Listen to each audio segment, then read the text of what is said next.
Let's see what happens. Let's see what happens. You'll have to bear with me, guys. I'm so sorry about. Oh wait, that's working. That looks like it's working. Okay, that's a start. That's a start. So here goes. Here goes. So it's live. We're gonna hear our own audio, I think, but I hope not to hear it in the YouTube. And I need to confirm this because I can't continue the stream. I can't get another strike now, guys. I really have to be careful with it. So I can continue the stream on YouTube if I can figure out this audio thing. So let's see. Let's see what can be done. Here goes. All right, so you guys can hear audio, I'm guessing. No problems there. Let's see. So I need to just one moment. I'm listening to audio here. Okay, good. I think I'm not hearing the music. You guys will be hearing the music. The VOD won't have the music and YouTube doesn't have the music. So all the things I was doing to get this working might actually work. Have you done that questionnaire trying to help the strike go away? Yeah, I've submitted for it and I suspect it'll probably get waived, but it's, hopefully we'll see what happens with it. We'll see what happens. But it looks like we're live. It looks like we're live on YouTube and hopefully the stream health is good. Stream settings look okay. Hopefully we're okay now. Hopefully we're okay.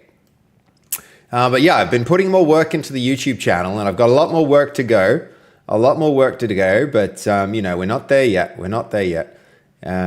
Lots to do still, lots to do, but, upgrading a lot of the thumbnails and stuff like that. And what I'm even going to show you guys, check this out. So I've started doing this. So here we go. Well, let's get straight into it. This is a tool I'm using now to manage with Codex and this. This is the shape of my YouTube channel. What do you think?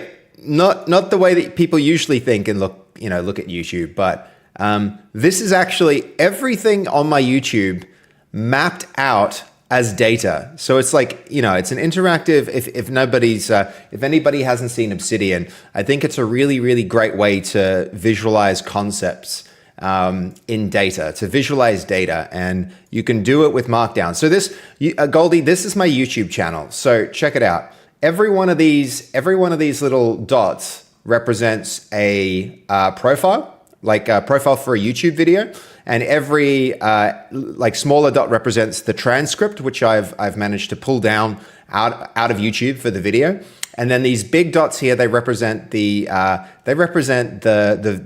playlists essentially. So I'll go to the top level and you can see this represents, like every one of those things represents a link. Every one of these nodes in the network represents a YouTube playlist, and every one of these small bits represents a particular video. And so you can see like my shorts here, these are all my different shorts. So all my YouTube shorts here, you can go and have a look at each of them. And then this has got a little bit of information about it. And then I'm using that to pull info out and construct, like, let's say it's not monsters. These are the things I still have to categorize. So these are my uncatalogued videos. Down here are all the videos I've ever done on not monsters. So you can see every one of these. And then it's also helping me, get a baseline for tags I should be using, descriptions I should be using, like drafts for descriptions and stuff like that. And that's helping me improve the YouTube significantly, I think. So I'm starting to think about data and working with data a lot better. I know for our YouTube, we're gonna have to start moving some of these really, really, really long form videos away from the YouTube channel, just because the YouTube channel's YouTube doesn't know how to think about it and what to do with it, man. It just doesn't know what to do. It gets lost because we've got so many really long videos where people just like click straight away from them instantly, and that means we wind up with like almost no watch time and stuff like that. And so when a good video comes along, it doesn't know what to do with it. Hey, Turbo, how you doing, man? I'm doing really good. Hope you're doing good too. But yeah, we've got like our game jams, we've got our game dev stories. These two are areas where it does quite well. The gaming videos, I maybe need to pull that onto a different channel as well. So I think all of these need to be classified. The shorts can probably stay on the main channel. The swear jar needs to go. The on point videos need to go. The live streams need to go. All of the Not Monsters live streams need to go. And so all of these, I think I'm going to move them. I'm going to have I'm not going to do it myself. I'm going to have an AI download all of the videos from YouTube, come up with all the descriptions and thumbnails and everything, and then move them onto a new one. I knew this was going to happen, Turbo. I'm very well. Somehow I haven't lost my streak and I missed the Valorant tournament.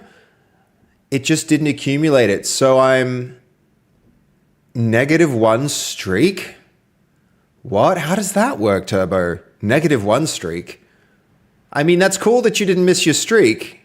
I haven't lost it. Okay, good. I was worried that it might happen to some people, but the Valorant tournament was such a cool opportunity, you know? So on one hand, I was worried about it, but I'm also glad that we did that we still went and did the tournament. It was really fun. That's super weird. It gives 5 minutes and it should tick over. Give it 5 minutes. Okay. I'm at 51 instead of 52.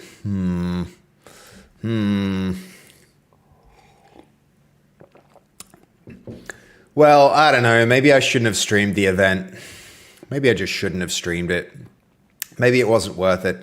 I should have set up got the stream fallback thing going faster. That would have been amazing if I'd managed to do that. But anyway, if you don't catch the live stream, it saves it. Okay. It takes 5 minutes to...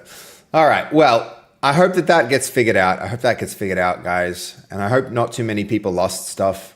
That would be really handy if it was the case that we didn't lose those things. I'm really, hopeful that it was worth it. The event was worth it, but we'll see. What's this graph stuff? YouTube stuff. That's right, Jess. I was just showing how I'm mapping my YouTube channel because I have plans for it. So I'm starting to try and put it into data so that I can reason about it, find outliers with the content that I'm doing that does well and stuff like that. And then I'm going to move a lot of my content off onto a new YouTube channel. So there's going to be base code VODs, and then there's going to be the base code channel. And then I'm going to be trying to make some actual content because we have to shift our thinking to marketing for the game. That's the next thing. And no, it's cool you streamed it. How'd it go? It went really well. I can't wait to get the highlights. The highlights are going to be really, really cool. I think that's absolutely going to be, it's going to be really cool. And I met so many cool people at the event, which was a clips channel. What do you think, Goldie? Should we just do the shorts and clips on the main channel, or you think having a separate channel for clips? It's, was a huge event, Jess. Was absolutely huge. I think there were so many creators at the event.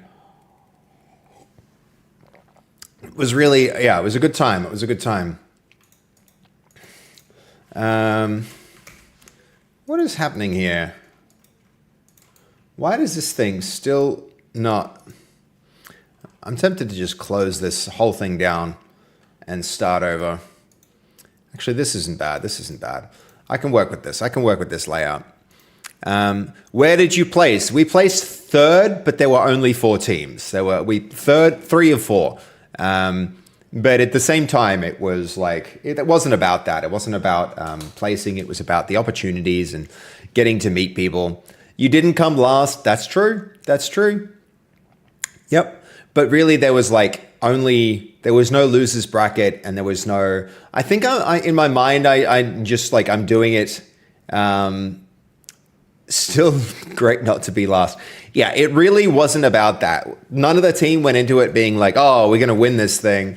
But it went in. It was so close. It was so close to being second. It was like we went into overtime and did way better than we expected. So I'm really happy with it. I had a clutch. I had a 3v1 that I nearly won. It was great. It was really good. I enjoyed it a lot. So, it was awesome.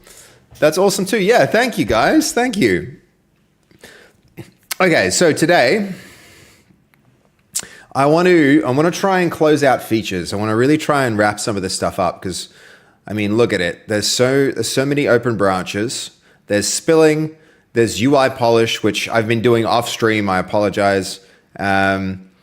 I want to do some optimizing for netcode. So we might start on that today. I want to do some camera zooming. Let's see. So all of these open branches essentially need to be dealt with. Lifting, I think I'm pretty close to just like getting rid of the lifting branch. It's not really working. There was an event I'd love to play in an in-person event. Yeah, it was. It felt a little bit like a LAN, but also all the other creators that were up there were just like huge. I'm so like, shout out to Lisa. Big shout out to Lisa for her amazing, just being an amazing person and letting me on that team. It was really, really cool. And I know that like every time we stream playing Valorant, then the views went down and it's not our main content, but I got to meet some really amazing people and make new friends. Like Senjoka was awesome. Jackson was awesome. Getting to spend more time with Oasis is always like great. I really enjoyed it. I really enjoyed it, guys. It was really, really fun. Okay, probably I need to just delete this one. Where are we? So that client, this one here, I can probably, this should be able to delete the work tree, right? I need to check out, no, we need to do that through Codex. I really hate how Codex is doing this. A bit of an R&R, yeah. It didn't really feel like rest and relaxation. It felt, it was a very stressy event, but it was so much fun. It was really, really a lot of fun.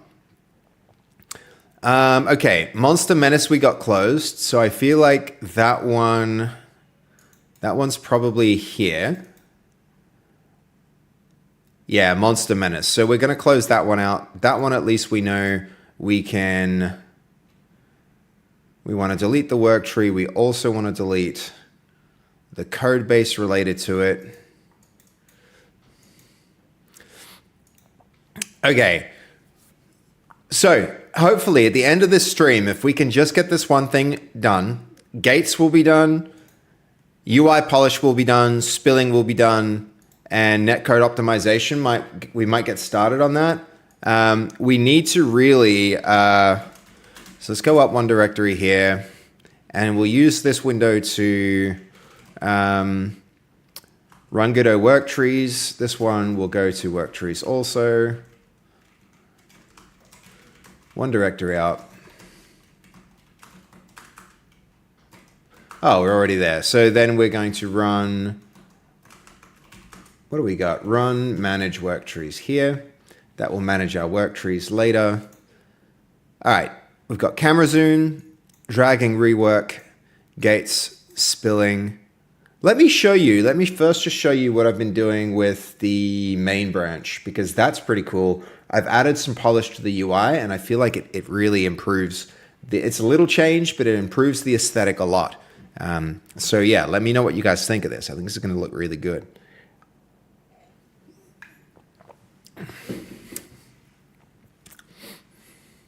Let's see this pretty UI. Well, Jess, it doesn't okay, that's not true. It's not any different in terms of its layout or its colors or anything. What I've done is applied some of the principles that I use to make user interfaces feel more dynamic. And so it's actually just animation. It's essentially entirely animation. That's the only thing that I've really changed here.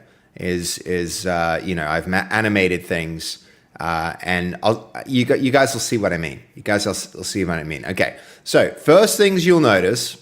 Yo, Robert, how you doing? Thanks, man. I'm glad you like the hexagon. I really like the shape hexagons for whatever reason. But yo, Sam, thank you for hitting that follow button, man. I appreciate that. Is that SC? 9SC is like seconds? I always read SC as seconds. Sam, 9 seconds. I'm going to say that. Thank you for... okay, you want an animated version? Okay, I already kind of have it. So look, has anyone noticed the play button yet? So the play button is now pulsing a little. So it alternates rotation left and right, and it scales up and down subtly. It's pulsating, yeah. Okay, so the other thing that I've got here is if I hover my cursor over it, it has a pop. So its size pops up and down and then stabilizes. And it's not just this play button that does that. It's doing a little twist. Every button now does that. So as your cursor goes over it, a random rotation is applied to it and its scale is increased a little, and I've added a pop. So I've added pops, I've added rotations, and I've added scales. Yo, Mr. Jobman, how are you? How are you? Good to see you, good to see you. Okay, so one other thing I've done with this, and let's go to the skins menu and then we'll head back. You might not have noticed it, but when the skin menu came up, instead of everything immediately existing, it has a fade in now. So there's a very quick grow and fade in. And the same thing here. So notice the buttons all appear with an offset, right? So I'm using the sequence in the hierarchy to add a delay, and then they pop, pop, pop, pop, pop as they come in. And that's the next, like, sound is gonna make a huge difference here as well. So a little bit of like, whoop, and then some pops when we click things are gonna make a huge difference. And also some sound when they appear will be one of the next big steps. But all right, so check it out. So everything actually goes in sequence. You have to keep it really snappy though, really, really, really fast. Otherwise it can slow down the user experience. And so we've avoided doing that. But yeah, I haven't done the menus yet, the options yet, but I've given the same treatment to the custom menu. So you can see as it pops up, it fades in and then everything pops in and lays out. And whenever your mouse goes over anything, it's got a little bit of rotation. And this makes a huge difference to how it feels in terms of polish, right? Because we haven't gone for a hyper polished look and feel for the user interface for this game by any means, but adding these little details so that it's like fades in and out, the pop in and out, the appearing thing, like having things appear in hierarchy sequence, all of these things make a really big difference to how it feels. Fuck 90, 50 stream streak. I'm really glad you didn't lose yours. I'm so sorry again to everybody who lost their stream streaks. That's not what I wanted to have happen. How did you add those? Is there an easy way to apply it to every element? Yes, there is, Zuba. Yes, there is. It's so I've created a component that you put in the hierarchy that goes and searches for elements and then applies the animation to them. And so the buttons don't manage themselves. There's a new element, there's a new node that I've added to the hierarchy that manages this. And so now I can add that very quickly to any node to cause it to fade in and to do the transition. But the other thing I think I'm going to do here is I'm going to take all of the things that I usually would have done for UI design in the past, and I'm going to put them into a new skill. I'm going to write a new skill and automate it so that I can now, so that you too, if you want to do it, or anybody, including myself, can just give it to an LLM, aim it at a user interface element and say, hey, give this a treatment. Okay, so let me show you those principles expanded on. So have a look. Let's even just I still need to redo this. This element needs a fix, but okay. So one other thing that I've got here is when you hover, I've got that pop again, and I've increased the scale of the pop for each of the characters, which again makes it feel like, and I can do the same thing with the keyboard here because we're supporting keyboard controls. And so you can see if I use my controller or my mouse, every time it highlights something, we've put that same little pop on the user interface element. And that just makes it feel like, especially as you select something, you can, you move your mouse over it, it zooms in to show what's selected. There's a lot of, so lots of little details add up to make really big, a really big feeling of polish. So I haven't gone as far as doing this I have done it to the in-game menu. I have done it to the in-game menu here.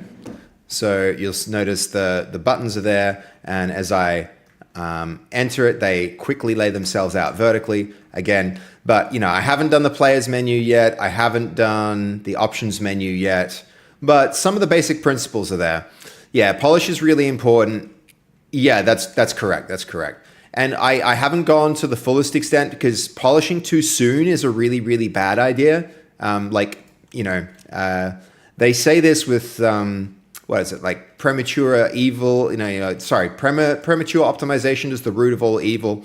And the same is true with polish. It's not a good idea to do too much polish too soon because you might wind up polishing things which are going to be removed from your game. And so I do strongly believe that like waiting until later to apply polish is the right thing, is the right approach. That said, I'm not going to leave it too long, especially if we start to like create a Steam page and do testing and stuff like that. I really need to, we need to make sure that we start to get some of this stuff in.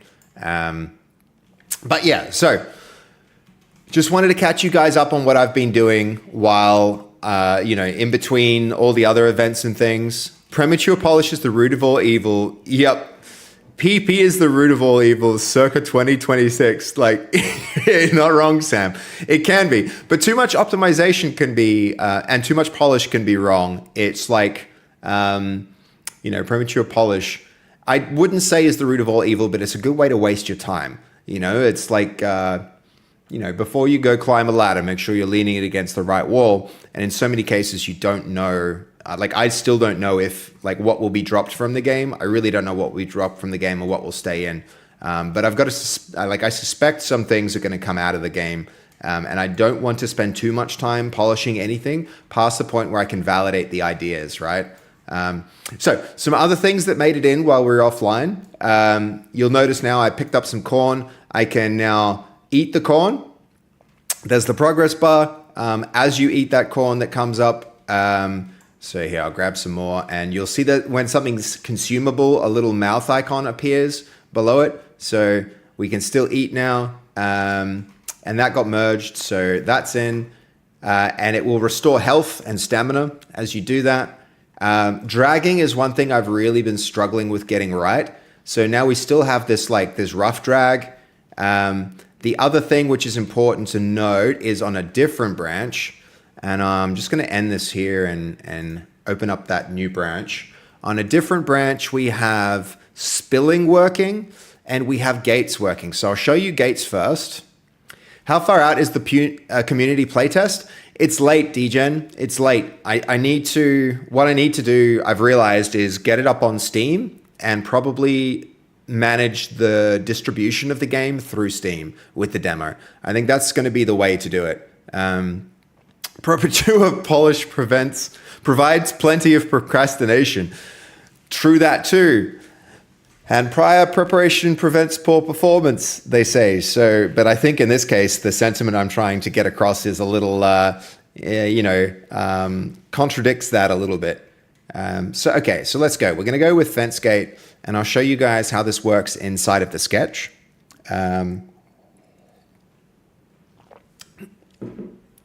Okay, so here we have a gate. You can walk up to it and reach out to it in the same way that you can for any object with your left or your right hand.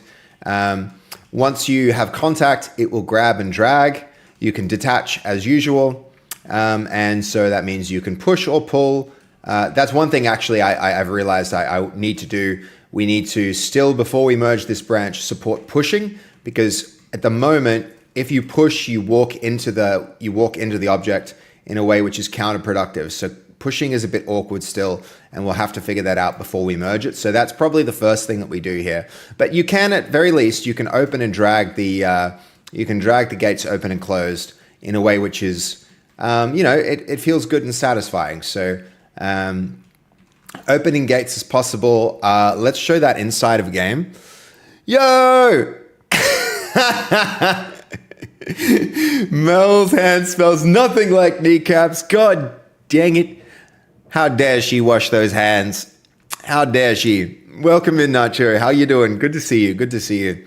Guys, I got to hang out with Dolly. I got to hang out with Dolly over the weekend as well, which was pretty cool. On Sunday, we... oh, hold on. Am I seeing a lot of latency here? What's causing that? I'm getting lag, guys. Yeah, we both learnt Magic the Gathering from Tolga, which was friggin' awesome. It was a lot of fun. Enjoyed it. Very enjoyed it.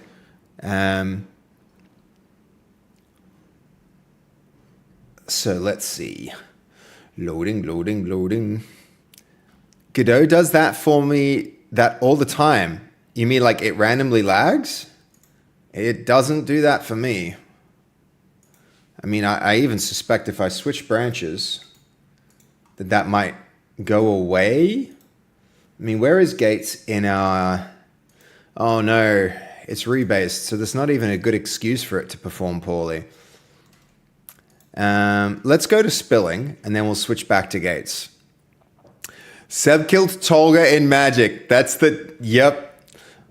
I explained it though, didn't I, Nacho? I didn't beat Tolga. I just got dealt a good hand, and Tolga told me how to play it.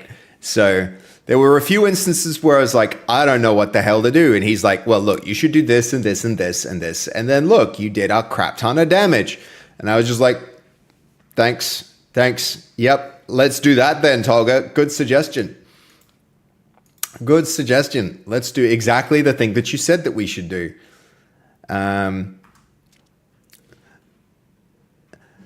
Yeah, then it clears up after a little bit. Haven't figured it out. Zuba. That's not been my experience. I feel like in these cases, I try and take radical responsibility for software performance, where it's like, even if it is slow, okay, see, I've switched branches and now it's silky smooth. So there's something wrong there. And if I switch branches back and it's still freaking out, then we're going to have an issue. Okay, but let's demonstrate this, guys. First thing I'll do is let's demonstrate it here with the spilling sketch. Getting dealt a good hand and being told how to behave is literally my literally a relationship with Dolly. Fair. That's good. That's the that's not a bad hand to be dealt in life there. Nacho, not a bad hand to be dealt in life. Tolga's opening hand be like, all right, hold on. I'll finish showing these features of Goldie. Everybody else, I'm sure, can follow that YouTube link. All right, let me hit space to restart it so you guys can see this again. So I'm just animating the rotation of these boxes, and when the rotation exceeds a certain degree, objects start to fall out of it. The steeper the rotation, the greater the rate that objects fall. And so what this will mean is when we get this in game, we should be able to fill a box of corn, for instance. And then if we carry it together and somebody screws up and drops the box, the objects will fall out and waste time. So that's the mechanic we're aiming for here. And so yeah, you can watch this happen here with a weapons crate and a corn crate. And those are going to be, they're going to be really handy when we actually get them in. So I am yet to test this inside of the environment, so we're going to do that real quick. It's the jiggle button, total lag fest on button effects. Oh, Mr. Jubman, no, we've switched to a different branch that doesn't even have the jiggles. So we can't blame the jiggles. It will need to somehow be blamed on the behavior of the gates. If I go back to that branch and it's not working there, then we need some benchmarking around the gate behavior. It could be something about like collisions between the ground and the gate inside of this environment, or I don't know. I don't want to spend too much time guessing. Taking out jiggle physics is a bad choice.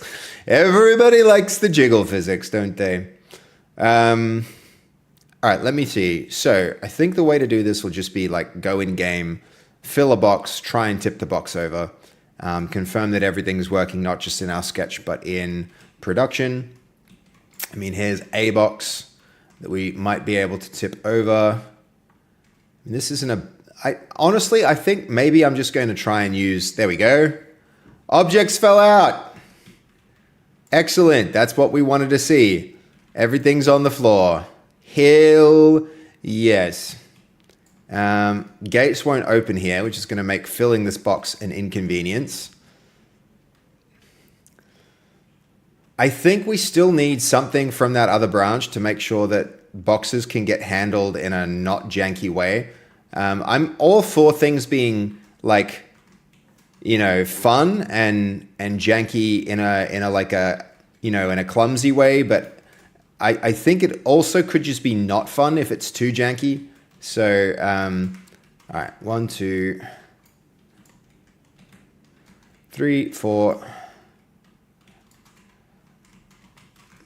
We're gonna have to fix the jumping soon ahead of the playtest. 5, 6, 7, 8. Is that enough? All right. How do we tip this? Oh, this thing's heavy. It's heavy.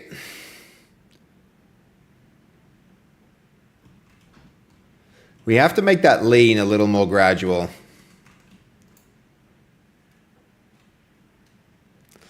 Maybe we just need to treat the crates as we do the bodies, where if you're dragging them, you face towards the crate. That could make this work. Because then we can pull like this. I mean, all I need to do is flip this, right? Okay, we got it up and nothing fell out. That's what we want. We need to make this corn a whole lot lighter. All right, let's give this a little bit of a nudge to flip it over. Hold on.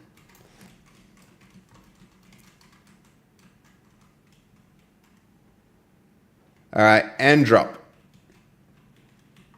How is that snot falling? There we go. And everything falls out. That's what we want to see. And now I've kicked it to a point of non-recoverableness. But okay, so that feature I would say is working pretty well. The facial expressions, yay, the corn spilled. Exactly, guys. It's working. So that's a vibe. So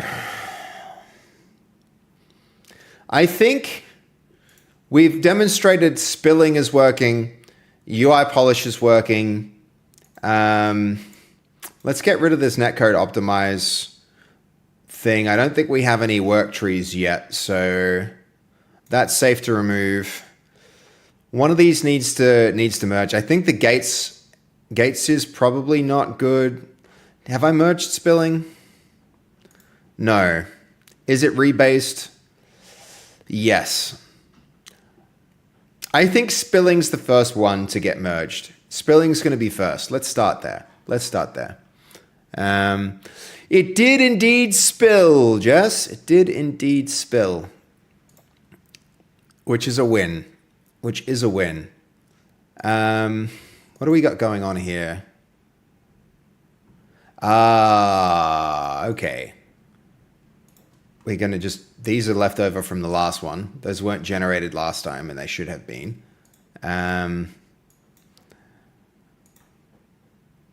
Okay, so we're going to take this one back to master. And we're going to... First things first is spilling. I think we merge spilling first. Let's make sure everything here is checked in. So this adds the... oh man, we do have some changes here that we need to consider.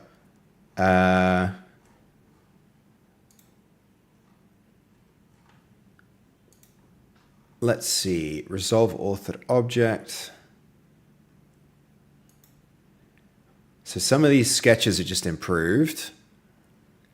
Spilling, you are the chosen one. Hold on, who's the chosen one, Jess? I am because I... Oh, no, yeah, the branch is the chosen one. Gotcha.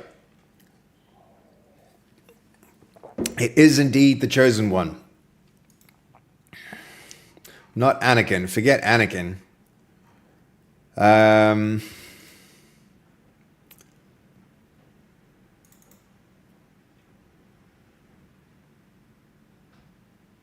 Okay, what are you...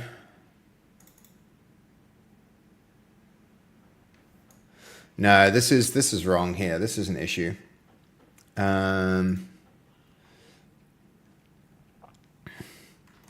This is editor code that should not be in runtime. So that'll be, I mean, all right, let's go to spilling here. Spilling and then work trees, spilling there as well, clear that up. Resume this. Oh, we will update that. He who spills, or she who spills, they who spill, the spillers. The only thing after that return is a for editor function though. I mean, this should just like straight up not, you don't want to mix editor code with code that I want at runtime. That's just one of my rules. I think this is only going to be affected in the editor, which is a byproduct of the sketch, and it's a big nope. It's a big nope. So I'm gonna just like fix that up and ensure that that isn't there.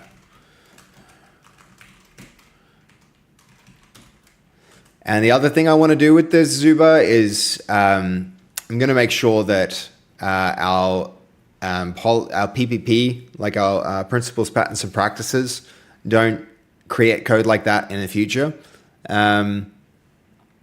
Sure, but make sure the call after it gets removed too, or it'll be called at runtime. I think we need to get rid of it entirely. The name sounds like it isn't meant to be. Yeah, true that. Okay.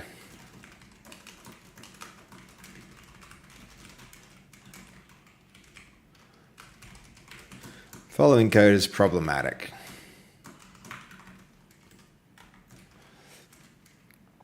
Why did it just enter? I didn't ask it to enter.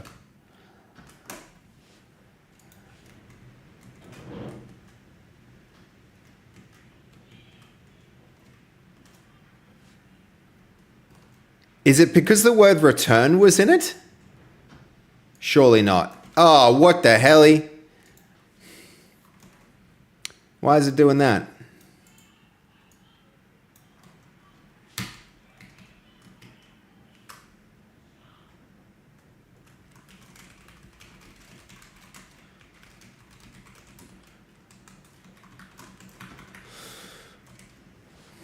If this enters again, I'm going to be disappointed. Let me just put it into a text editor, make sure there's not some weird return character stuck in there somewhere.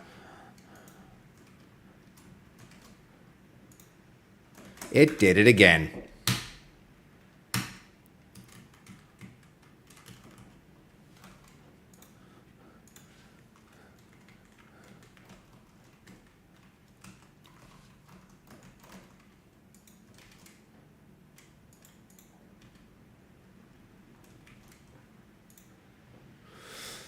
That's real annoying.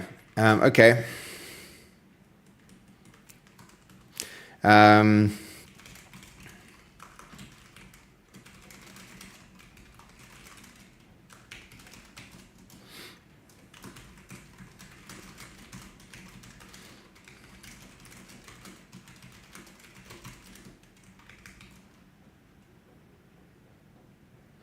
In PPP and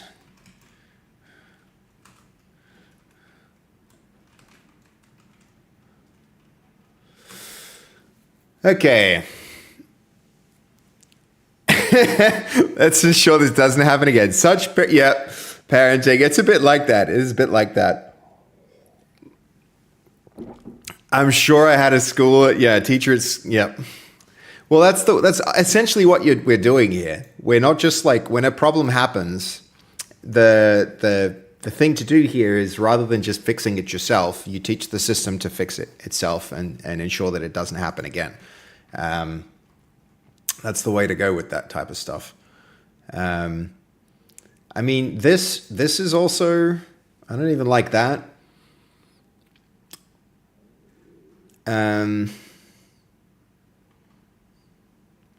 This method is just like, I guess we need to go check if any other code path uses this.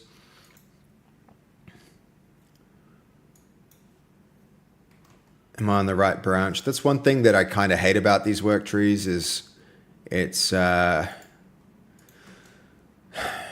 we have to go open the right one from our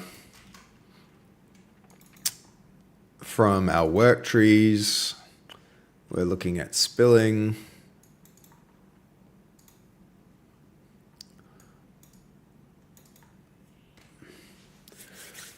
I might need to turn the freaking heater on. It's getting cold.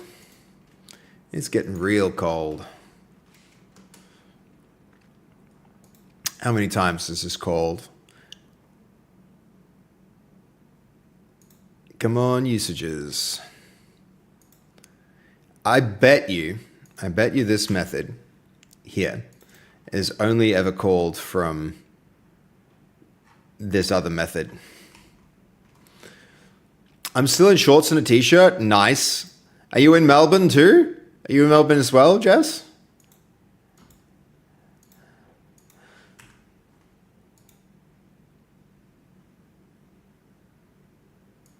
No, there's more than one. I mean, why would it ever not report errors though?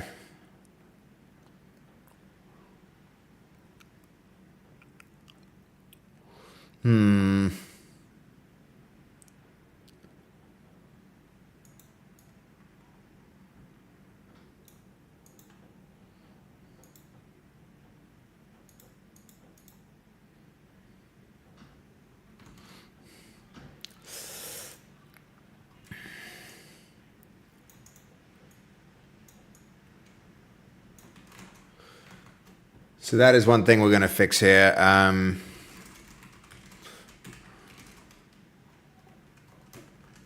Remove the overload.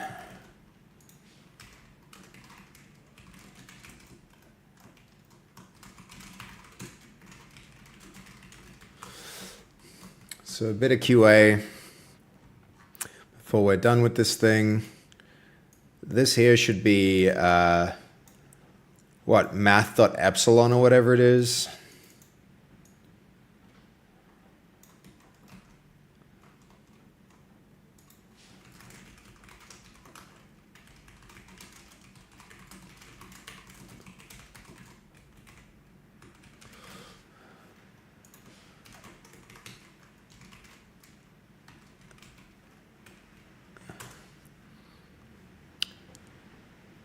Math.epsilon instead of being hard-coded it arbitrarily.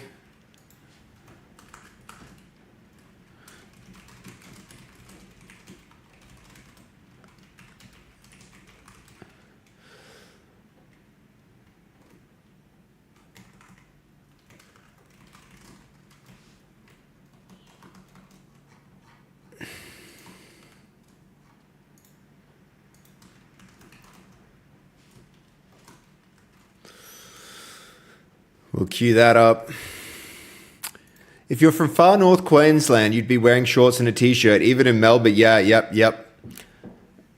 I don't know. I feel like someone from far north Queensland could go to Europe or something and they'd still be cold. I feel like if anything, because they're used to the heat, they're especially, they're especially affected by the cold. Most warm clothing I even knew a Queenslander to wear was thick woolly socks in their boots while wearing shorts. True, Zuba, true. I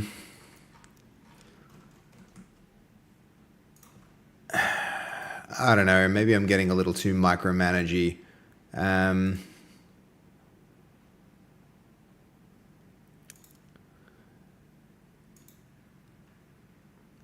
Again, look, that code keeps repeating itself.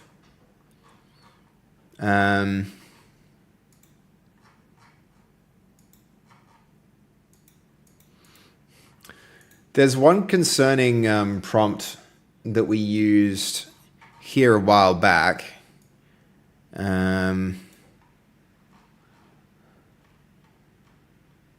Where was it?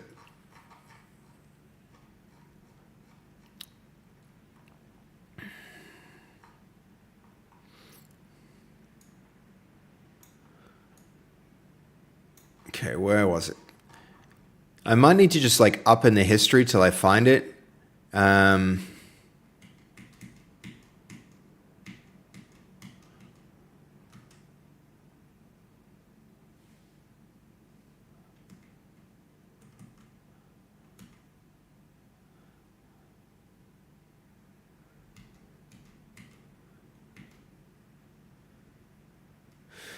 Okay.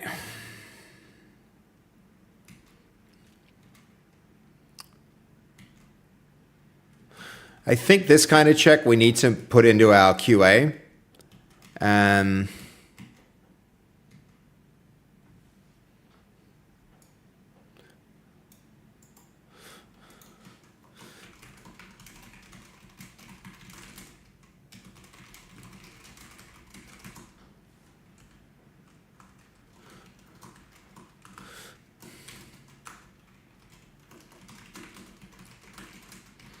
So newly introduced code sometimes is like just, it's letting through things that aren't necessary. And if you give it a prompt like that, it will actually get rid of them, which simplifies the code. So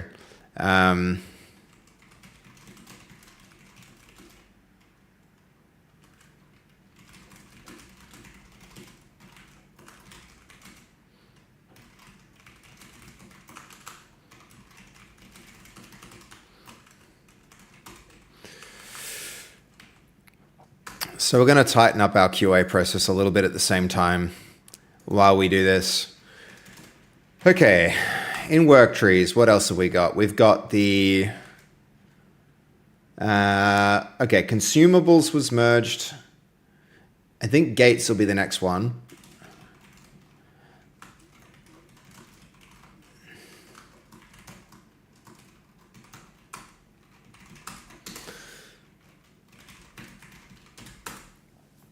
All right.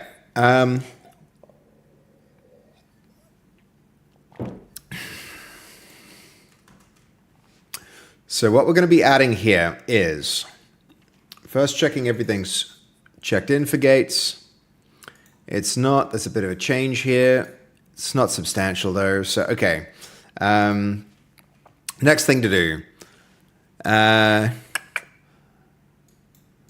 was a deletion, wasn't it? So it moved, not repeated. Oh, you're talking about that method, Zuba? The, it was, yeah, it was true. It might have been, I don't know, I'm not sure. We would need to go and check it out more carefully. Okay, so we're then going to view this branch against QA. And then we'll do the policies and procedures one, and then we'll be very close to getting spilling merged.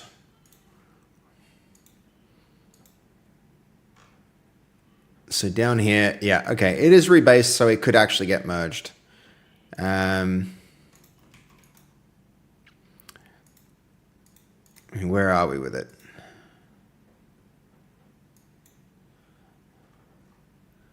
So there's that new editor only behavior check.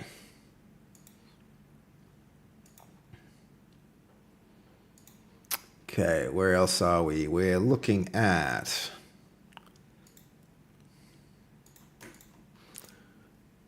we're about to update that even further. So this is now just the stuff about dragging, which is good.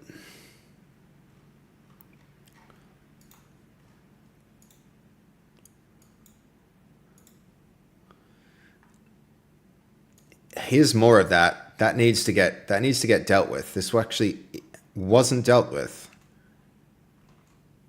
but hopefully that will get sorted here.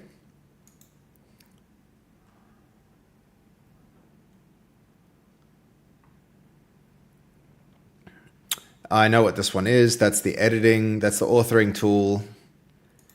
One other thing we need to do on this branch, and I probably shouldn't confuse these two while I'm doing the QA, but really this should have been done before the QA. So we're going to go to Chapel. Goldie! Dude. Thank you, Goldie. That's incredible. How Goldie on earth... 1000 gifted 6 months of tier 1 to Naco Pants. They've gifted 234 months in the channel. Thank you so much, Goldie. I can't believe Nacho wasn't subbed. What's that about? How the hell does that happen?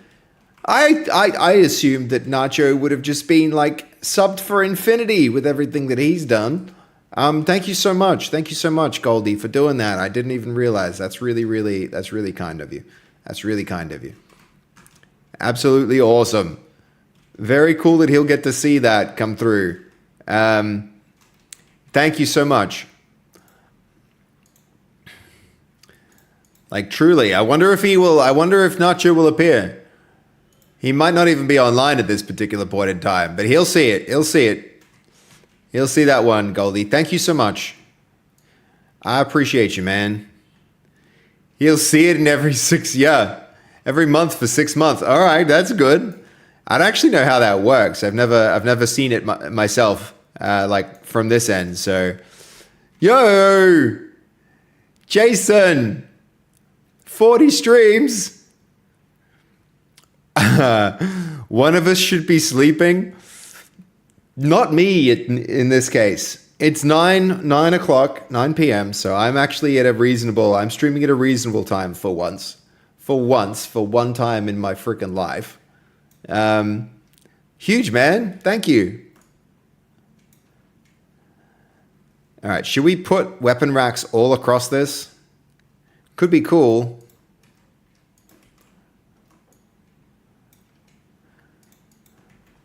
One more. And then stick wooden swords in them, maybe?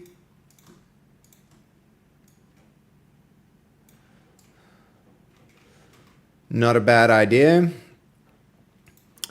Wooden swords, and we'll stick those randomly there, and there, there, and there. But we've got a couple here.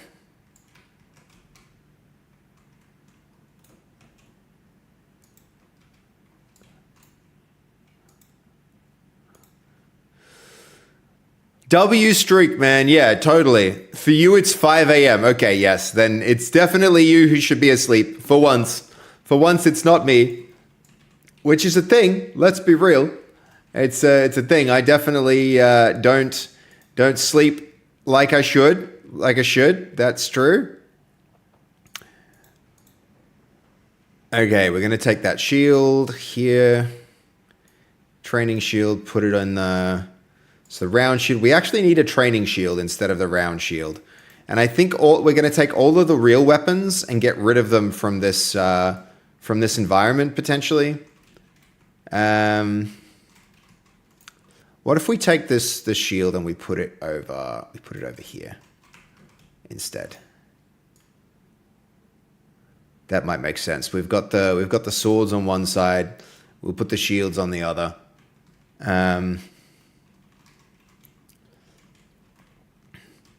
And what if then we also take the weapon crate and stick that there? Because that kind of makes sense as well.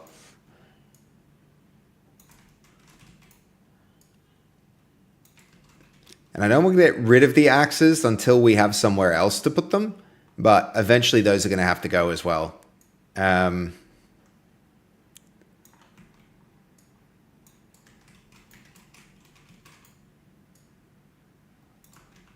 Let's not put that there. I think probably like here is the go.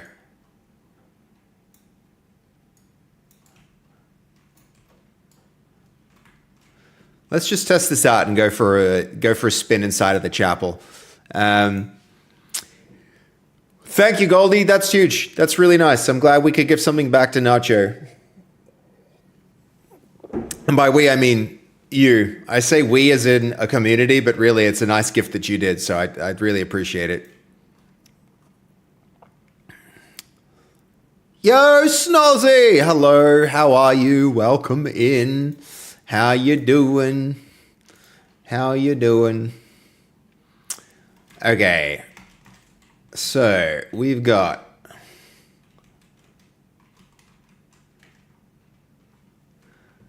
swords.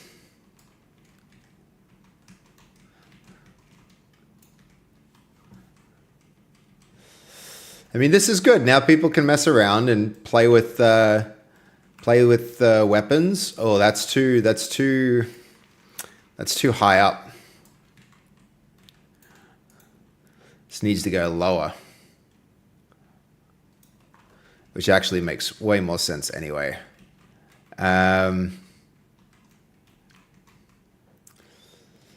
Where should we put this crate? I mean, it feels out of place where it is.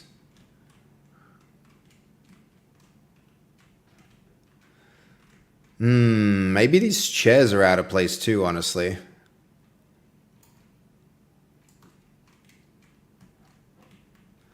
Let's first just give it a run and see.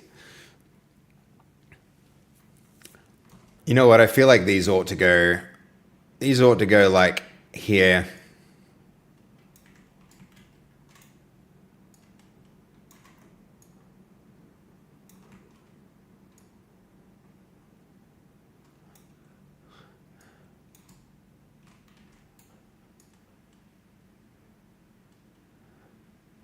Probably about there. All right. Hey, Collector, how are you? Good to see you. Welcome in. Welcome in. Okay, select.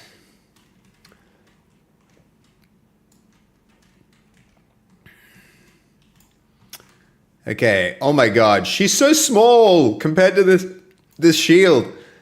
I've never actually even seen, I don't think I've seen her pick up the shield even once. She's so little. Look at her. Oh my god, that's actually hilarious. She's so little.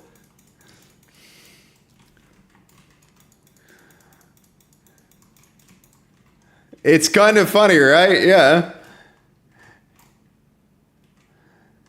We might need to increase her size. It's too much. It's too much. All right, so these are going to be the training weapons. I think this is where the training weapons will live. We'll have to get rid of all non-training weapons from here eventually. All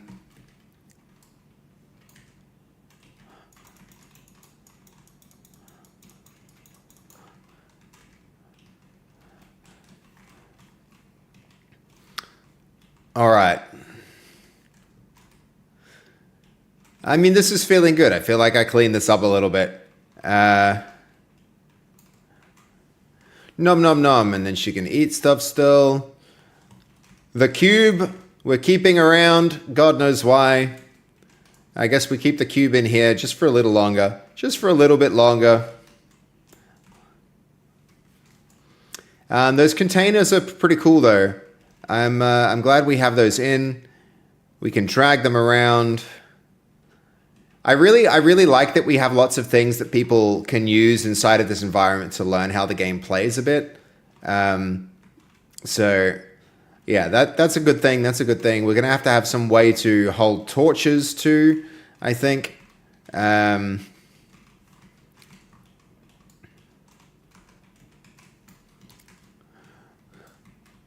Metal shield on shiny. Dev can hear you, bro. And it is feeling self-conscious. Are you talking about the size? You're talking about the size of the character, Nacho? Yeah. I gonna need a tutorial eventually. Hold on. Oh, right. Yeah, gotcha. I always have like this in the back of my mind. I'm always concerned about speaking too loudly. Even though Dev's probably streaming herself. Okay, so we've got the swords that we can grab. We can use them to hit stuff here. It's starting to feel more like a part of the environment with these different weapons. They're going to be the crap weapons initially. So it's good that it's good that we can stop reaching for that. It's good that we actually put them in here. This door is going to be locked while people are in the lobby. So this gives them something fun to do. And I think these training dummies kind of like set the tone for what's happening in this environment. So now that we have these crates, I'm glad that we're able to make a few improvements to the space using them.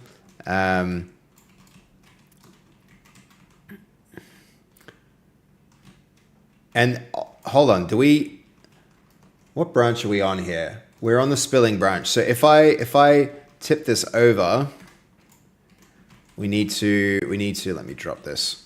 We need to, how can I tip this over? It's actually hard to do when they're this heavy. There we go. Lift like that. I don't know how to tip these over, honestly. When it's heavy, it's very hard to do. We'll need multiple people to easily tip stuff over, but let's try it. Let's try it. Get it caught on some corner or something. What if oh, hold on, that nearly went. So if I get up high, I mean, the jumping really needs a fix. I think that might even be pre-community playtest. Pre-community playtest, we need the jumping to work. At the moment, it does, don't get me wrong, it works. It just doesn't feel good yet. Yes, yes, yay, it tipped. So, all right, apart from cleanup, I do feel like we can probably call this branch like getting there. One thing that we haven't sorted out yet is we haven't sorted how to write things. There's a branch that was discarded, lifting version 2. You can see it's fallen behind a bit, and that's because I can't get it right. I can't get it right, guys. I've tried a few times to make it work, but I can't seem to get it to function the way that I want. And that's, that's a bit unfortunate. That's a bit unfortunate because ideally I would get it working the way that I want to, but it's like, maybe I do need to like keep working on that, or maybe I delay it because it's not necessary. But we've got to merge this in, and then we'll focus on gates for a little bit. Those are my changes to the chapel. Let's see how this is going. So,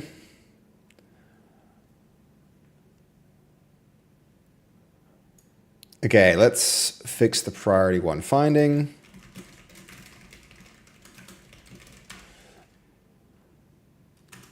And then what else we got? That's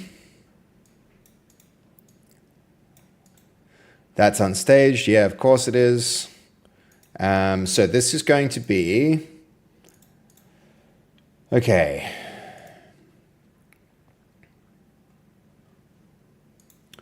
Trackable route. Where are we? We are... Okay, yeah. So support... Authoring for containers, added container items to chapel. Nice. Good, good, good. Open gates to that cornfield would really be sweet. Yes, you're absolutely right, Jess. And to that end, let me show you what we've done there. I have that working, Jess. I'll show you in just a moment. Okay, improved QA and PPP to avoid editor code in runtime.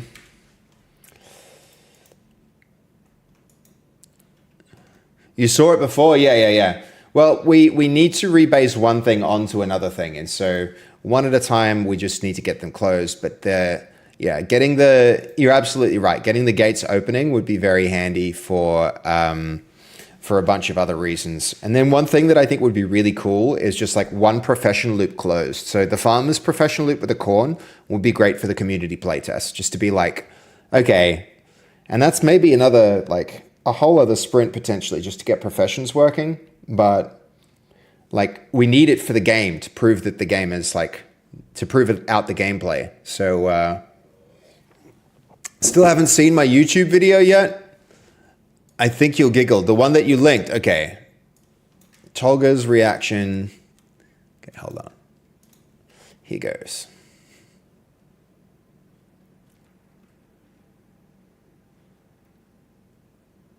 Sorry for anyone on YouTube who can't hear this.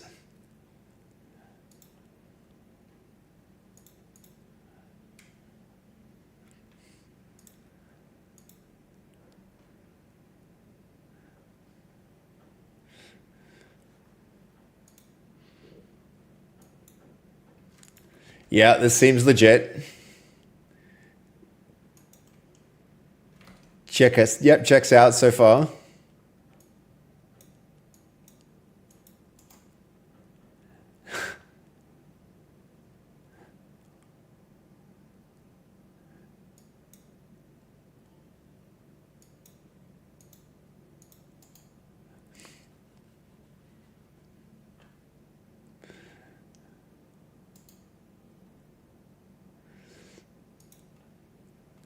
Yep.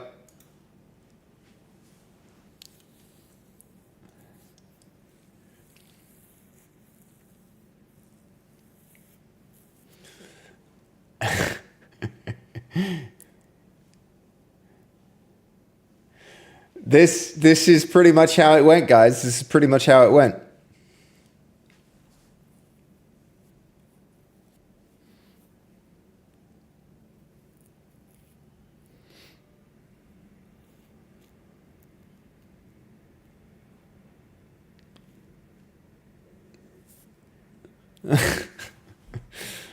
Yep, that's about right. That's how it went. Dolly played a poison build, and I played like a zombie build. It was a thing. It was a lot. It was a lot. It was a lot of fun too. Lots of rules, but yeah, a lot of fun. Heaps of fun. Okay.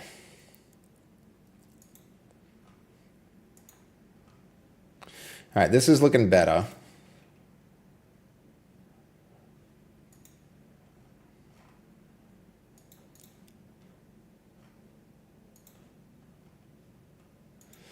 We need to validate this still works, but yeah. It would have been great. It was fun. I'd like to try and play a little bit of more, just because I need more work-life balance, guys. You know me, I'm too busy with trying to make this channel work, the YouTube, the Twitch streaming, it's a lot. And I need a hobby. Tolga was a great teacher. He absolutely was. He was so good. Okay, that's in tests. That's fine. This went up into an editor folder, which is much better than what we saw before. We'll probably need another QA pass at some point.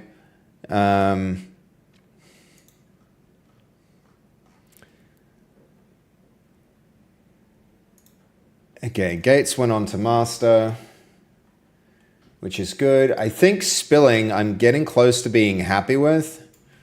So let's close out spilling. We're going to close spilling and we're going to go back to Gates.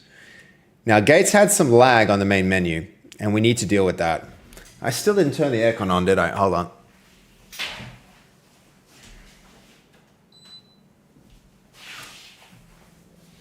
All right.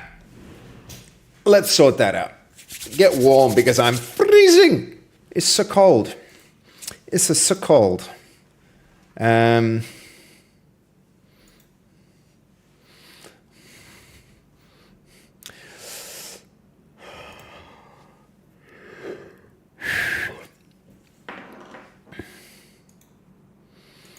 Okay, no errors.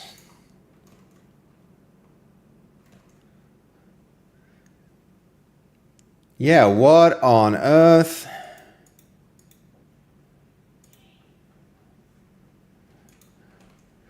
All right, we've got benchmarks. So use our UI idle.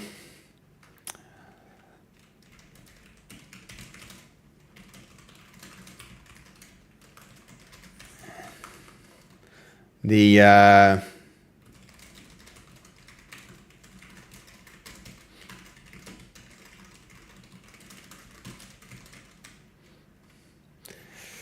All right, handy that we can do this. And this is why we write benchmarks, guys, because, when something goes wrong like this, rather than having to go and search through it, what we can do is keep we have the benchmarks from the last time this test was run. It'll track where the cold, wait, what? Yeah, it's hella cold. I got my hoodie on because it's like, oh, my fingers are a little toasty, I'll tell you that. I wish they were toasty. They're a little icy. So, yeah.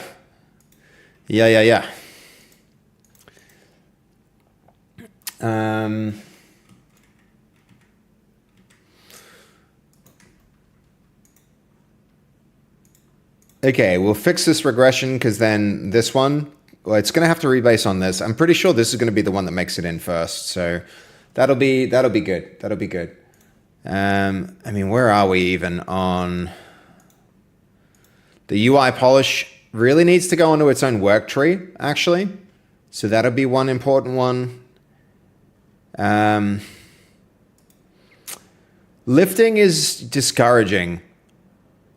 Where on earth? Yeah, we're in Melbourne, Wixer. We're in Melbourne. Melbourne is not known for its warm weather. Let's just say that.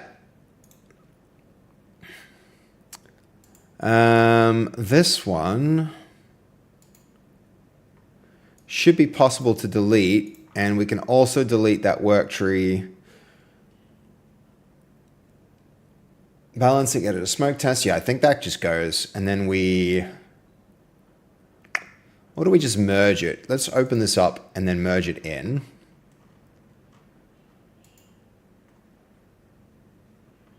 Merge in there.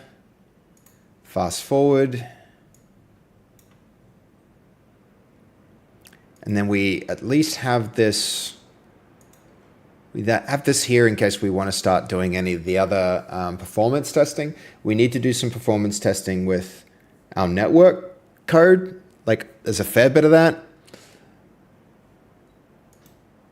Looked at where your weather is, and you're 3 degrees warmer, and it's basically our summer. Yeah. Don't get me wrong. I'm not comparing it to other places in the world that are much colder. But for us Aussies who are a little, acclimatized to the warmer weather, it's a little chilly here. Not gonna lie, it's still a little chilly here by my standards. So yeah, it's not to say it's the coldest place in the world, but it's colder than I'm used to. That's for sure. There we go. I'm feeling some warmth come through now, which is very needed. Very needed. So some of that UI polish, what do we do with that? Do we continue working on that? Do we just merge it in because there's already really good progress on it? I'm tempted to do the merging. I think we might merge it in because there's already good progress on it. But first things first, let's get these gates merged. And the gates merged, get the spilling merged, and we'll take it from there.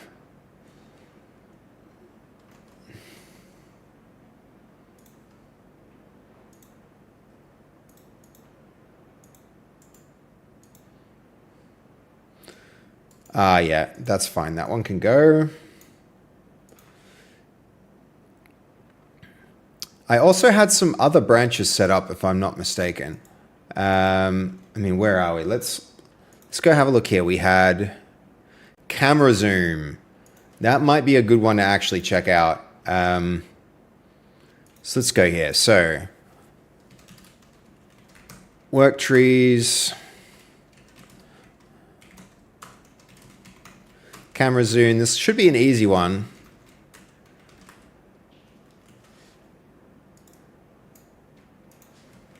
That can clear.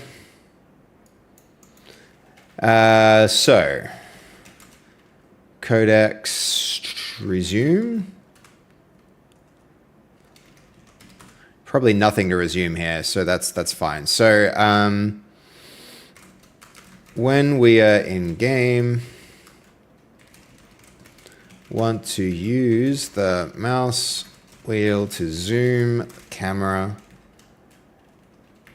in and out from its default in a manner similar to world. Let's start planning that. There is already something happening with the mouse wheel, but it's on the container branch, which we are actually rebased onto. So we'll need to resolve what happens there. Because yeah, when a container has a lot of things, you can scroll your mouse to select the one that it's on. Maybe that needs to like, we need to explicitly, Sav, I'm sorry, man. So many lost their streak because I chose to do this really cool event, which was not a long stream. It was unusual hours, and I'm really sorry. Actually, now I think you're the third person who lost their streak because of it, which really disappoints me.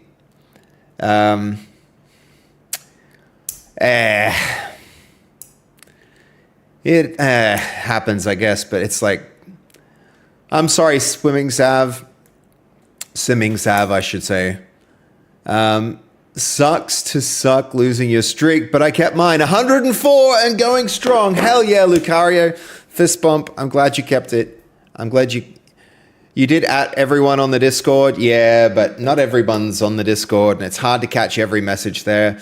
Especially when like go live messages get confused with the rest of them. People will mute it and stuff like that, Goldie. It's, it is and it isn't, Simming Sav. I appreciate everybody's passion and everybody wanting to maintain those streaks a lot. So it's, yeah. Okay. Oh, look, it even caught it. How should the mouse wheel zoom interact with other container slot stuff? Wheel zooms normally, but container slot cycling keeps priority when... Yes, this is exactly right. Mouse wheel should override the current container slot cycling when a player is near it, is engaged.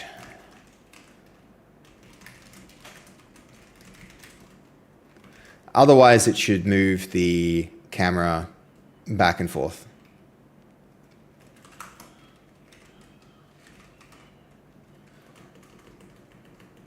Let's see.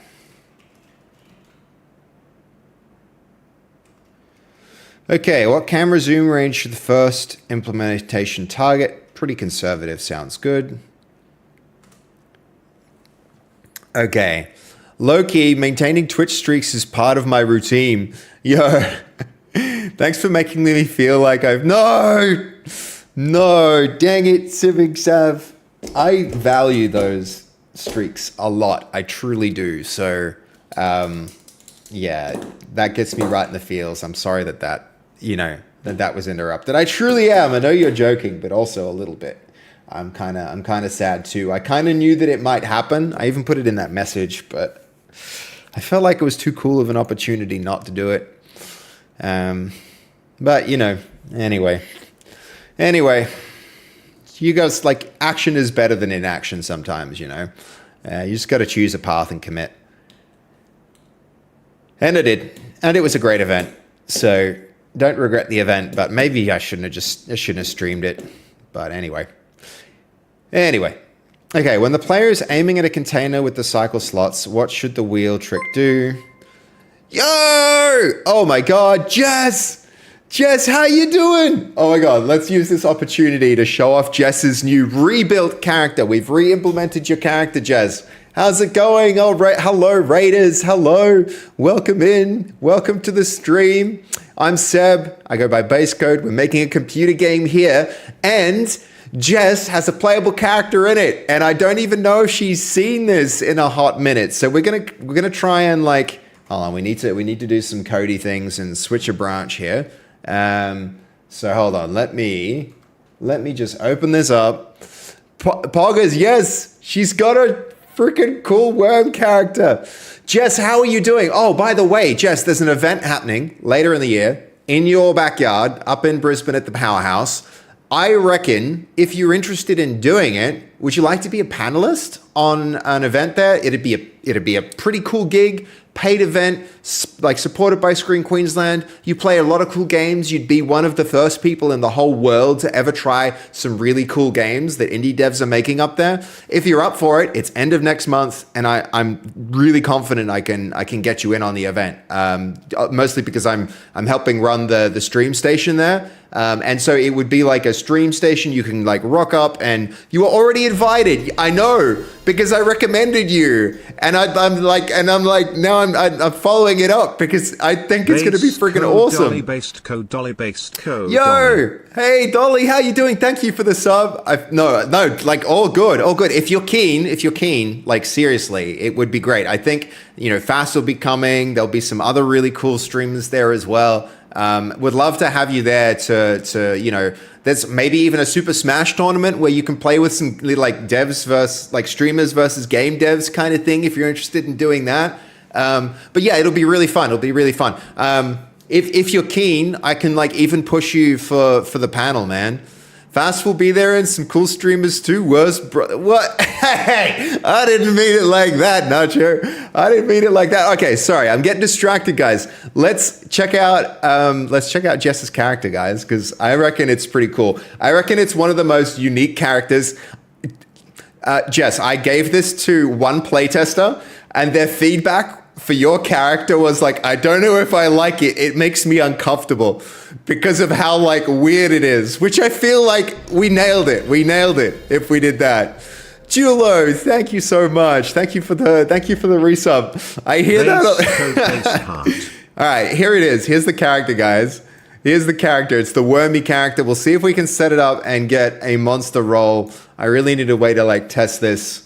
We'll see. Hold on. So we'll go with Fast's character.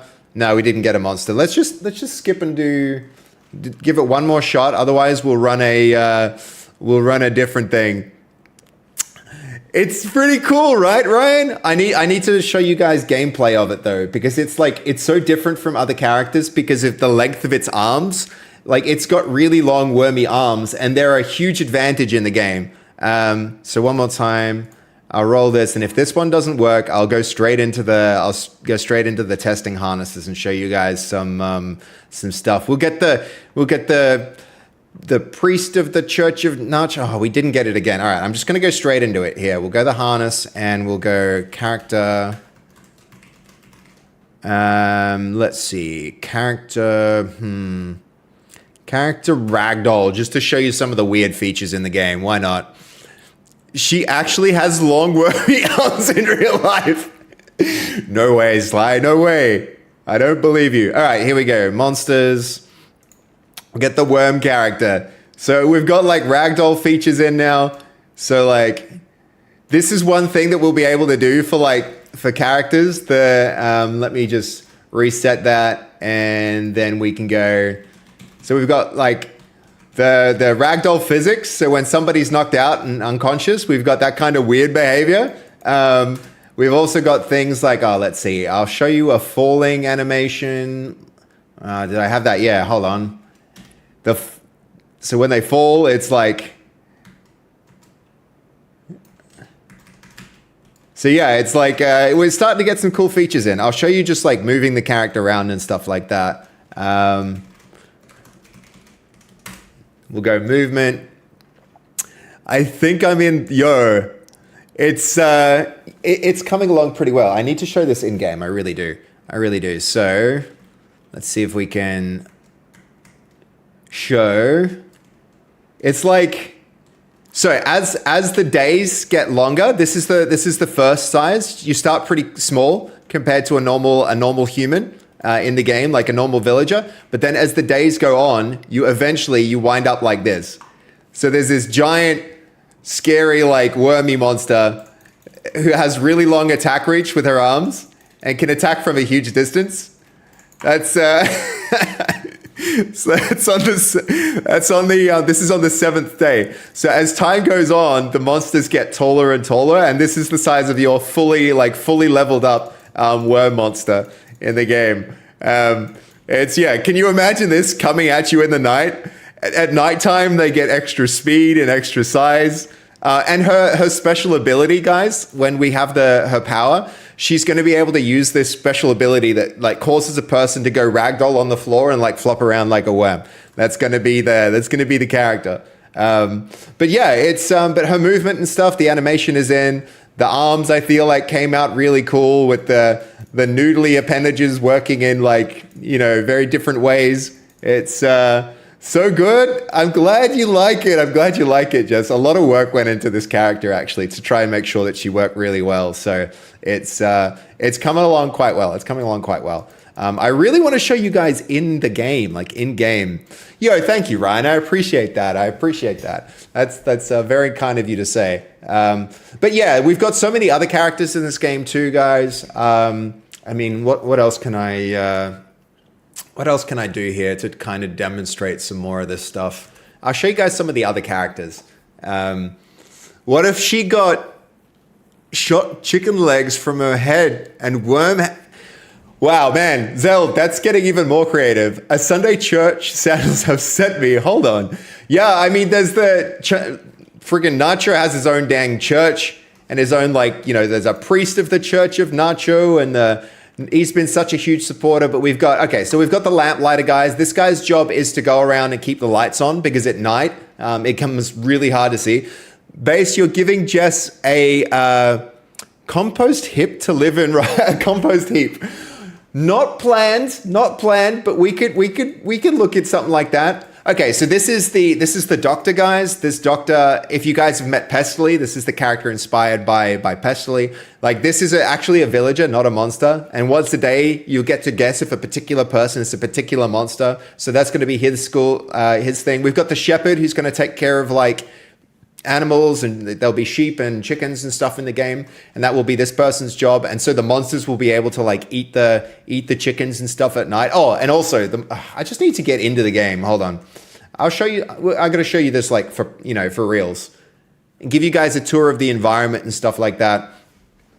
That's right, Sin Plague. There'll be a way to like, you'll be able to, there's a butcher character. I'll show you the butcher. And so there's an economy in the game. I should give you guys all some context. This game is a social deduction party game. And so all of these different characters, these are different roles that people can play in the city. So some of these are supported by streamers like the Pestily one or the Fastv one or the Fruity one or the Lisa one. They're all inspired by different content creators that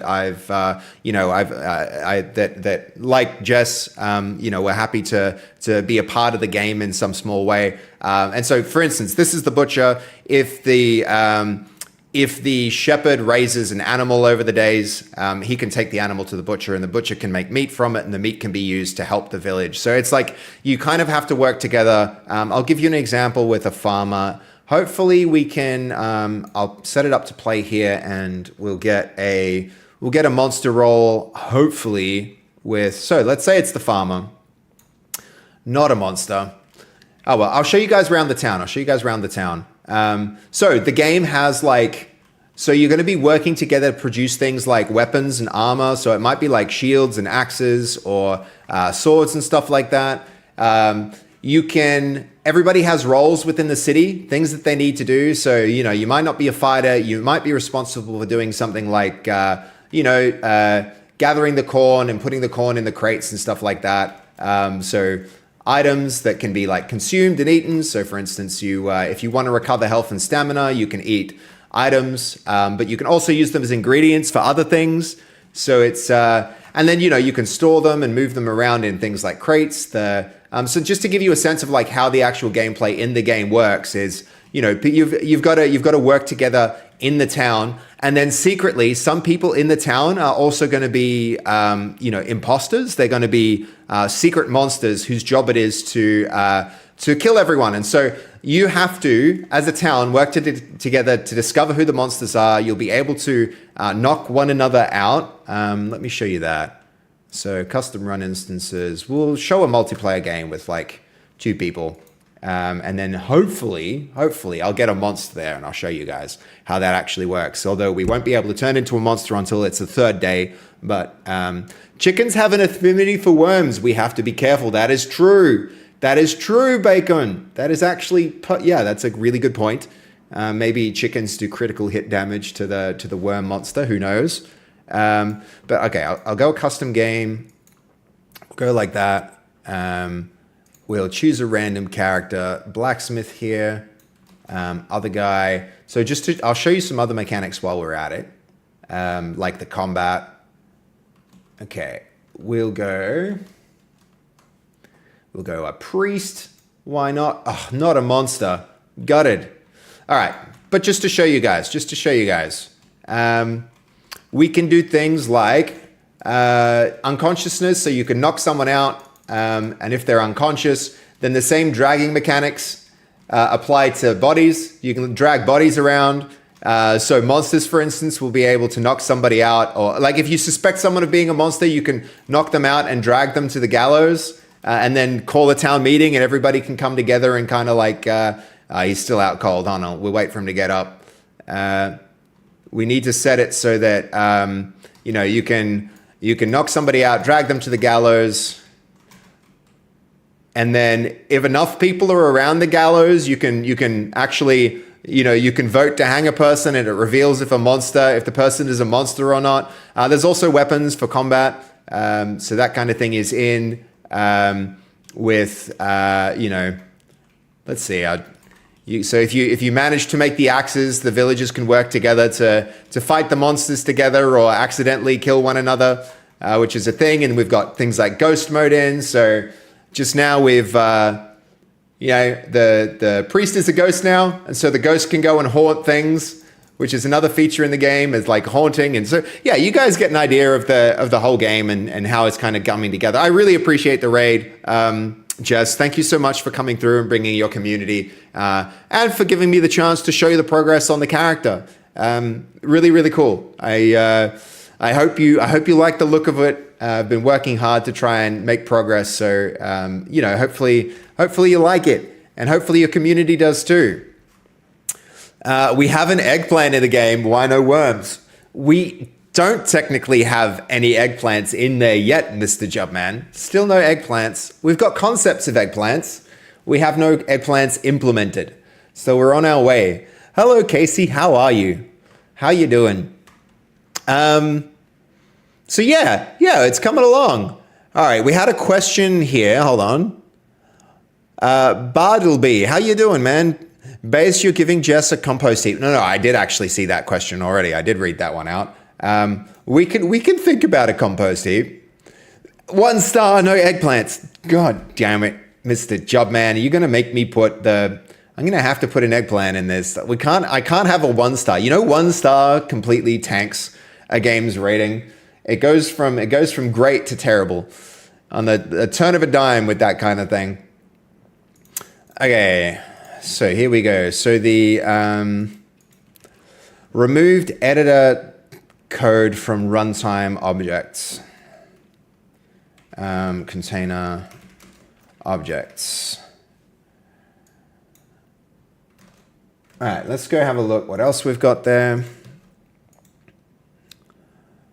Container flow still has onto...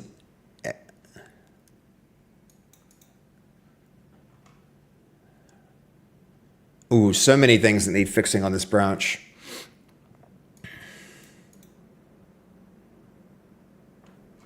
So, review. We're going to do this time against...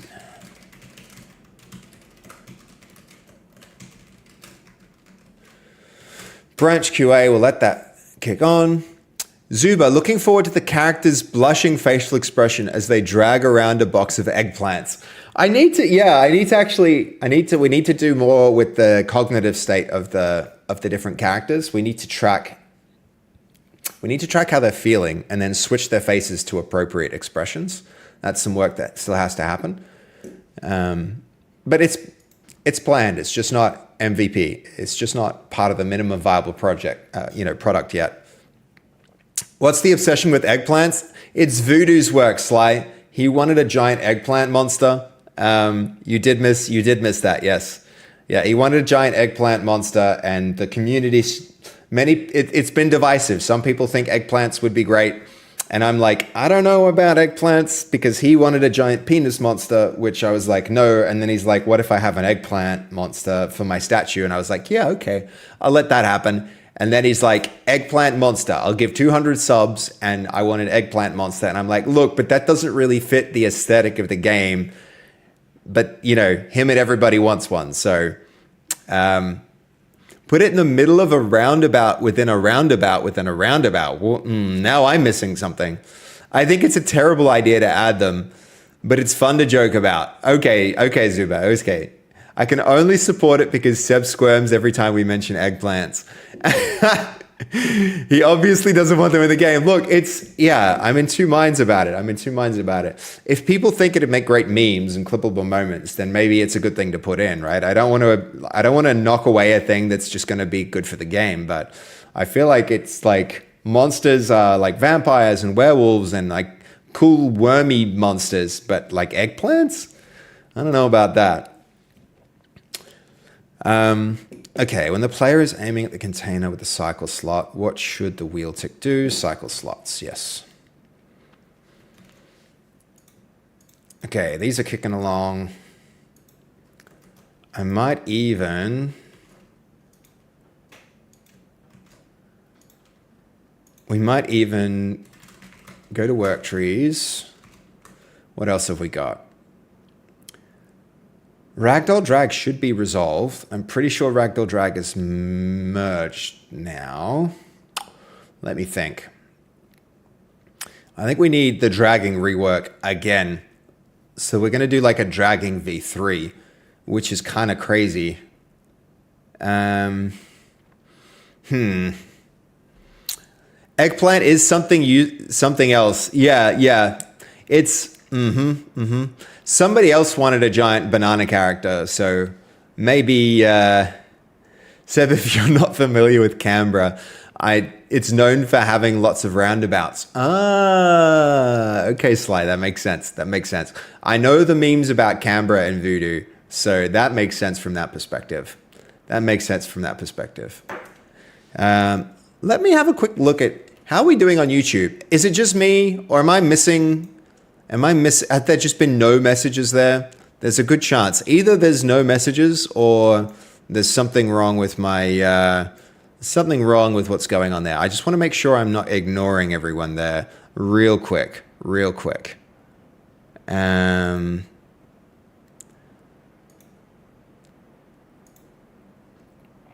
How are we? Okay, no, we're live. We're live there. Looks like that's working. I'm just going to do a little test for myself. And that worked too. All right. I'm not missing. Okay, that worked, Goldie. I saw it. Thanks. I just thought I'd make sure. I don't want to miss it. I don't want to miss it if there is someone coming through and saying hello. I don't want to miss the thing, but okay, I mean some members of the community are a bit dirty-minded. That is true. Or we should make it that when a character is eliminated or loses, they have to move to Canberra. That's kind of a big commitment for a little game. I don't know if anybody wants to do that. All right, I'm tempted to just not deal with that problem right now of dragging objects and just trust that it works with the existing system. Yo, hold on. Is that Sergius? Is that Sergius's character? I'm not sure. Hold on. Character. When I say character, I mean chatter. Make some noise. Whoop, whoop. There you go. Noises. Good to see more. Yeah, okay. YouTube is working. Can confirm. Okay, gates. Let's go back to gates and make sure that gates are now fixed and working. The ultimate punishment. I don't know. Is it really that bad? Okay, here's our plan. So, mouse only wheel zoom for the local camera rig, keeping the current 4-meter orbit. Implement. It's definitely on its own branch. So many great bits of feedback from Kaz.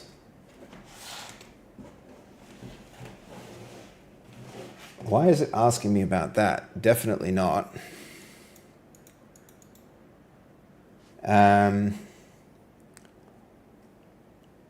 Okay, there were so many different good bits of feedback. We're going to take them one at a time, though. I don't want to overwhelm myself with too many work in progress things all at once.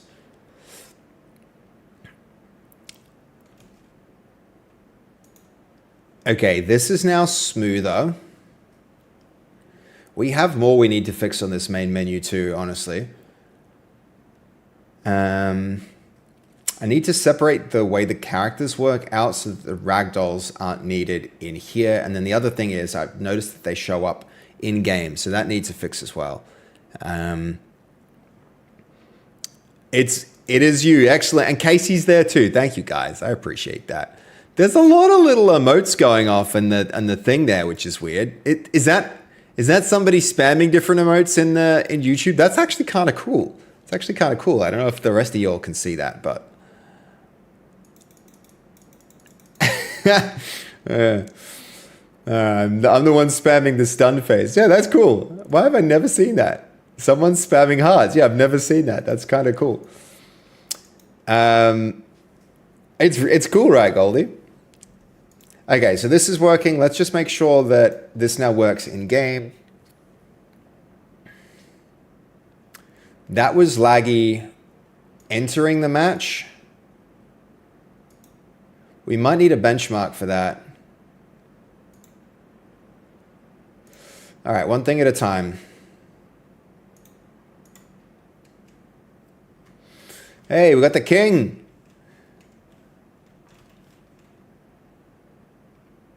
Whoa.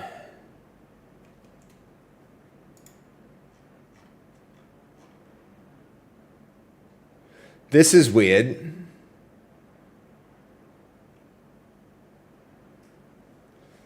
All right, one more time, one more run of that.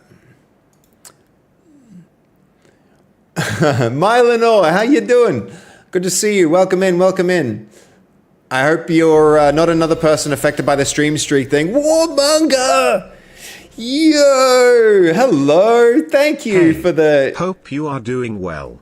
Phasm Lady based code M Lady based code Wave. I am doing well. I am doing well. Warmonger. Thank you, dude. Thank you for the 6 months. Really appreciate it. Really appreciate it. How you doing? Okay, let's see. Hold on. So, I returned from YouTube. No, welcome back. Welcome back. Welcome back, Casey. Lots of red errors. Yeah, I don't know what they were. I mean, this is all like that's weird. I don't know why that latency happened. And I don't know why those errors happened. All right. There it is. Whoa. Surely there's errors there to indicate what the hell happened there. When did that get introduced? This is working fine. All right, we have to go look into the history.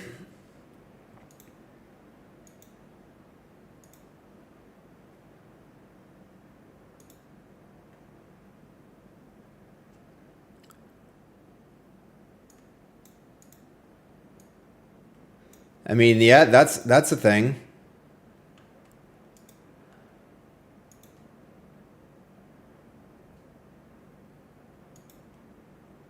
Okay, so we need to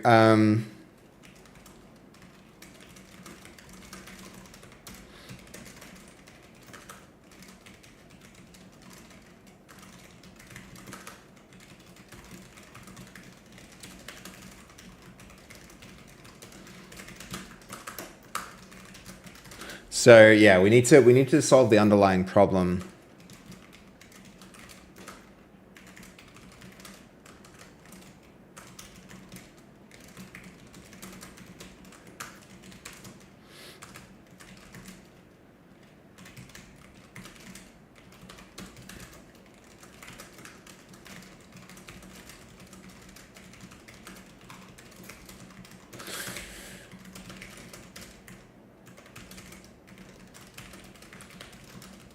Okay, I do think this is a result of recently introduced code, so let's let it go on that.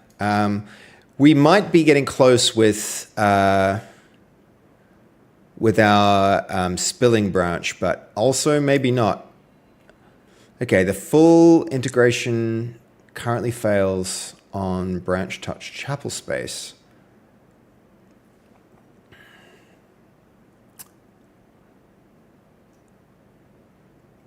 Okay, here's a yo. Thank you, PepTech Dev, for the raid. How are you, man? Welcome in. How's the software platform? Like, guys, this is PepTech Dev. He and the Dev Dad are making a really cool tool that connects your Git commits and merges to Twitter posts, which I thought was such a sick idea. Really, really cool concept. If you guys like that kind of dev, and a lot of you will, because that's a very similar thing to what we do here. We've been doing, you're shipping? You've shipped a bunch of stuff today, getting close. Awesome, man. That's really, really cool. Like, yeah, as I said, we've done a bunch of stuff like that here in the past. We're making a game right now, but we're not always doing that kind of thing. So go check out what those guys are doing. Give them a follow. Go check out their tool, which sounds like it's very close to shipping, which is a very exciting time. And this is where you need to start to personally, I start to stress about ramping up work and making sure that, people see it and doing marketing and all of that kind of thing. So big shout out to those guys. Thank you for the raid, dude. I appreciate it. Mylenor, yeah, you'll probably like what these guys are doing. I think it's right up your alley. So here, the Dev Dad as well. Both of those guys are working together on a project, which kind of envious of having people who want to stream together and make a thing. Sounds really, really cool. And just having a collaborator like that is absolutely sick. Shout out the Dev Dad. He showed me the ropes. Yeah, it's a cool thing. It's a cool thing, man. Cool to have friends doing the same stuff that you're doing. So, and the more that I'm making new friends here all the time on Twitch, and I'm starting to count you guys as part of that. PepTech and Dev Dad. That's really, really cool. So yeah, dude, that's amazing. Thank you for the raid. I do appreciate it. For any of PepTech's crowd, we are also doing software dev, but in a different area. We're working on, we're doing some game dev stuff here. At the moment, we're working through closing out branches without any Twitter posts. We've got 3 open at the moment. Spilling objects, some polish to the user interfaces of our game, and a system with gates. At the moment, we're in the process of fixing some new cause of latency that's been introduced in the gate system. We're closing out the spilling branch by reviewing the code there, and hopefully doing a few more quality of life improvements with the spilling related to editor interactions, for the game engine interactions, and some other things like that. So I think the next thing will be this issue, which I was just looking at before we got that raid.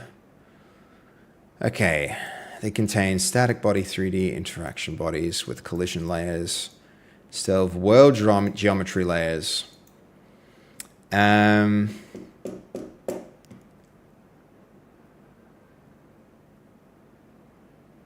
Okay, so we need to probably propose a fix for the priority 1 issue, and then do that, because that might actually be a branch generic issue, because those static objects need to. Okay, so some static objects like the weapon rack and shield rack need to be blocked, need to be treated like world objects. The change here is to modify the layer on the source objects so that the player doesn't pass through them. Let's fix this priority 1 issue on the branch before we merge.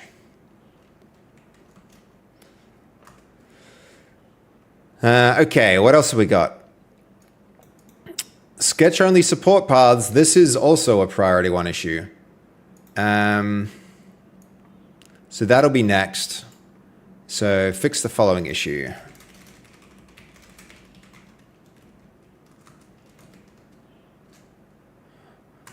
We'll queue that up. Branch QA unrelated issue handling is incomplete. I found another existing runtime editor hook. I mean, we may as well fix this as well.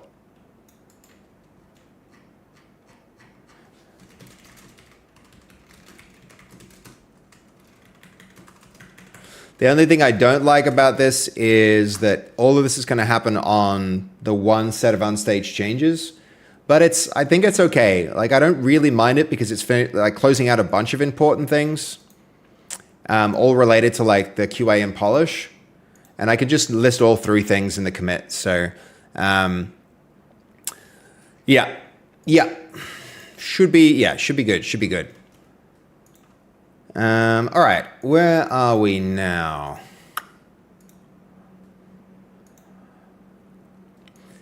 Could work on the ragdoll stuff, but I really don't want to start too much new stuff until I close out everything that we're currently doing. Camera zoom on its own branch. This one, tempted to cherry pick the changes from here, from these 2, and put them on that other QA branch.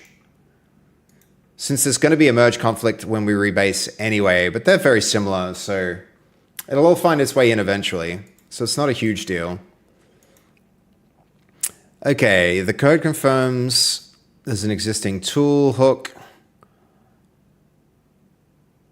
I think we want to... Yeah, we can document it and then we'll go onto the QA branch and deal with it in known issues.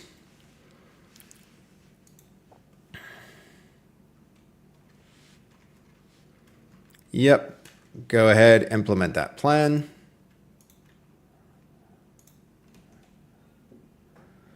I wonder how big our known issues is now. I think it's actually getting a little long in the tooth, and I should probably take some time to deal with that. Maybe that's the next branch that we actually open here, is like fixing known issues on its own branch. That can be really broadly reaching, and I hope I can just close out all of our branches first before I start working on this properly. And then this, oh man, this is the second attempt at this branch. I'd like to get that closed, but I don't know. Every time I try and improve the system, it feels worse. But I don't know how else we solve problems like flipping up containers that are flipped over.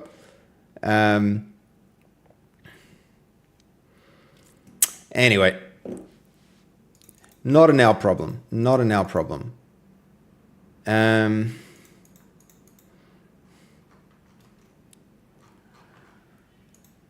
Okay, how are we doing?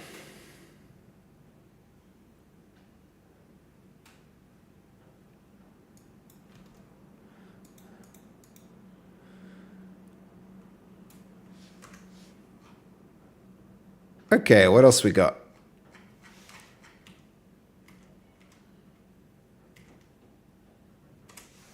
One more branch QA.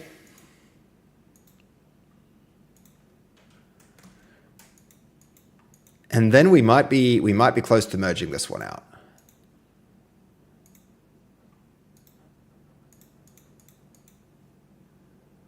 And that would be really cool to get it actually just like done.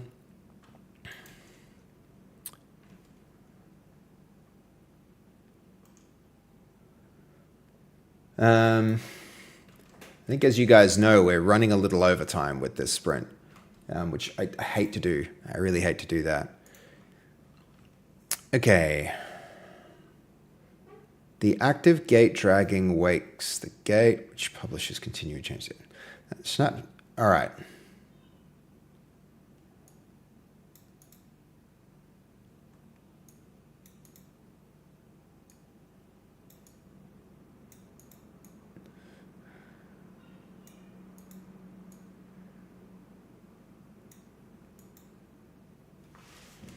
I mean, that makes sense.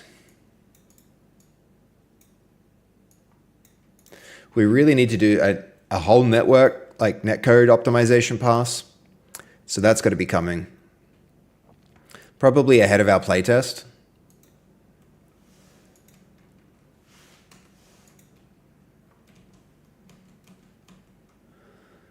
All right, where are we?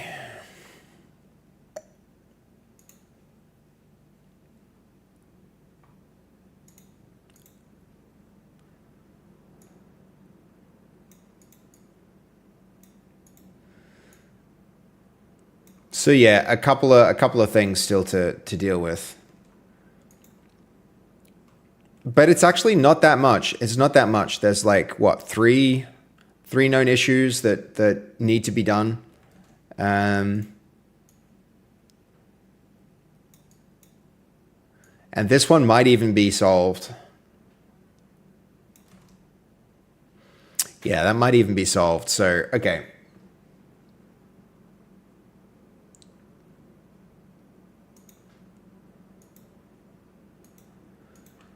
UI polish. How to deal with that one. I don't think it touches anything else. But there is working code in it. So it might be good for, like, it might be a good candidate for a merge as well. But yeah, I really just, I feel like I want to get these things just done.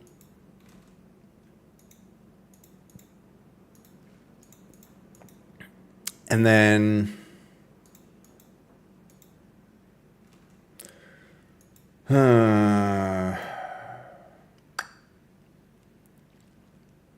thinking about it, this is the thing that's sitting there as a real, like, big issue. How do we flip flipped objects back up? That's a really, like, it's a problem. We could do the Halo approach with, you guys remember the Warthog? If the Warthog is flipped and you walk up to it and then you interact with it in a way where you can't, like, you know, it just, like, automatically writes the orientation of it, right? Could try and do that, something like that. Let's just try the camera zoom while we're here.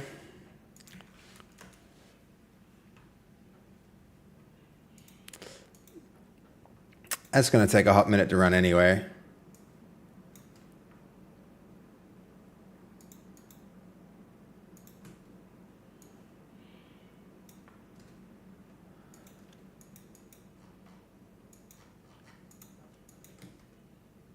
Okay, that's the camera zoom. Yep, that can go over. Very annoying. No, not that.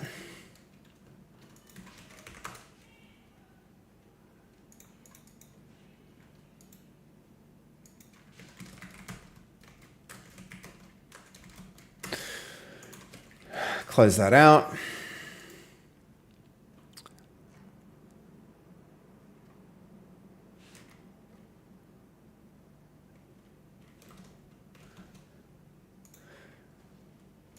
Okay, camera zoom, run it. Now we need to fix some door colliders and stuff like that. There's a lot of, like, little polish things that need to be done. Then we need to fill the houses out, a house for every character when the game starts. That's another one.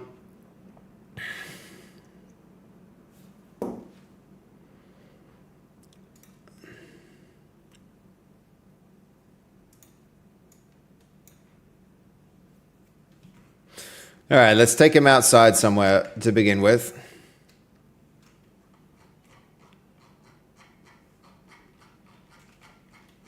I mean, that's not bad.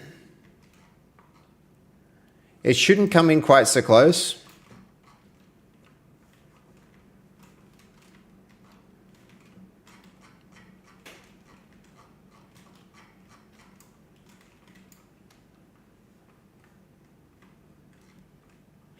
Maybe we allow them to zoom out a little further. And I want to smooth that zoom as well, so...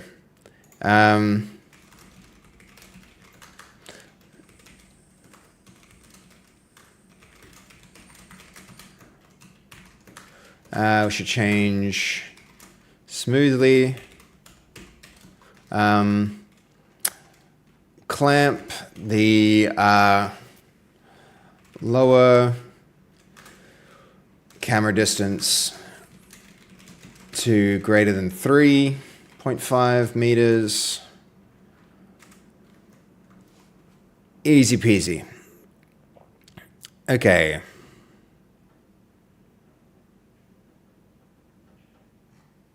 I thought I dealt with the interaction layer on this branch, didn't we?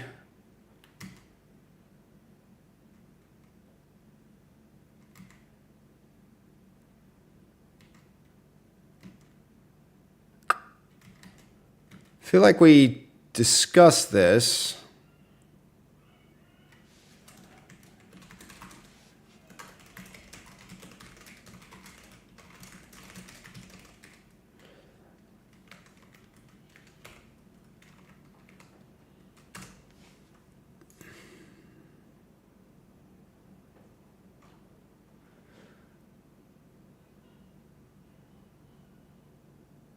Okay, yeah, so that will get done. And that one needs to get done too. One at a time, one at a time.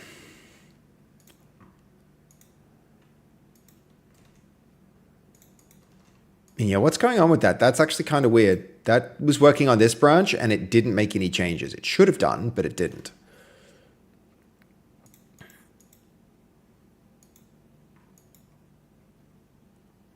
Okay, smooth orbit for cameras.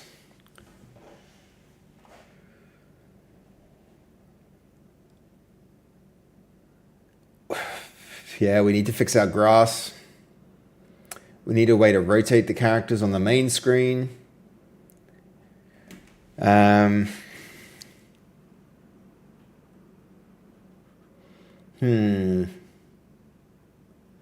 so many little, like, great little features that Kaz flagged.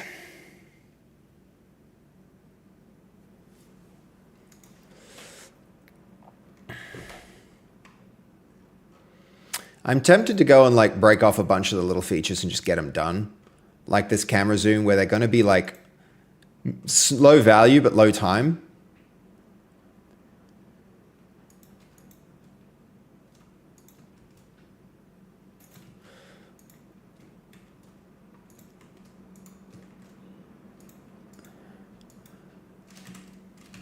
So we can go there.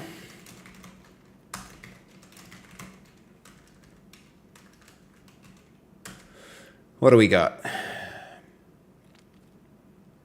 Consumables needs to be closed out. There's definitely one. What's that still doing existing here?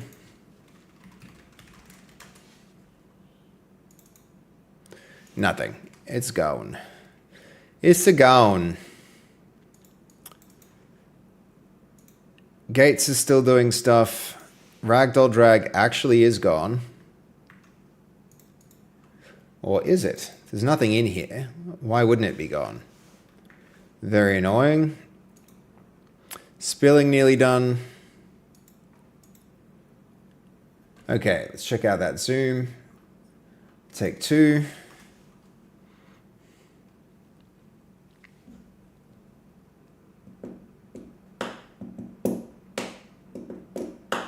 Hey, Netrowex, hello. Welcome into the stream. Good to see you, man. How you doing today? Good day to you too. Yeah, we'll do it like this.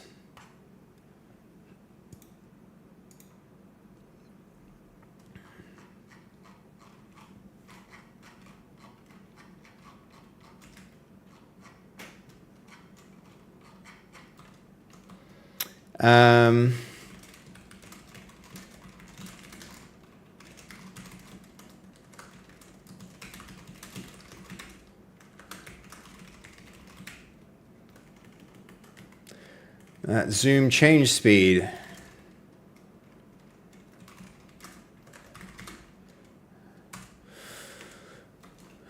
Let's see, what else we got? Okay, it's trucking along. It's trucking along. We're getting there. I appreciate it. I'm good. How are you? I'm good too. I'm good too. Yeah, having a good day. I'm always good when I'm here working on the game, man. Life is filled with so many different little stressful things, but I really love doing this. So it always feels good to be here, live streaming and making stuff. Yeah, it's and you know we've run really far over with the features that we've been working on, like almost a week of streams later than I thought for the feature set. So I got to be very careful and close things out. And we're approaching a community playtest fairly soon, which is very exciting. But yeah, I'm doing good. Oh, the buttons, Raisin. Which buttons? Have you seen the new features for on the? Let's see. I'll show you the. I mean, I kind of need to like split this out onto a work tree, but. There is a cool new thing with, let's see, it's with, I'm going to try and show you the way the new buttons work. Is it going to have options to change in-game graphics and settings where it can work on different PCs and OBS settings to properly work while streaming it? Yeah, it will. It will, Raisins. I don't know if you've seen that menu yet, but I'll show you. You've been, yeah, nice. You've been lurking while you work. Lurking and working. That's what I like to hear. Yeah, I'll show you.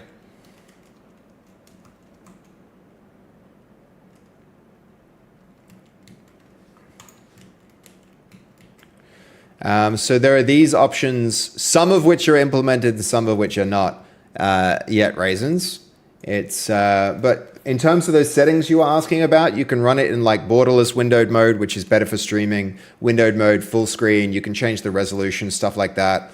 And then we haven't implemented them yet. These are just placeholder. But actually, no, that's not true. I did hook up some of them, so you can change graphics quality. You can change things like the frame rate limit and all that other stuff. So yes, thank goodness have been okay. A lot of games, yeah. Well, I'm kind of, this game needs to be very streamer compatible, Raisins. It needs to be very, very streamer compatible. So I'm doing my best to make sure that's the case. I really want that to be the case. But yeah. Love the energy and the work ethic. Keep it up. Thank you, Netro. I will do that.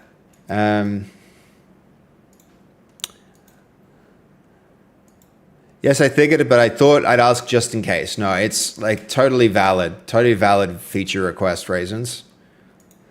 Totally valid. Okay, where are we?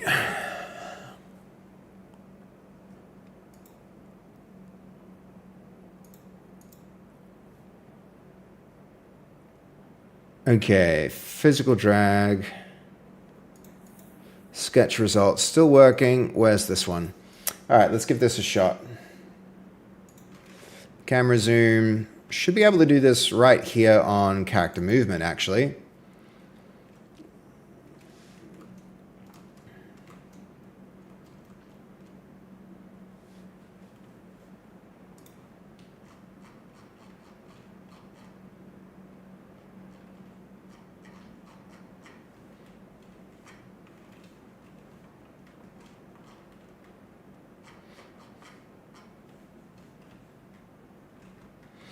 I feel like when we're zoomed in, the focal point needs to be a little higher so that the character doesn't take up the whole screen.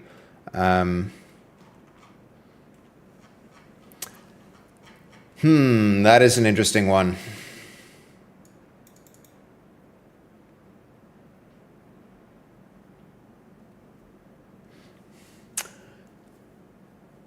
Yeah, how do we deal with that?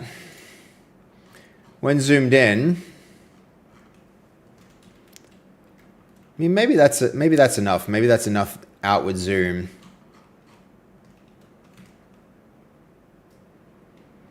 I mean, that takes up a lot of the character, right? I think we need the camera. We need a smarter camera. If we're going to implement this feature, we may as well implement it well, so that when they're zoomed in, the camera goes over the shoulder.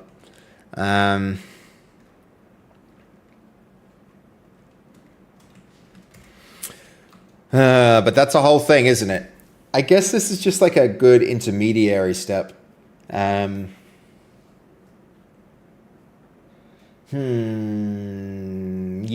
important to think about this. Think carefully about this.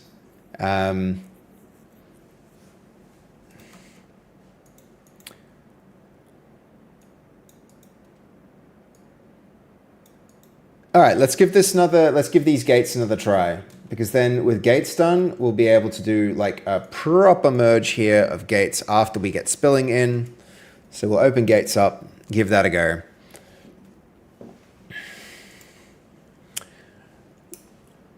Are there any other like stream specific features that you feel like you'd want, Raisins, in a game like this? I think getting this kind of feedback from a person who will stream the game, pretty useful, pretty useful.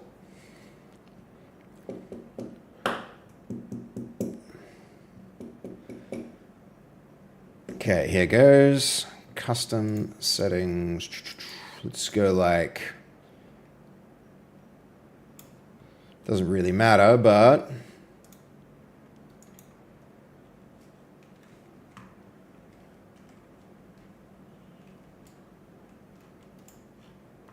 you know what? I already feel like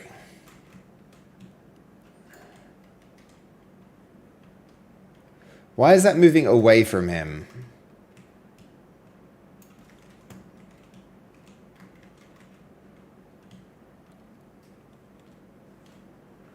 Okay, so this one's working fine. The other one is having issues. This is oh no, it's not. That's just fine too.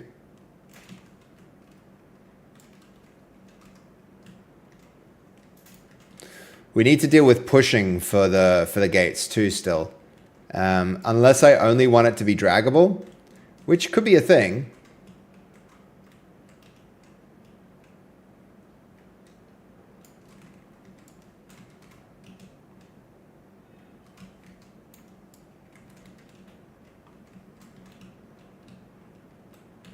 Okay, that kind of works where it's going away from him. Yeah, we need to deal with pushing the gates, not just pulling the gates. Because pulling is working, but we need pushing as well. Oh, need is a strong word. Maybe we actually don't need this but also it kind of looks ridiculous when you do it like this, right?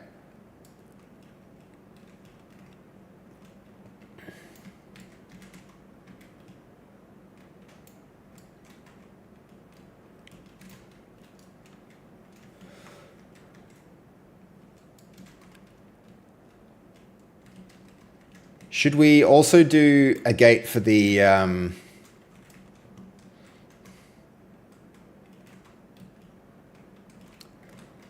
let's see, will that come back with me? Yeah, it will.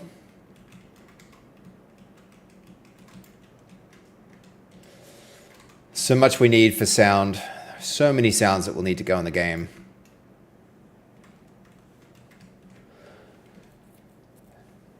Okay, gate's working. I can't think of any, but I'll definitely let you know when I come across them. I just got a PC last week. Yo, nice. But having the exact issue while trying to get things connected and running. But having that exact issue. Oh, yeah, I know what you mean with things not running as windowed stuff.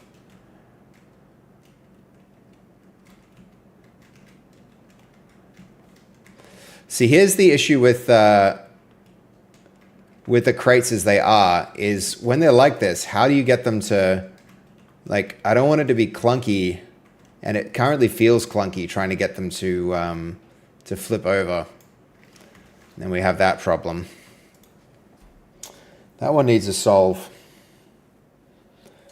The ground collision is just bad. And it's not something we have direct control over because we're using a different system for the ground mesh. We're using the terrain system. But those gates are kind of working. They're kind of working. I don't mind.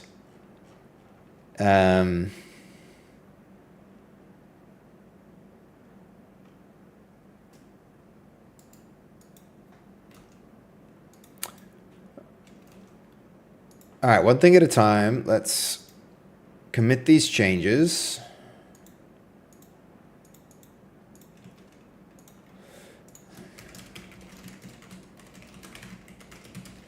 Improve gate. Dragging performance.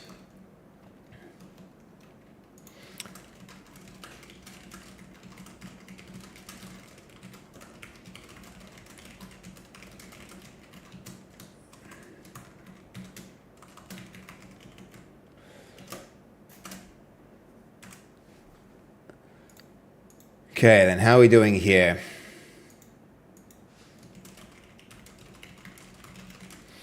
A little slower, I guess. To get this one right, I feel as though we might need to go and do a little bit more research for... Okay.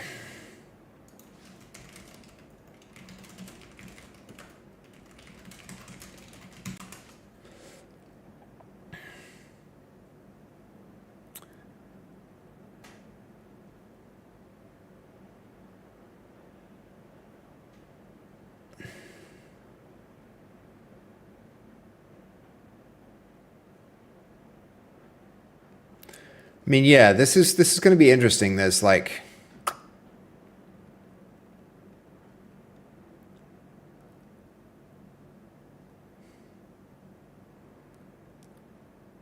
This might be something interesting where we can like... we can look at something like the Witcher 3 style camera. This one might be a good one to try to like follow.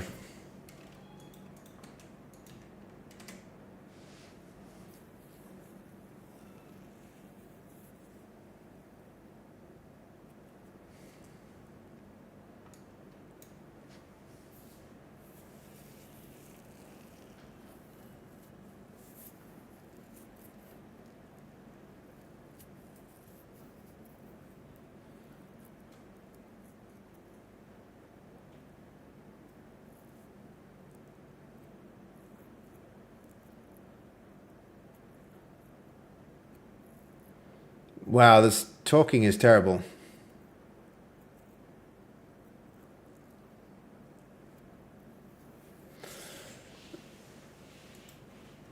Okay, not so much that. It's too Unreal Engine specific. Let's see, what else have we got?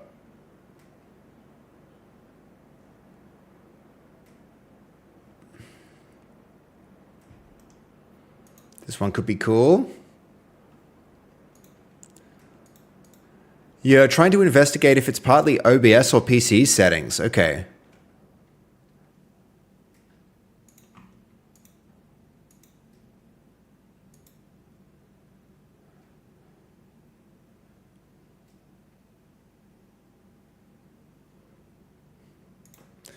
Nah, we need better. We need like...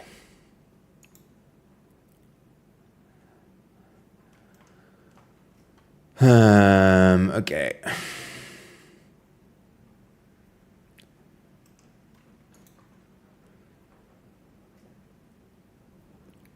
Looks like these kind of videos do quite well, surprisingly.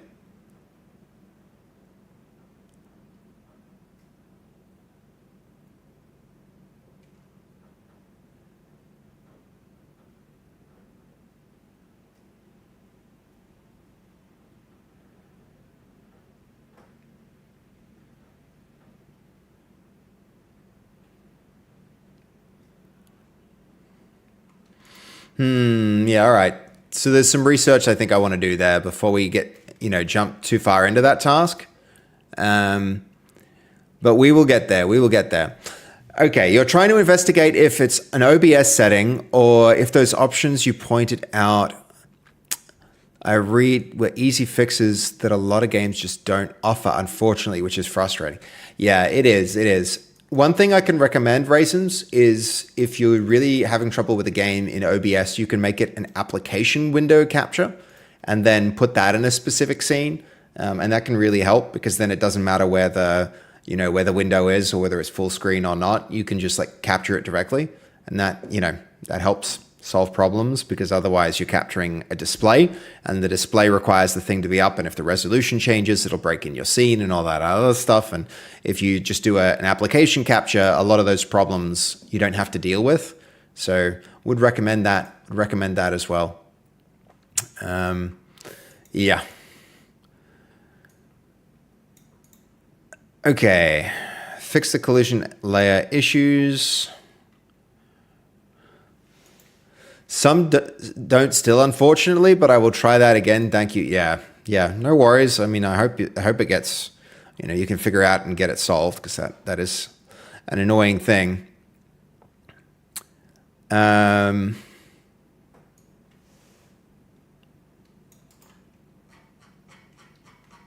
So let's resolve the following.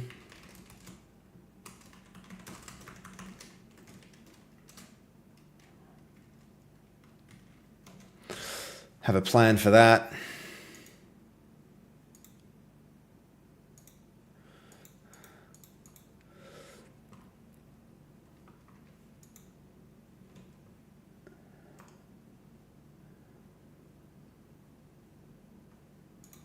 Okay.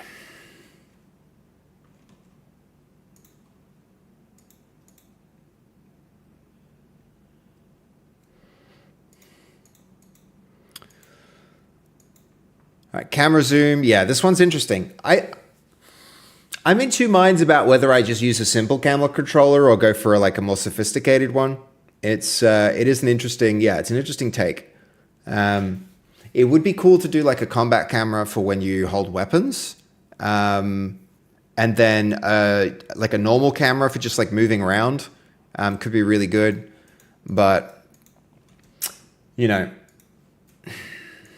on one hand, I just don't want to be opening more branches, but on the other, I think it might be useful to just like move a bit quicker. So let's go to UI polish, because we did make some meaningful change there. And one question I might ask myself on this branch is, should I give this treatment to all of the UI, or do we limit it to just the UI that we've done so far? There's a lot of UI that will need to be redone. And so like polishing that up might not be smart.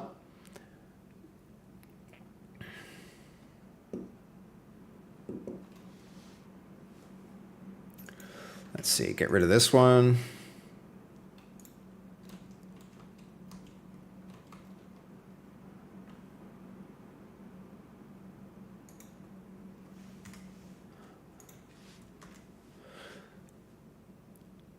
I mean, that might be good enough.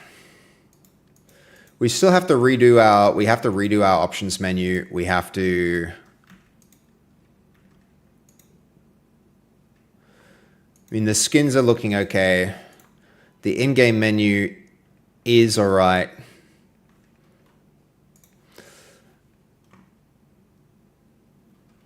Let's see, backlog.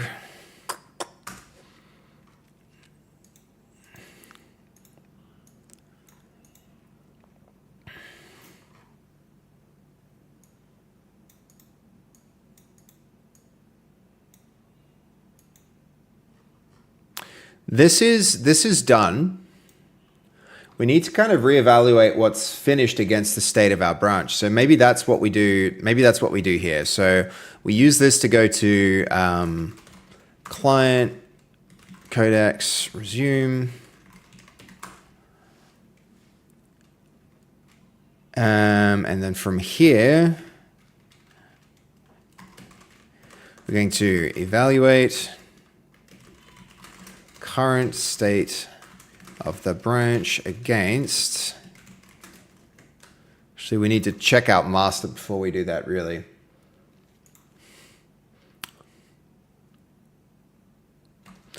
All right, don't get distracted. What I need to do after vertical slice might be,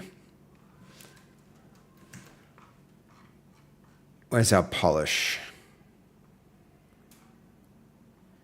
Character player, emotion system, world building, polish.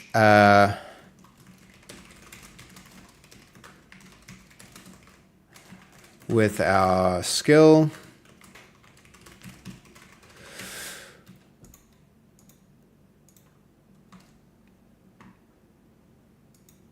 Okay, what do we got there? Yep.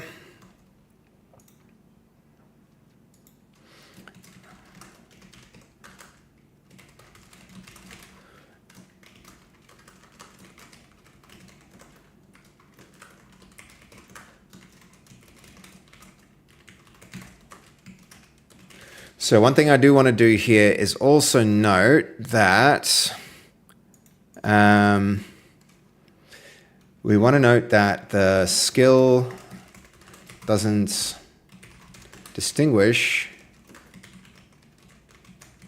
about animation, general polish,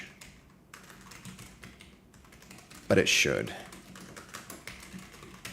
But it should. But shit should. Whoops. I typed that wrong. Okay.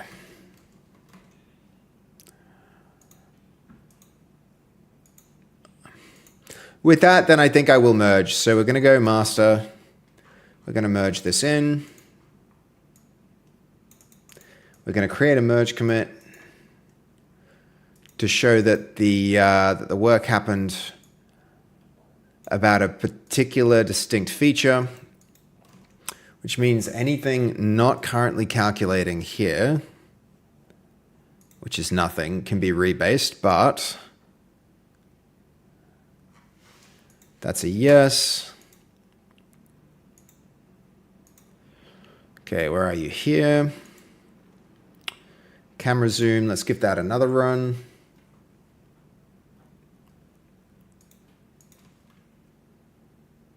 Where are you? That can exit. Camera can movement sketch. Let's give that a spin.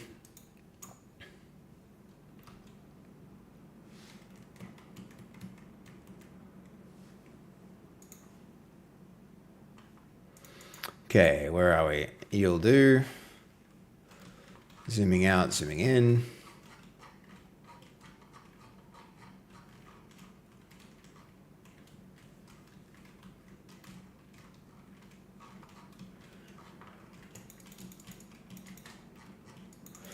Yep, I like it.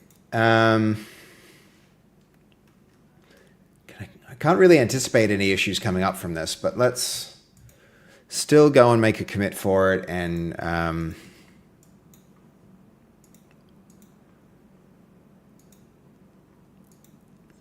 you need to start looking at what was actually implemented here. So tests, I'm not going to worry too much about those. Here's the guts of it. Local player interaction controller.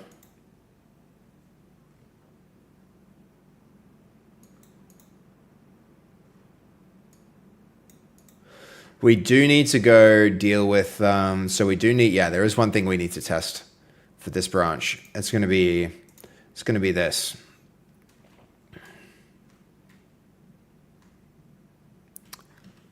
Oh, it's on a different branch.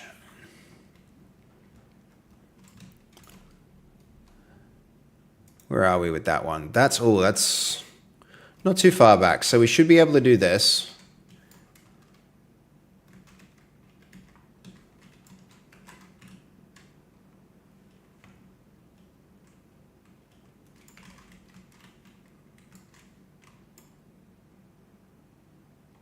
Yeah, see how by scrolling my mouse I can change which corn it highlights?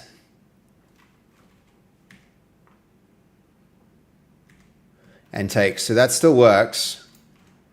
And I can still mouse wheel the scroll. The moment I come up to interacting with this, the scroll changes what it does, which is what we want.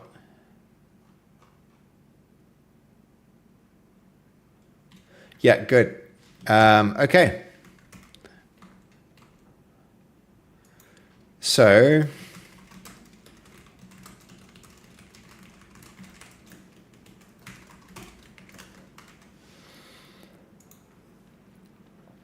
that might be a really nice, easy feature to do. So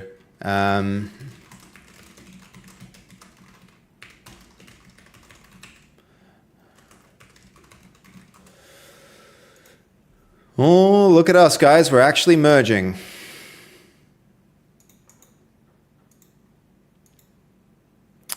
Probably should have been more careful about the merging on the on that UI branch just to make sure there weren't any issues running our QA against it, but it'll be fine. It'll be fine.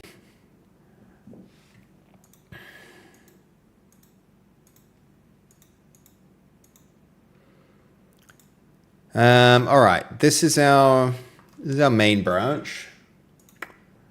And I don't need to necessarily deal with that stuff now, but at some point, it's going to be really important that we deal with our known issues and that we start working on this QA pass.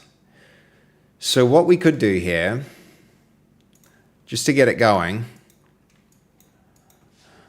is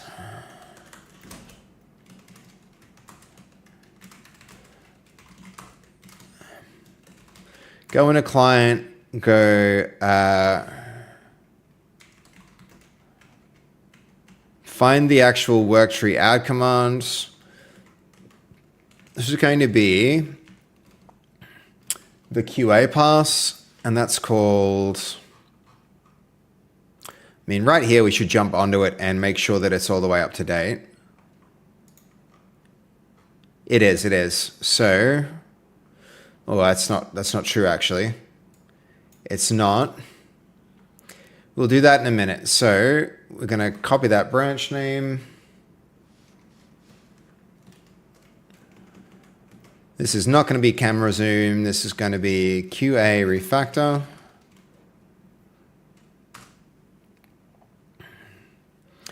All right, good stuff.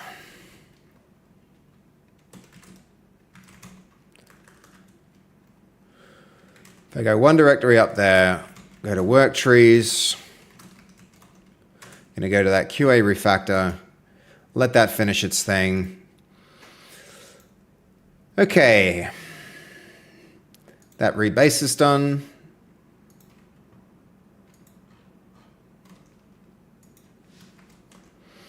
Let's see.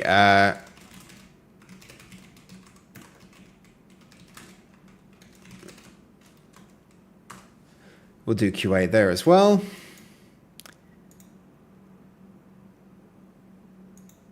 Hopefully it comes up clean because it's such a small change. Then we can merge that. Let's see. What else have we got? We've got... I'm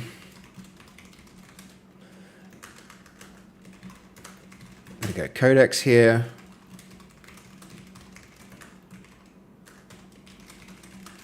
We're going to look at solving some of the known issues.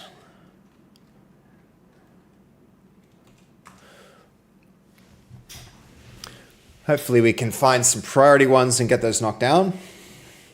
That would be swell. How are these doing? Man, these take a hot minute, don't they? I'm tempted to put them into that fast mode.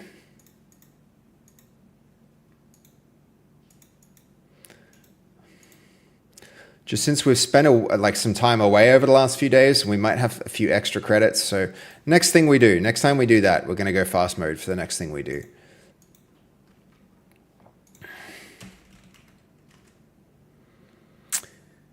Okay.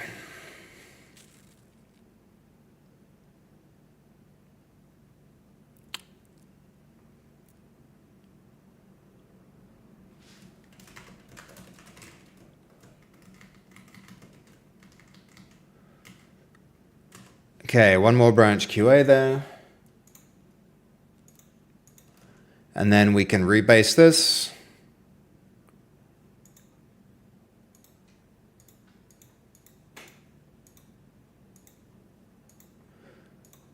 Okay, here we are. So, which known issue slices should the implementation plan to target first?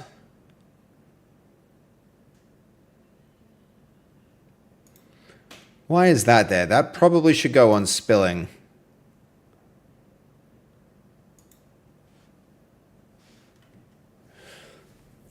Aggregate surface interfaces, if searched.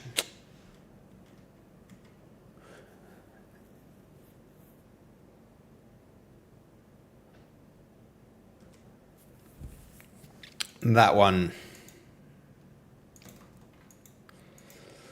All right, how are we going here?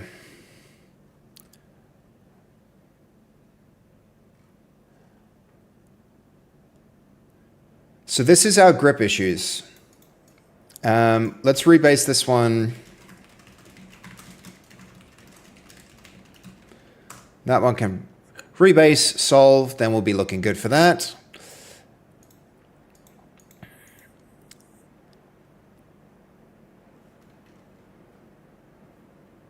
Okay, let's give Gates another test. Just in the sketch.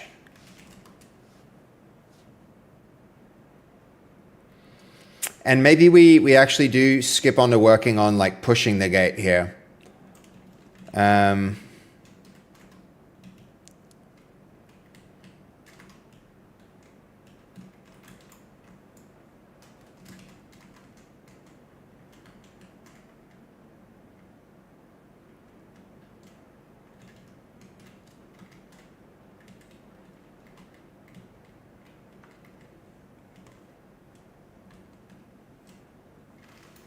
All right, so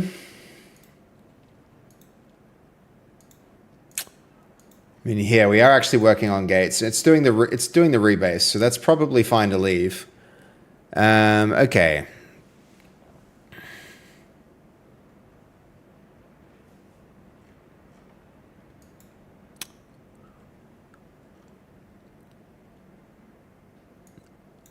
Okay, there's a failure in the physical drag sketch. Okay.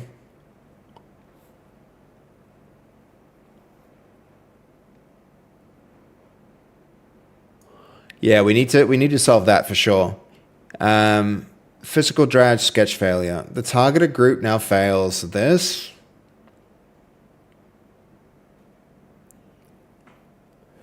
Should toggle body drag eligibility.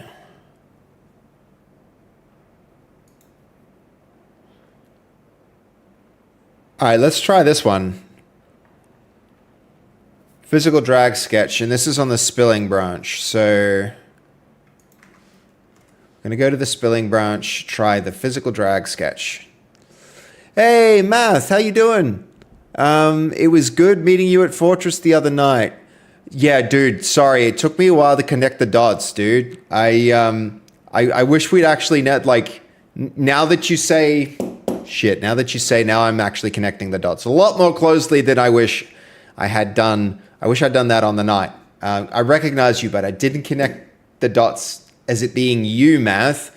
This was like the conversation near the bottom of the escalators. I should have hung out with like longer and spoken more. No worries. I'm sorry that happened to your account, dude. That sucks. That's real annoying. Man, it's so weird. Like the number of accounts and stuff that get.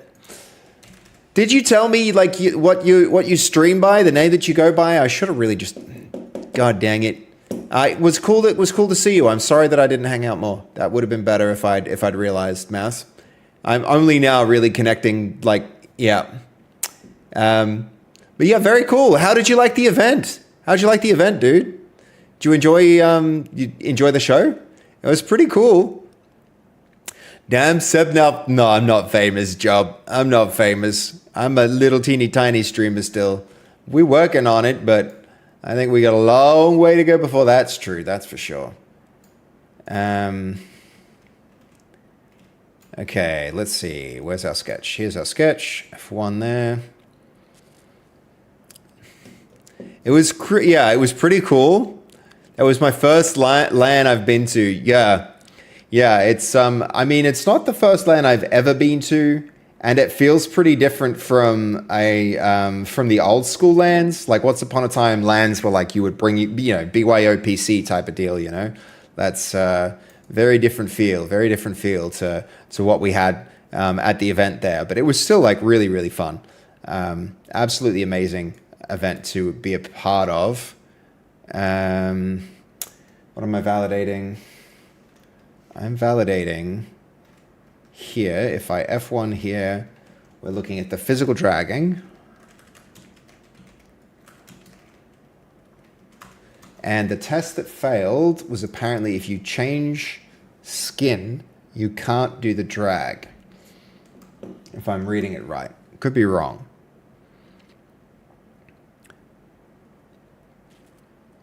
Expected body drag anchors for 18. It's the wrong sketch. This should be the body.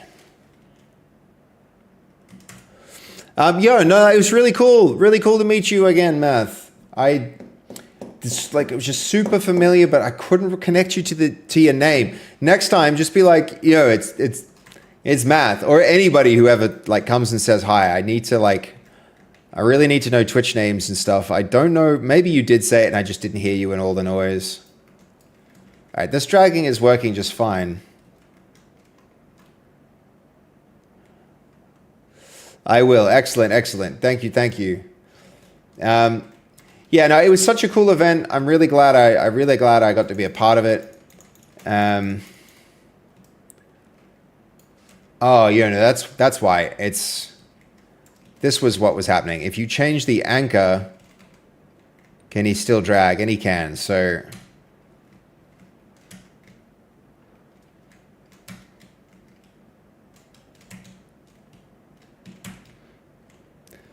that's working fine. Let's exit that. So for our priority 1 issue,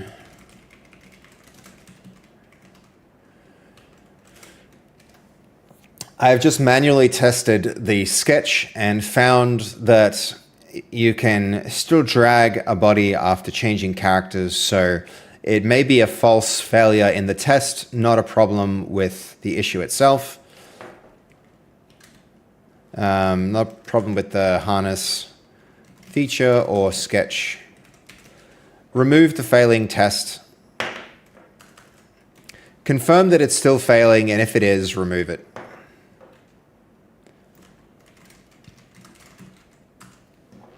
There we go. All right, get that out of the way.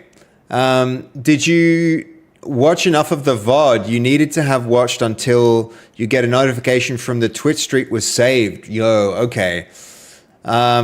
Yeah, the streak reset. You did watch it. I don't know, man. I don't know. I hate that event caused so many people to lose their streaks. I mean, 4-5 people now have said that happened. And I thought it might, but I don't know. I'm disappointed. Should have made the event run longer or something, or I don't know. I don't know how to deal with that. Okay, let's have a look here.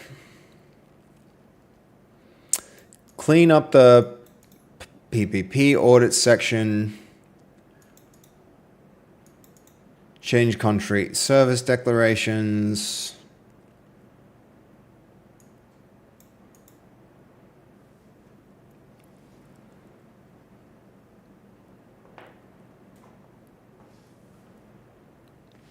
Hell yeah, that seems like a great plan.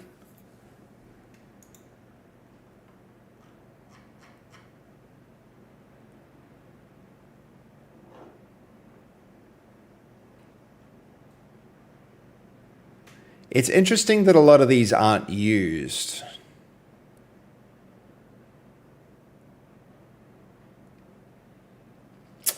I do worry about that.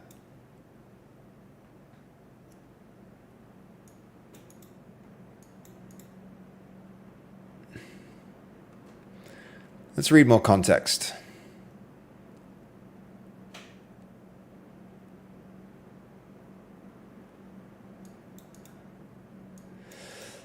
Each concrete service on standard reader authority capability pair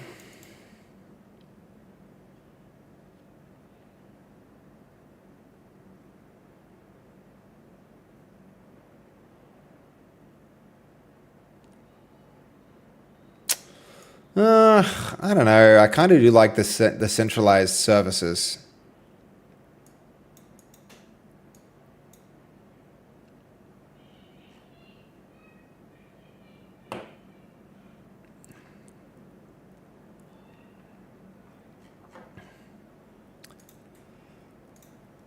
Okay, that one's probably fine. So I mean, this is good. This is good. Camera zoom, I think we can actually merge. My gosh. Nice to have a feature that actually very quickly gets solved. I like simple features, guys. I like them. So let's merge this into master. Create a merge commit. And now gates and everything else can rebase onto that. Camera zoom. Also, we should be able to delete the work tree. Let's make sure it's not open. It is, so we'll close it. Yes. Cool. Permission denied. God dang it. Let's see it in the Explorer. One up into work trees. Camera zoom. I mean, that should be fine. You know what it is? I bet it's this.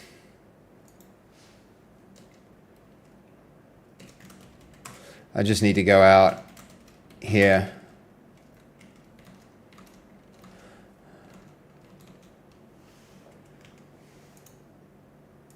No, not that. That's really annoying. Okay. Do you always use work trees? I haven't figured them out yet. Tricky Mickey can highly recommend trying them. It's just like, look, if you're working on multiple features simultaneously, on one hand, it slows you down because you have to screw around with work trees. And on another downside is you take up way more disk space because you have multiple copies of your project. But the big upside is you can work across multiple branches without worrying about merge conflicts, and you can commit your changes independently of one another. That's the really big upside. So, it's worth it in my opinion. I can recommend doing it. I think it's a really good idea to work that way. I'm going to continue working that way despite the challenges involved with it. Essentially what it is, Tricky Mickey, is like, you can think of it as, here. So if I'll just show you like this. So for every branch, what essentially happens is in your project. So here's the real project, right? The game client is where I'm doing most of my work. Every time I want to add a new feature, instead of having working on several features at the same time where multiple agents are making multiple changes to the same set of code, what you instead do with the work tree is you create a copy of the whole project. Everything in that project gets copied. It's all duplicated, and then it gets checked out. I really want to delete that. That's annoying. So this is all the content that's in the client folder, but it's specifically dealing with the changes that I'm making to a feature where you can open and close gates. And by doing that, all of the code related to it gets to can be worked on independently. And it's a big advantage because now I can, without worrying about problems and merge issues, apart from when it actually needs to be merged, you can just it's like having multiple copies of the project with all the multiple branches with agents working on those branches independently. So big upsides worth doing. There we go. This one too.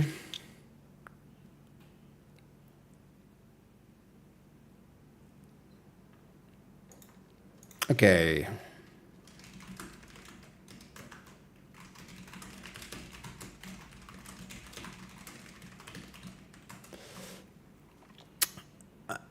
You'll notice I do some things a little differently. I like to rebase instead of merging. I think it just keeps a cleaner Git history. Ultimately, you get something nice that looks like this, where it's like, okay, these things changed and got merged, and then these things changed and got merged, and then these things changed and got merged. And the merge always describes the branch, and you don't get Guitar Hero Git history. You do a little bit, but only on the features that you're actually working on at any given time. So, that's nice. That's nice.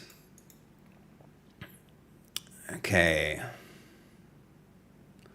Probably I can pick this across onto the refactoring that we were doing.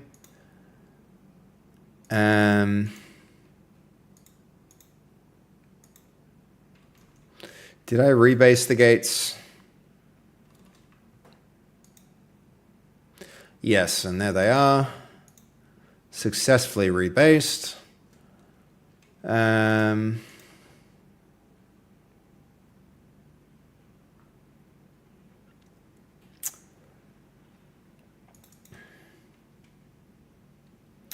Okay, wait until hands are within drag anchor before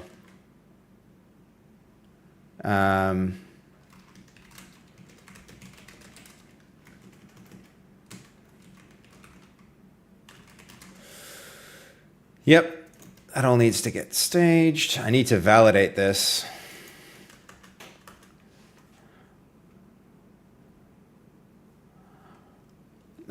Probably should check this before testing. And then we need to start working here on pushing. So if the character is too close to an anchor that they are grabbing, the gate needs to rotate away from them slightly. This is because right now we're able to pull the gate towards us to open it, but not push it forward. The player should be able to push a gate open, not just pull it open.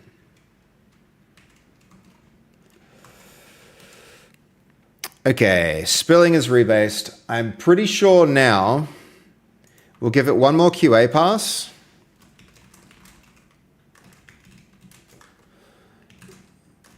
For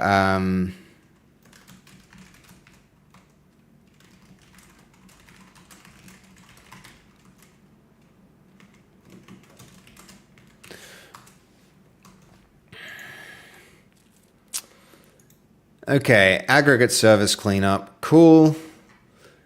I'm really curious about this one. Let's go see what actually changed on that branch. Really, actually, we should be rebasing that onto master.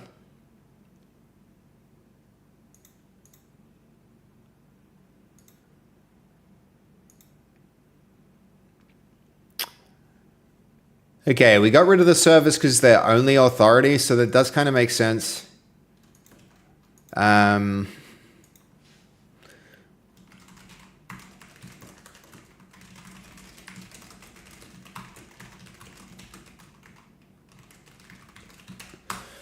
Rebase merge. Okay, where are we here? Camera zoom's actually done. So we can clear that and probably start thinking about a new feature.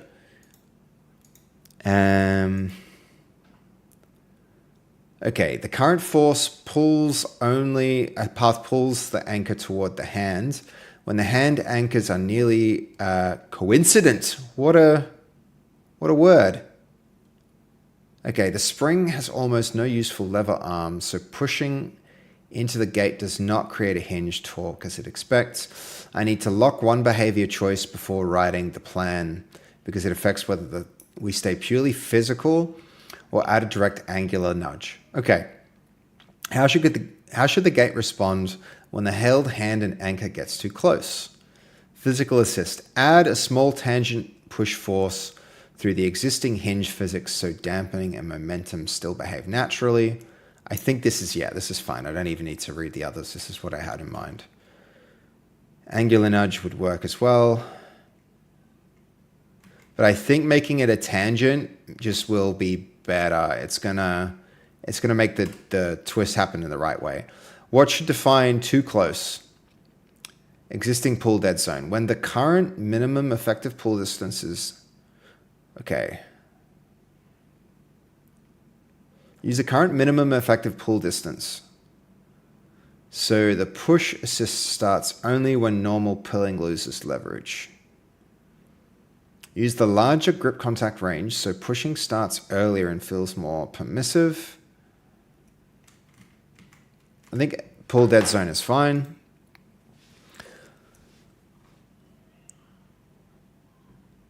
Okay, what do we got? That shouldn't have been a plan. That should have just done it.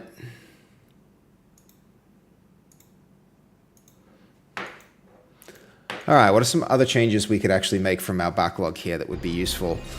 Yo, Gablogs, thank you for the Prime sub. Howdy to you as well. Yo, thank you for using your Prime here. I appreciate that so much. It's been great having you around the last few months, and great to hear you're going to be sticking around with that Prime subby. I super appreciate it. Thank you, thank you. You enjoying today's stream? I hope so. I hope so. There's a lot going on. There's a lot going on with it. You know, we're trying to get a lot of these features merged. A lot of feature merging would be super handy to get done. So, yeah.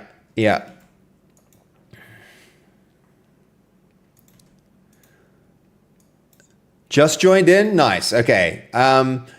In case you, well, I guess we did put it in the stream title, but we're dealing with user interface polish. We're using a few new systems to deal with object spilling out of crates and containers for draggable things, which we're working on right here. Actually, that's a good reminder to me to test this. So let's go there to, let's see, spilling number 5. Give that a run.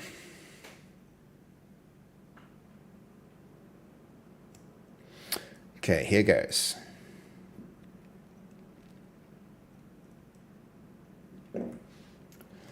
While we wait,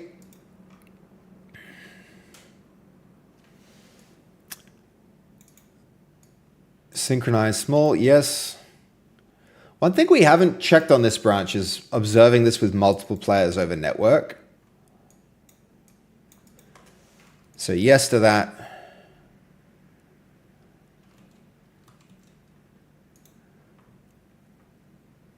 Okay, so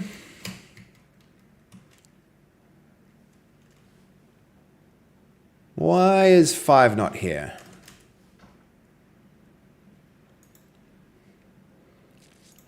Man, in the middle of what I was doing, I forgot exactly what I was working on. Surely I was reviewing it here, right?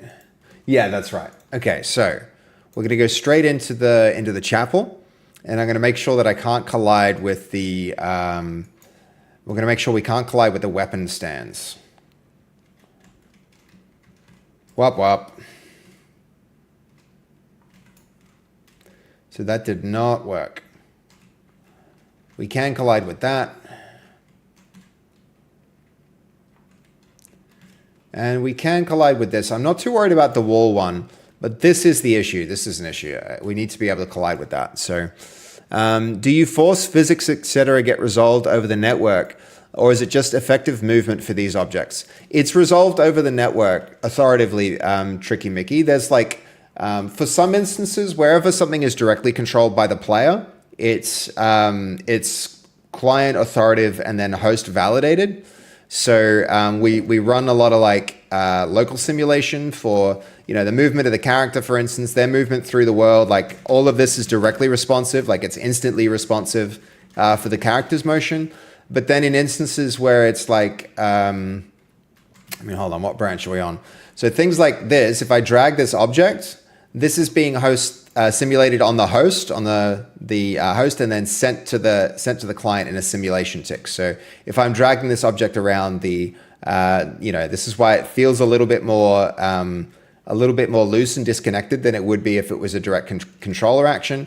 And that's because these objects are simulated on the server and then sent down. And that's because I want it to be possible for 2 people to grab this, right? I want somebody to be able to grab the other end of the crate and lift it off the ground, and then 2 people to walk with the crate together. So the crate is simulated on the host and the information is sent to the client.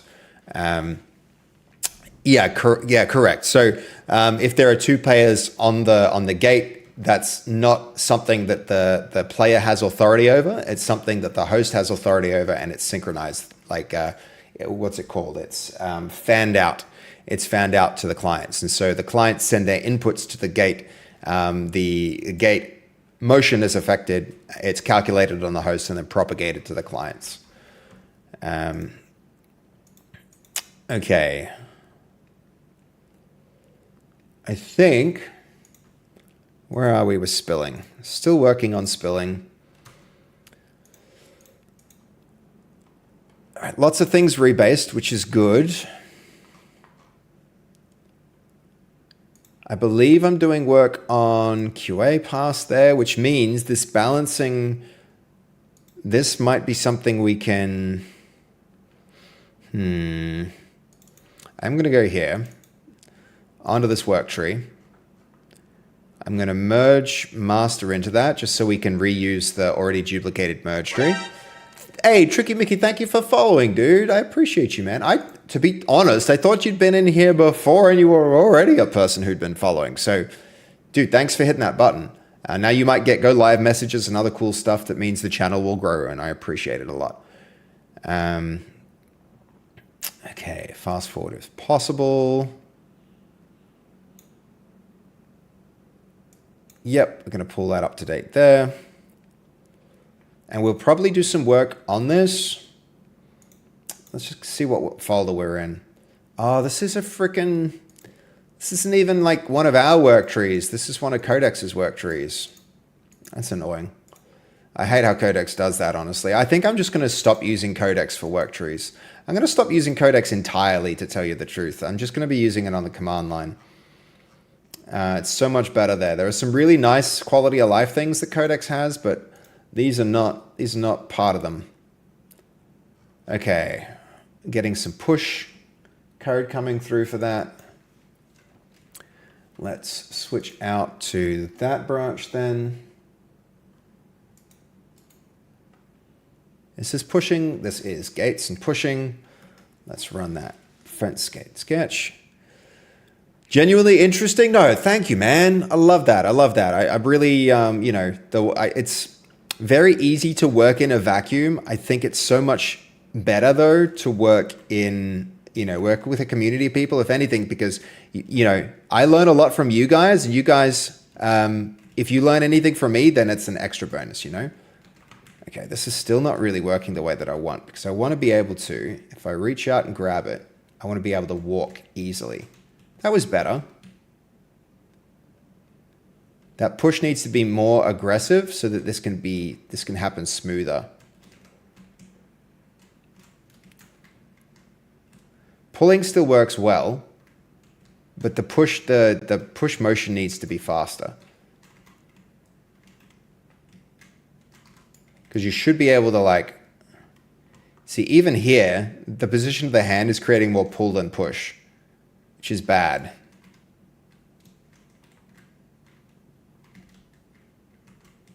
I think that's because of the tangent motion. So that's a bad thing.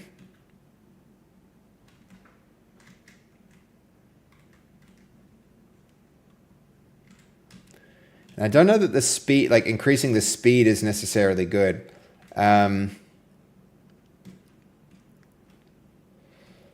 This is an interesting one. How do you describe what needs to happen here?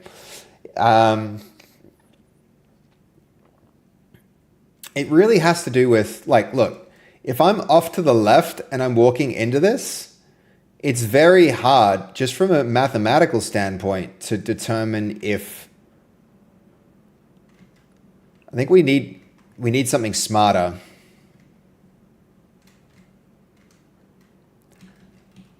Because the direction of the line, to see if it's pushing or pulling, is like... I think it needs to be something like the distance of the character controller from the anchor. Right? Because here, now we're on a pull threshold, but maybe that's actually valid. Maybe I should be pulling instead of pushing at this point.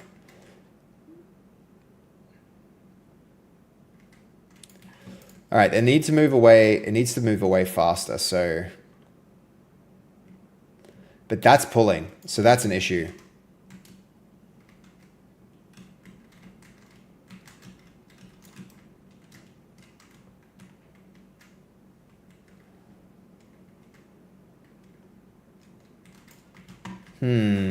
Let's try this in the game. I think I need to just like give this a spin in the actual game.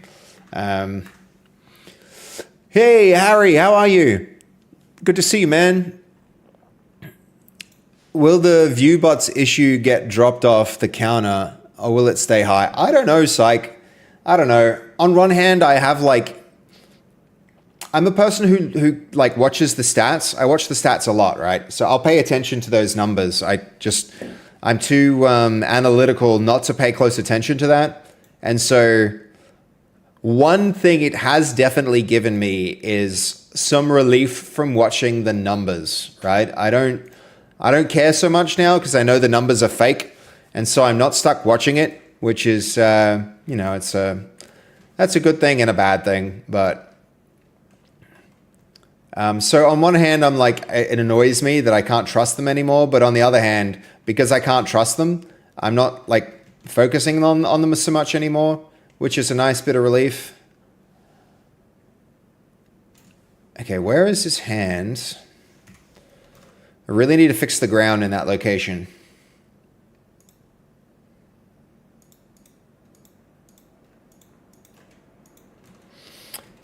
All right, let's have a think about this thing. I mean, honestly, it's actually still even working. It's running tests and stuff, so we shouldn't be testing it too soon. Okay. Let's go see the QA pass. We'll let that finish. Go deal with the QA pass. Okay, physical drag.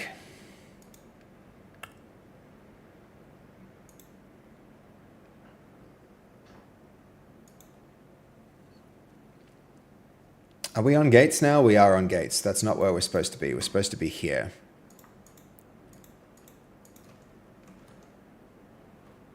Reevaluate.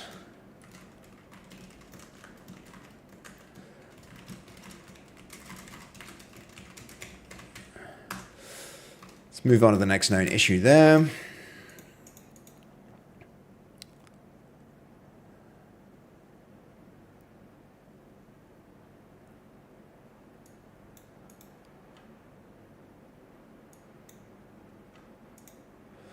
All right, let's validate this one more time. So spilling is number 4 now. We're going to close out gates, give this a run, see if I collide with those objects. Everything's going pretty good, Harry. We had a big event over the weekend, which took a lot of time and energy, but it was so much fun.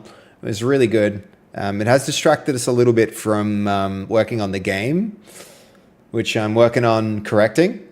You know, we need to pick it up and close out all these branches, and then start thinking about the remaining features to get this game in the hands of you guys, including a Steam page.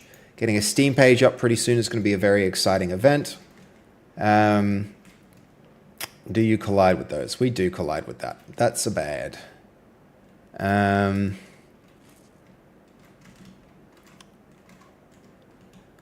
Well, we can still grab the objects from it at least. Okay. I just tested in the chapel scene, and it seems as though I can move straight through the weapon racks. I don't believe that their collider has been configured correctly. We can also do this with the container sketch. Yuki, hello. How are you? Welcome in. Thank you for the message. The age-old question is, what do men want? Do they want fame, money, power? As a man, I can tell you, I don't want anything like that. All I want is for my code to compile without a null pointer exception. Yep. I feel you. I think you're going to fit right in here. Welcome in, man. Welcome in. That's a very valid opinion. Very valid standpoint there. How are you doing? Our code has been compiling well of late. I feel like the days of wondering why your code doesn't compile are getting rarer and rarer. But you know, it's a good time. It's a good time anyway. Oh, yo, that's one feature that we really have to do.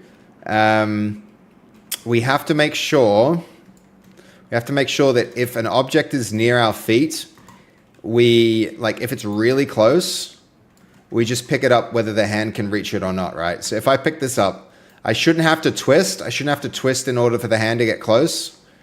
You should just grab it. So we need a new like cylinder at the base of this character.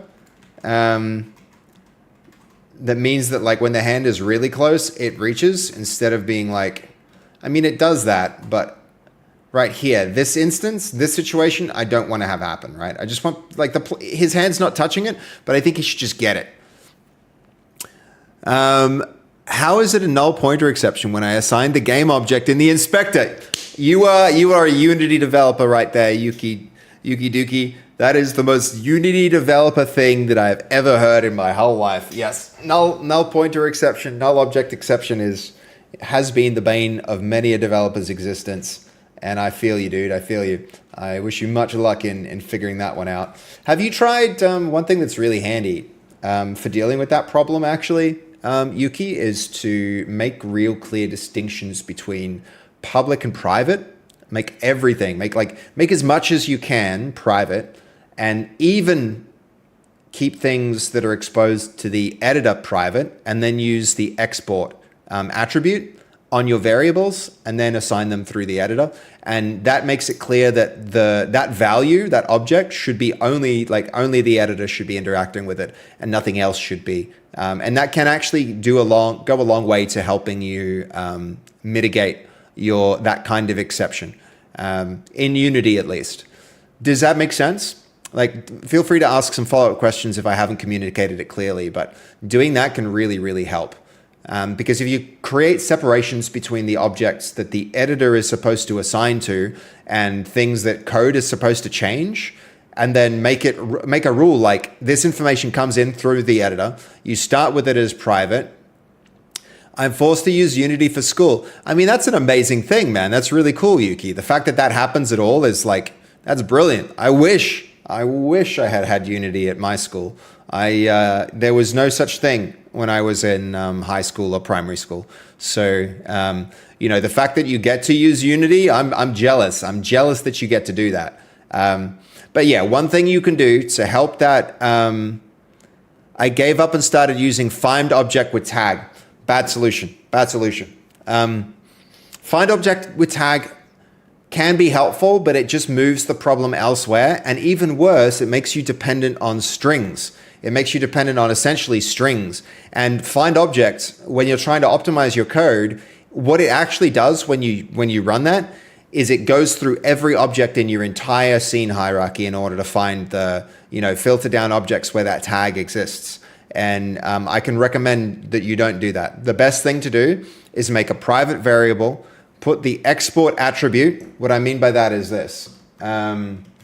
This isn't valid for the code that we're working on here, but I'll try and show you. Oh, sorry. Serialized field. That's what it looks like in Unity. It won't work here because we're using Godot, but you want to do this. You want to make it private, and you want to use serialized field, and then it will still turn up in the editor, and you want to do this too. You want to initialize it as null, right? Because it will be null by default, right? And you want to make it nullable if it's a primitive type like this, but it's usually going to be like game object. You know what? Actually, I would recommend don't even do game object where you can avoid it. It would be something like, specific component. And this is your type, the type of your object.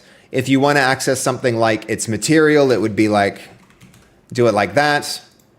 And then use serialized field. And now the only thing that can be assigned to this object, oh, hold on. You can't even see what I'm doing here. The only thing that can be assigned to this object is something of a valid type. Because it's private, no other scripts will override it. Because it's initialized as null, you can assume that like the state will be null when it's overridden by this. And it's like, yeah, sorry, psych. I know, I just want to test my code. And then I'm going to switch to export. What I need, then just use it like that. Yeah. Sorry, when I said export in Unity, I actually am referring to serialized field. This is the solution to like the problem, like that pain point that you're experiencing there is very, very real. And the solution to it is like you just have to be a bit disciplined with how you manage what is allowed to read and write to your variables, right? you want to make sure that it's always like this. It's always using serialized field, that it's always used like that, that nothing ever assigns to this. So you can even make it like that, read only, so that it can never be like assigned to from other things. Or you can use a getter. So you can go like, usually it'd be get set. That you want to make it so that this can't be get, but then, it doesn't really work as well with serialized field. But that's another way that you can do it, is make sure that it, if it's going to be public, that way nothing outside of the script can deal with this thing. So managing your visibility, the exposure of the object to the rest of the code base, is how you can really help prevent that kind of problem. I feel you. Yeah. I'm not working on a commercial project. Fair, man. Fair. Yep. It's, dude, I wish I got to work in Unity in school. It's a good way to do it. Yep. It makes your life less awful. Very, very, yep. Very true. Very true. Very true. All right. How are we doing with this guy? Chapel scene and our sketch.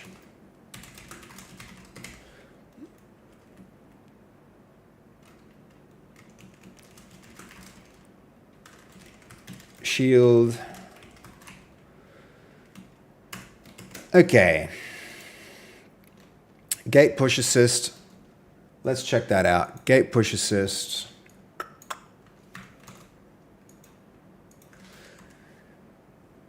Let's go with gates. Otherwise, Unity will do Unity things and variables will not behave as you expected. Yeah. Yep. That's it, Gablox. I actually I prefer when I write Unity code wherever possible. There's a resource system in Unity.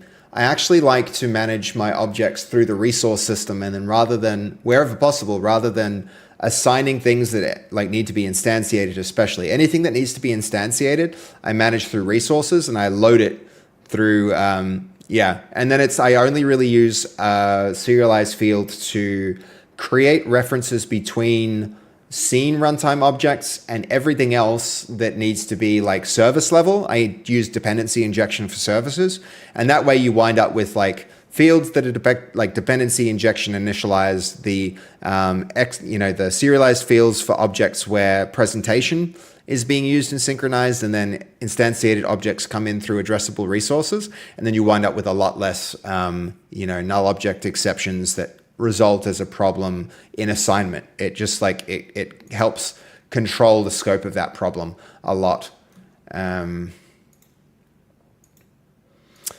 Okay, where are we? Gate push assist. Let's go to gates. Run our gate sketch. Let's see this thing at work.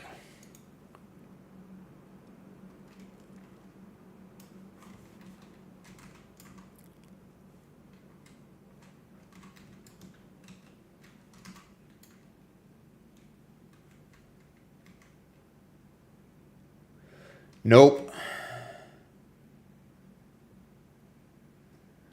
Still feels very clunky.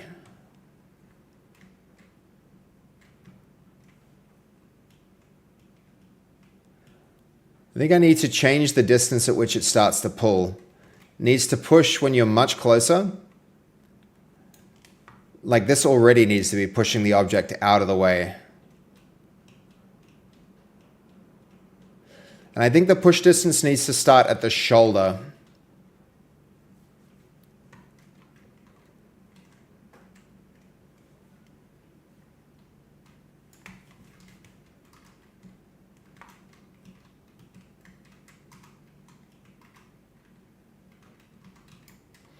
And we need to restrict the distance a character can move from a grabbed object. We might need to do that more generically even. So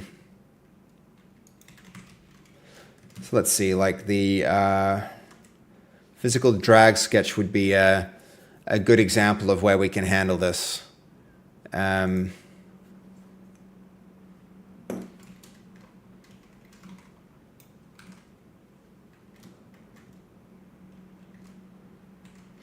Yeah, see, that's too much. That's too much. I think when a person moves, when a player moves dragging something, we need to like, we slow their movement a little bit based on the weight of the object.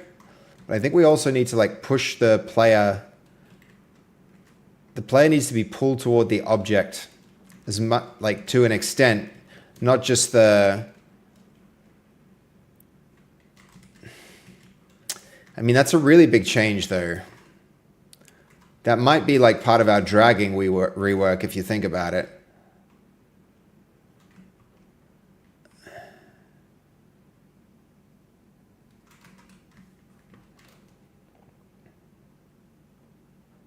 Is this on gates? It is.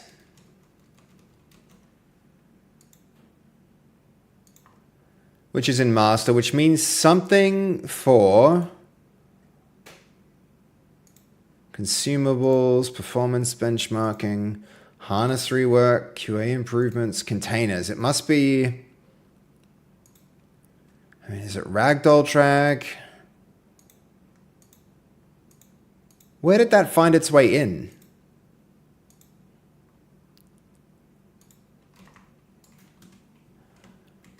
Somewhere that pickup code has found its way into master.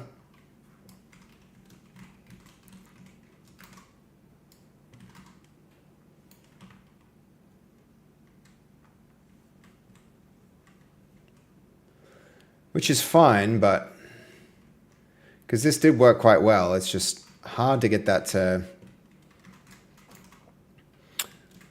Yo, Rythan Dev, thank you for following, man. I appreciate that. How are you liking the stream so far? Does that mean that our flipping is also in if you do the two-handed grab? Let's see if we can pull this thing and put it on its upside down. There we go. Now, can I flip it back over with the grab? Yes. All right, that's good. That's good, because we do want that behavior. We need to slow down the... All right.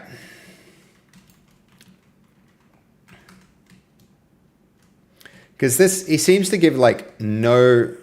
There's absolutely no care for the object. You can move like completely unencumbered, even though like when you drag a heavy object, it does slow you down.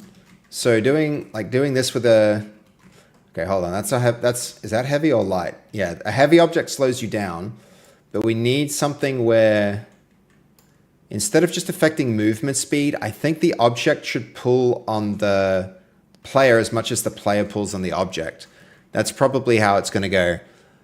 It looks fun. Yeah, I think it's going to come across as a really fun game. Yes, I actually was.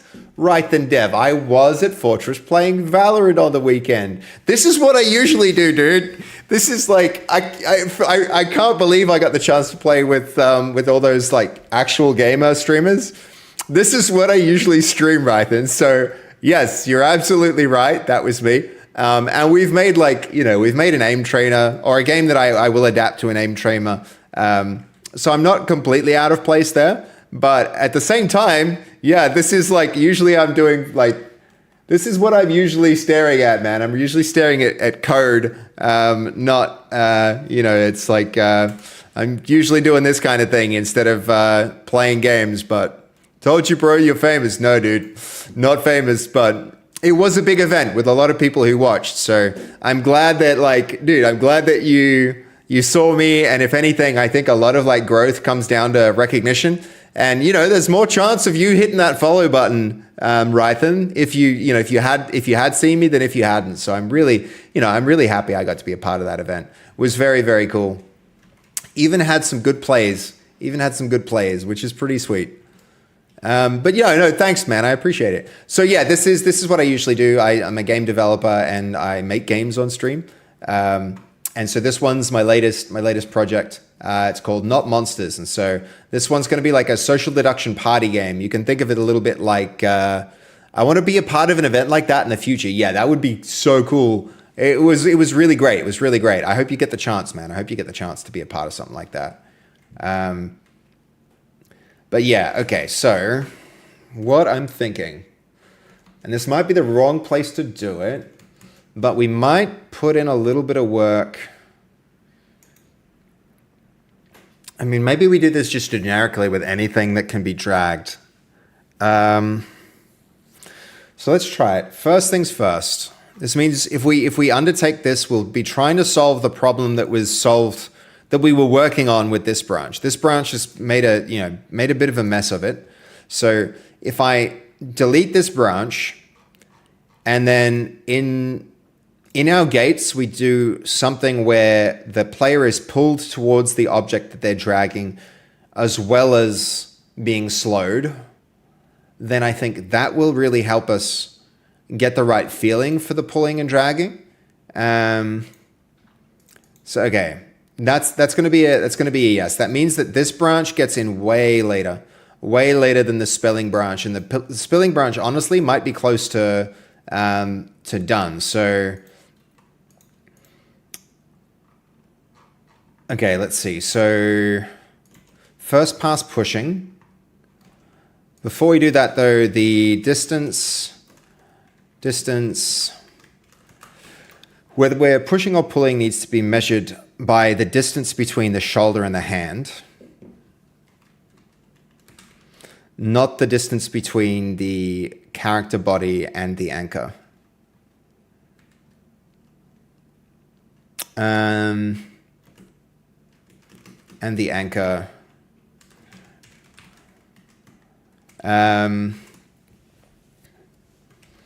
This will allow us to walk into the gate and have it swing open more freely. Okay, Red Bull wouldn't even need to fly me to Melbourne.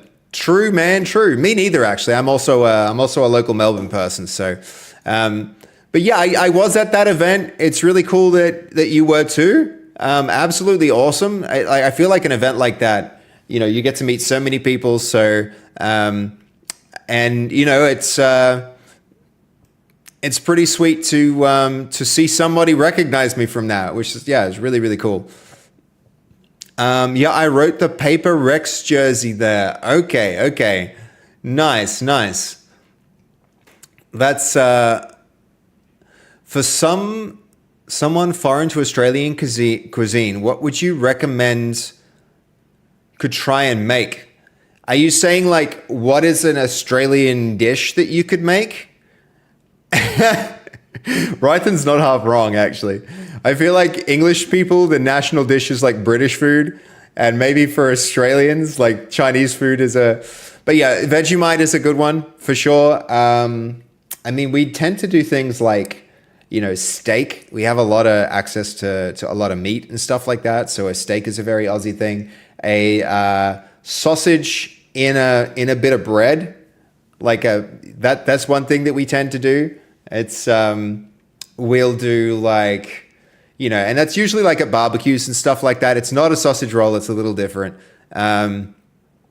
Vegemite. Oh my God. Yuki Duki. It's like a salty kind of,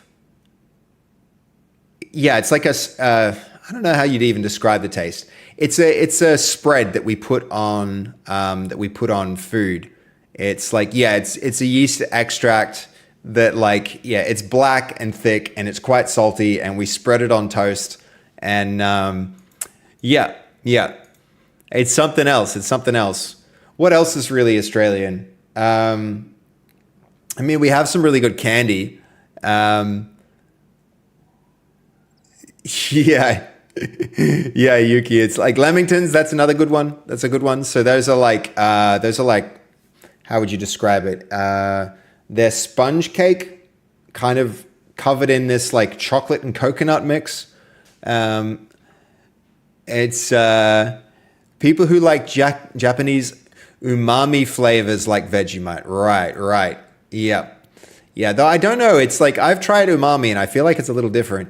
We got the North African counterpart for that. It's called, nice, nice. Okay, here we go. One implementation choice changes. Where should the gate pull logic use? Per hand shoulder, I think.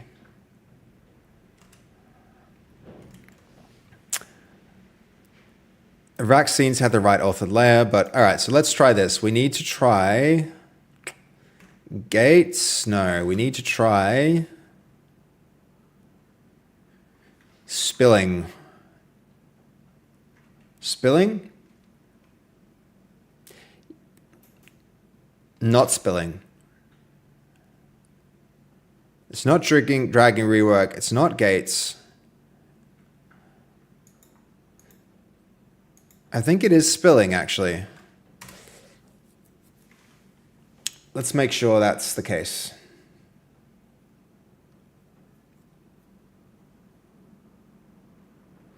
Actually, you know what? Let's not run it like this. We're going to run it like this. The container sketch is going to be easier. Hey, Voodoo, how you doing? Welcome in. Dude, I can't get away from it. Every stream, people are talking about eggplants now. It's become a community meme. You've done it. You've done it. You've turned it into a community meme. It's part of the. It's now part of the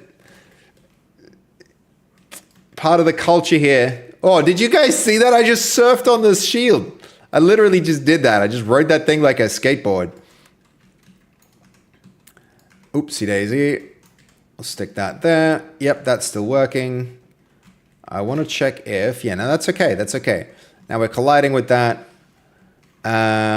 Should we confirm in the scene? I guess we should. See, look, Yuki Dookie put a very simple emote there and it got freaking flagged. Eggplants are not Australian. Very true. Very true. I wouldn't say they're un-Australian, but they're definitely not typically Australian. Okay. Let's pick a villager.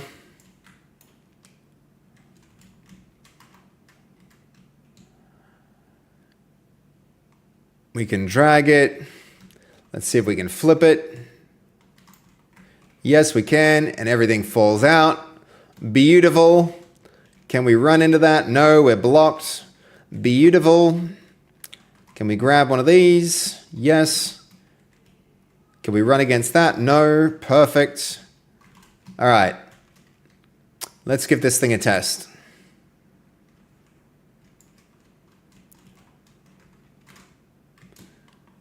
We can carry that object. Interesting, very interesting actually, that this isn't snapping into place like on the other.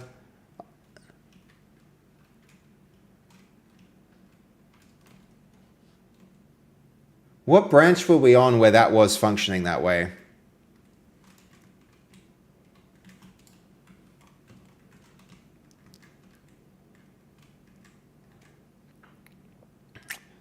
That'll probably do.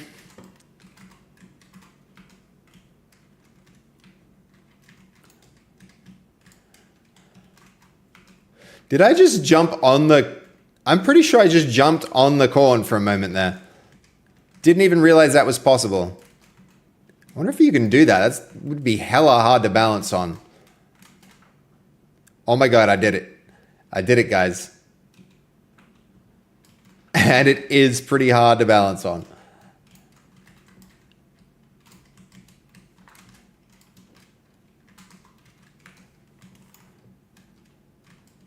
Okay. Let's see if we can now take this and flip it over. It's going to be hard because it's hella heavy. Where's a steep slope? Something like this. We need to make that corn way lighter.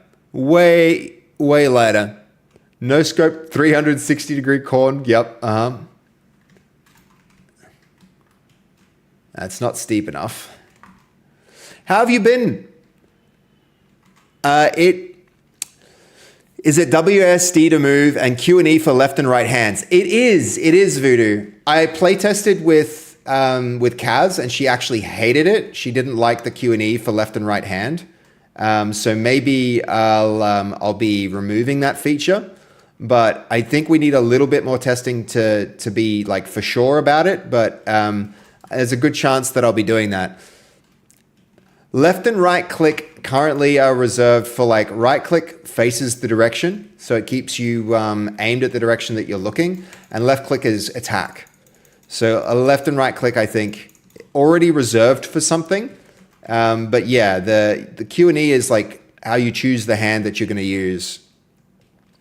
F2 attack seems awkward, maybe. Space is jump. Space is jump.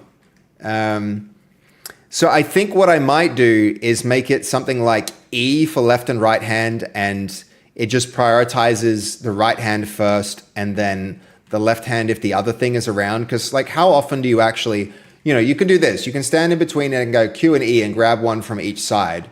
But it would be okay if I just went EE, right? I don't think people would necessarily mind if it was just EE and it went like, it grabbed with each hand independently. But I don't know. The other thing is like you can pick up and drop things from each hand independently as well. So I can pick up with the right side and then drop, and then pick up from the left and then drop. And that's because I'm going Q and E from each side. So it's like, it is a versatile system. It gives you a lot of control, but I don't think holding E is still somewhat difficult while moving. I mean, at the moment, you don't have to hold E. Like holding E will do this and consume it. So I can choose to consume my left or right hand item. So the other thing is like each of the hands is kind of like an item slot as well. So I could have a potion in one hand and a corn in the other hand. It's consume sword. Well, they have to be consumable items for that to function, for that to work. How do I flip this damn thing over? It's too heavy right now. It's too heavy to flip. I think I need to just like drag this, try dragging it back to the, we'll drag it over here.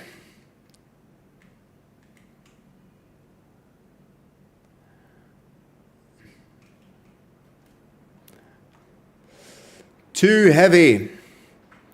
I've seen sword swallowers. That's true. That's true. What do we all think about that? It was a great question from Voodoo. How do people feel about the Q&E setup that I've got right now? Because it is, let's just say, innovative. It's different from what others have done before. We're blazing some new ground there. All right, let's turn this thing. See if we can get it to spill some corn. There we go. All the corn fell out. Big win. Big fail for our player, but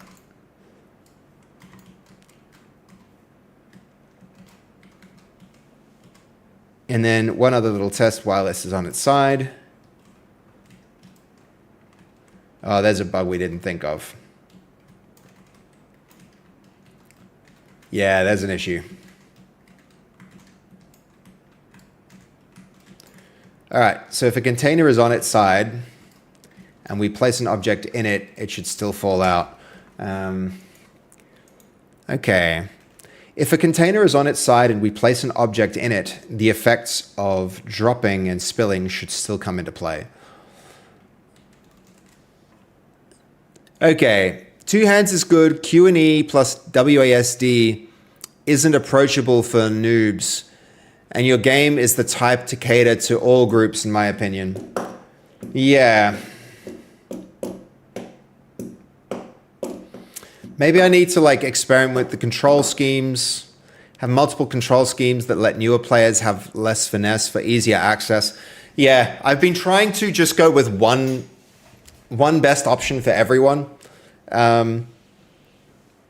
So like trying to just build the best possible experience and then not have too many options has been the design philosophy. I reckon you need some context stuff. Yeah.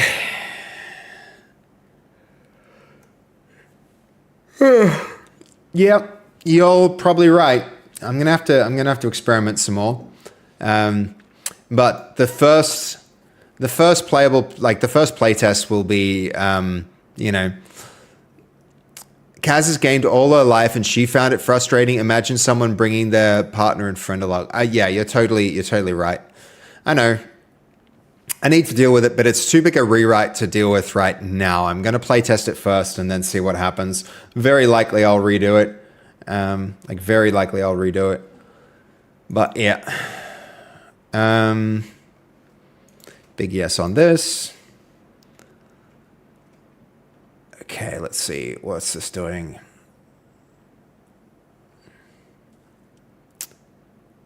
Shoulder means that, yep, so that one might be too big a change, but we're about to go see with this.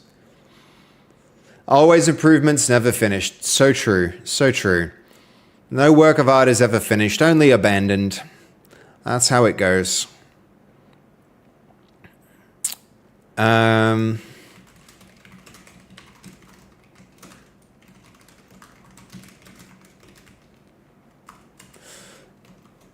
Okay, so that one needs its solve. Where's our QA branch? QA pass.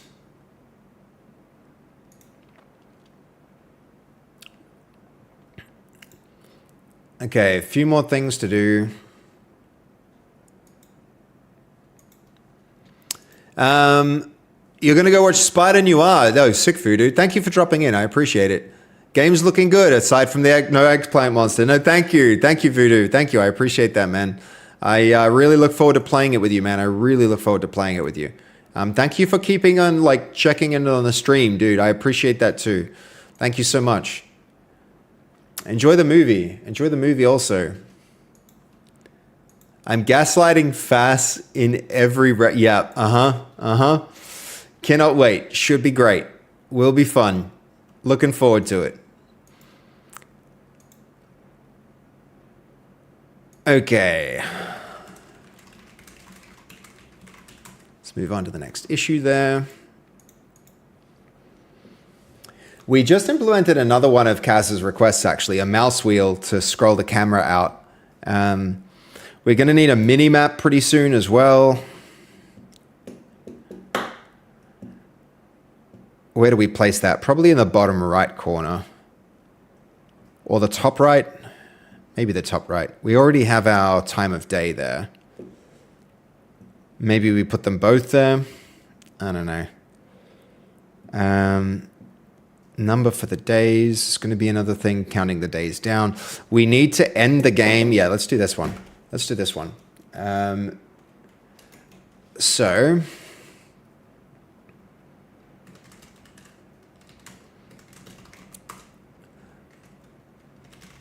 we're going to do work tree.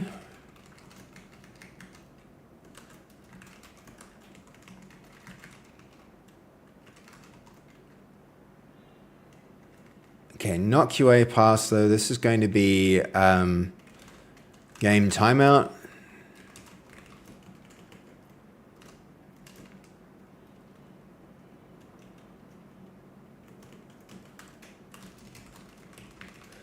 Game timeout, we need that feature. Let's go make that on master before we move forward. So that's going to be on master, new feature, new branch, feature, game timeout.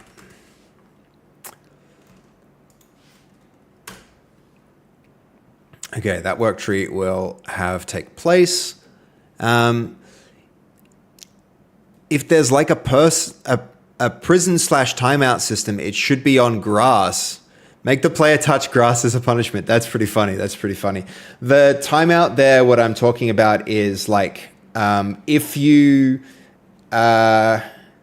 if the monsters don't kill the players by the end of a specific time, then the players win.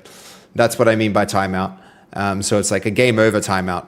But yes, that's... A prison system might be interesting, but the other thing I don't like about that, Voodoo, is it forces people to be stuck idle. I don't want people to be stuck like in my game not having fun, right? That's but I don't know. What do you guys think? Would a prison be a good idea? Yeah, quick poll.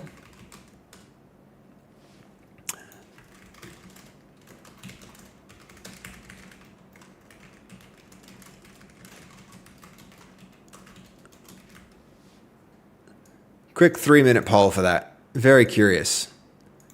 Jailer with a 30-second idle ability or something. I think, well, Voodoo, one thing that you might not know about the game that's actually in right now is if you manage to beat someone in like a fist fight or you hit them with a blunt weapon, you'll knock them unconscious and then you can grab them and drag them to a particular location. So there could be a thing that you can do where you knock a player out and then you drag their body to like a prison or something like that. Or, you know, like one of the, what are they called? The things with like the wood around your head where you're stuck with your hands out. And it's like, I'm making all the sweats touch grass.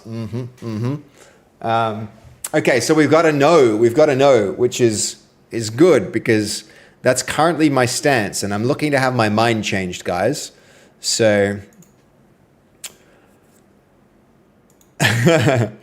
yeah, I want people to have fun with it. Like, and it could suck to be stuck in prison, right? So, yeah, so like two no's. Two no's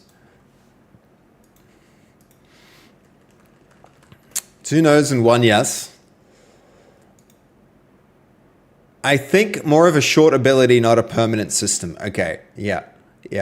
Well, there'll be people who can like, would be similar to being knocked out, but how is it different from being knocked out then? That's the big, you know, if we already have a knockout system, why would we put a separate ability in for one specific person that's basically the same as like, you know, knocking them out?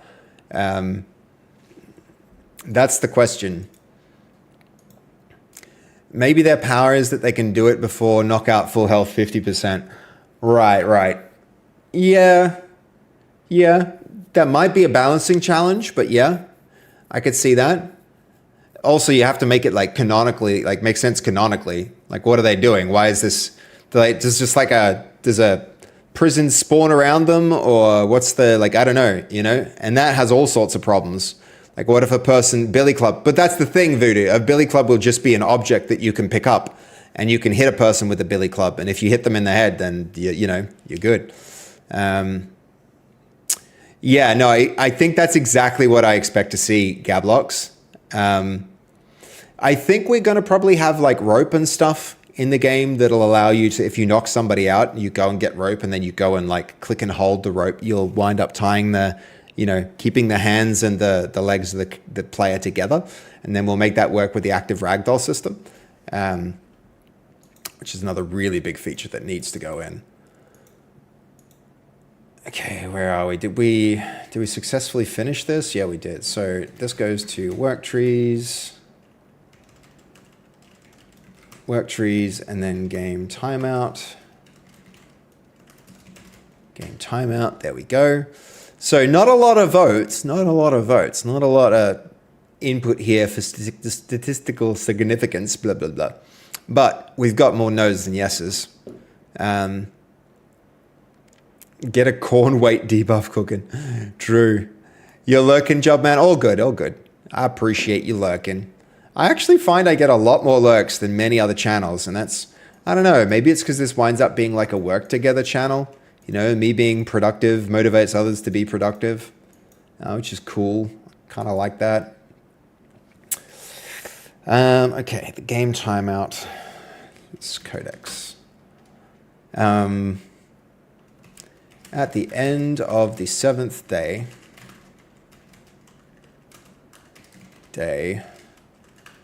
if the villagers haven't been killed by the monster, the game needs to go to the game over screen with the monsters winning. Sorry, the villagers.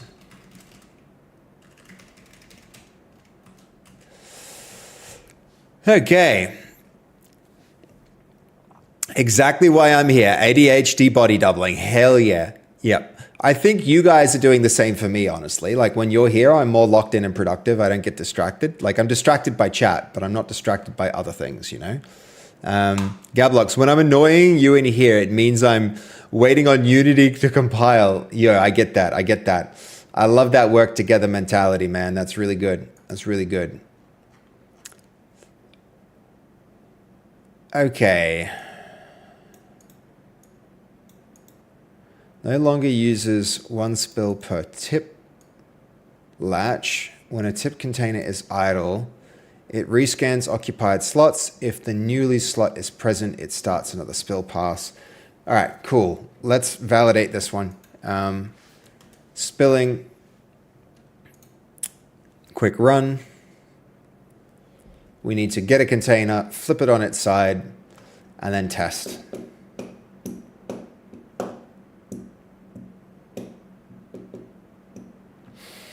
There's a lot of user experience things we're gonna have to figure out for this.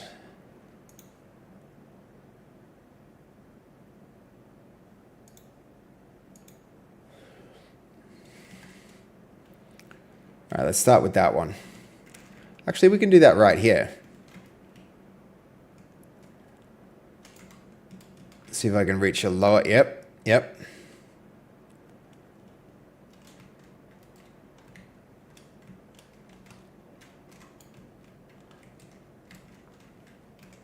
I like how they're still like in. There we go. Well, I saw his shoulder rotate in a weird way just now. And now putting objects back in it, they should just fall out.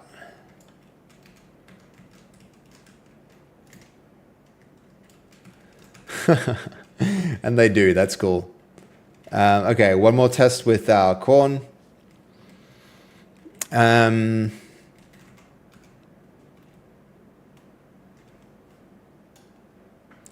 really curious why on a different branch this dragging behaved differently. I'm going to have to be very careful about merging some branch that accidentally has changes I didn't intend.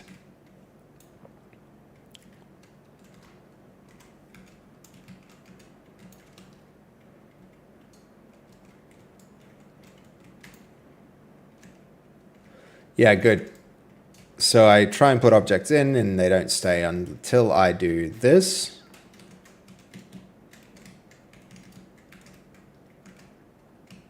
Need to get up top here.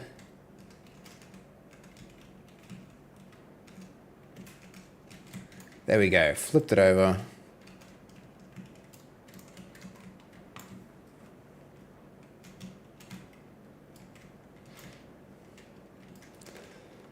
Now, quick flip again. Yay. All right, that's working. It's working quite well.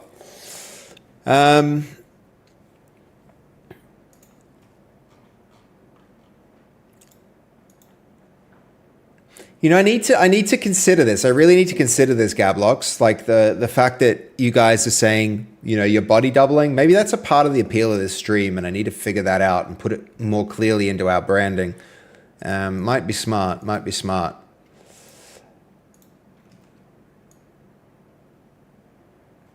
Okay. Let's see. This is an issue. That shouldn't really be hard coding paths like this. Maybe I don't care. All right, one more branch QA for this. Run branch QA on this branch.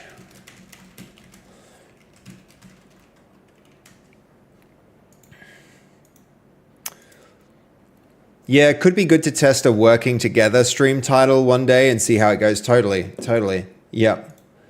I think that's what a lot of people do here anyway. Okay, which exact threshold should count as the 7th day, the full 7 days?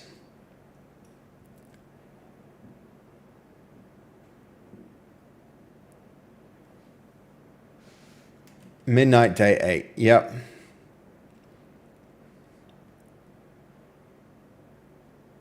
And that's 7.0 days.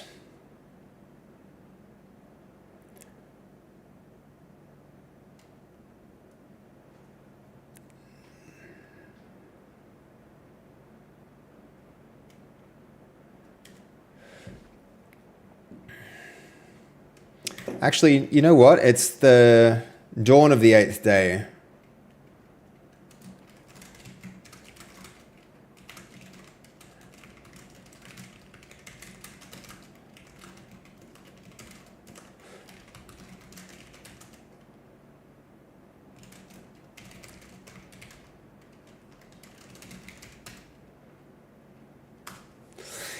Okay. There's also a co-working category. I don't think we've ever streamed in there even once, Goldie. I think we've ever streamed there once. Would be interesting. I've never really checked it out. I need to kind of like check it out and see who's there and if anybody ever like codes from that category. It'd be interesting to see how many coders are there. Oh, okay. I hand out there as well. Hang out. You hang out there. Yeah. Gotcha, Mr. Jobman. That's cool. That's cool. Are there many software devs there?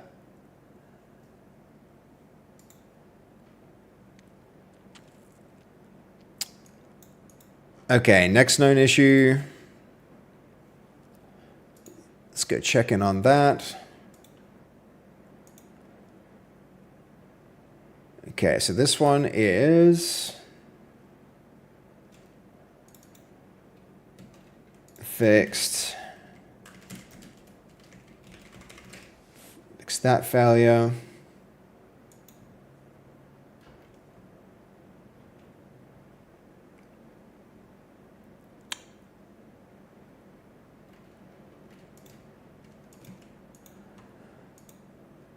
Okay, this is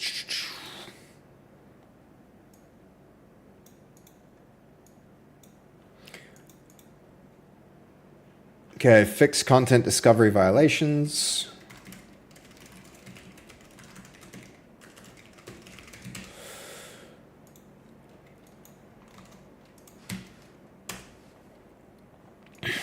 Okay, let's have a read here. So, a few coders, but not as deep as you. They don't explain what they're doing.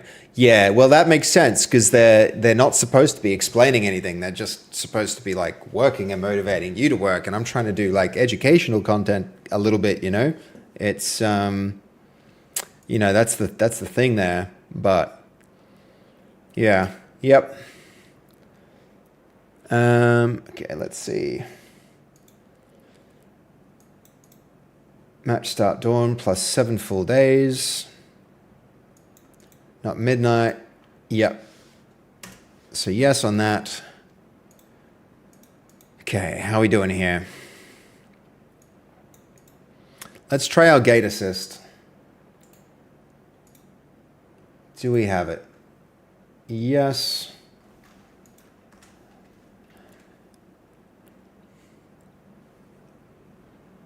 I'd be sad to lose the educational element of your streams. Yeah, no, I'm not trying to, yeah, I'm not, even if we changed categories, Gablox, I wouldn't be wanting to do that. I wouldn't be wanting to just like sit here and make a game while you guys watch. I'd be wanting to like, you know, to talk through my thought processes and do exactly what we're doing. You care about code quality, weird thing to say on a Vibe coding stream. Yeah. I even hate that I'm like, I hate to think that I'm a vibe coding stream too. For some reason, I don't know why, but I don't identify as that. So it's, I like to think what we're doing here is something different. But I know what you mean. I know what you mean, man. Okay, where are we? We're doing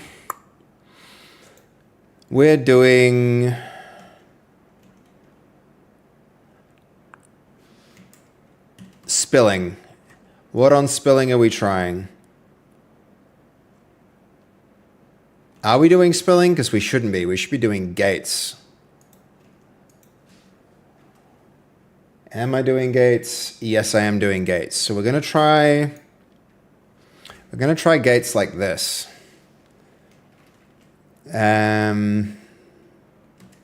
Yes.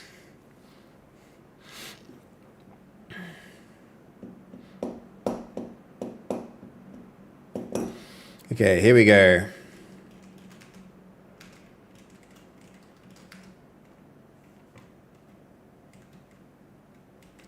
That feels better. That feels much better.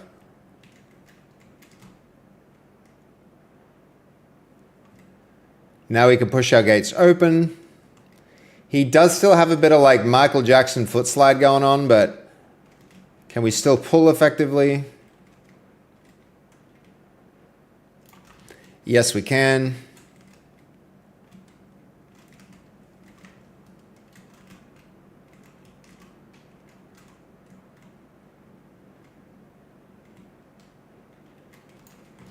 All right, that seems okay. This seems okay.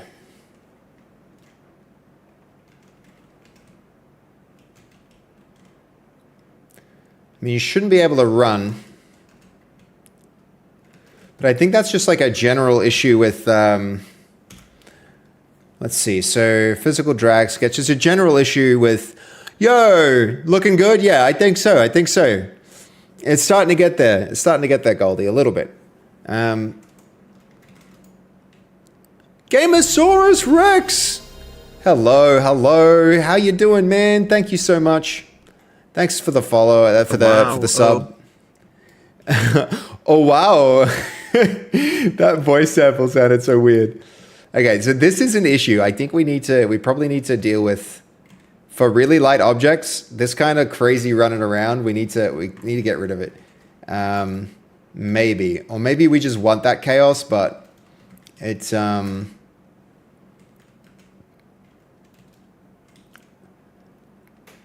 it pulls back on us a little in that it like slows down our movement, but I don't think it actually pulls us back.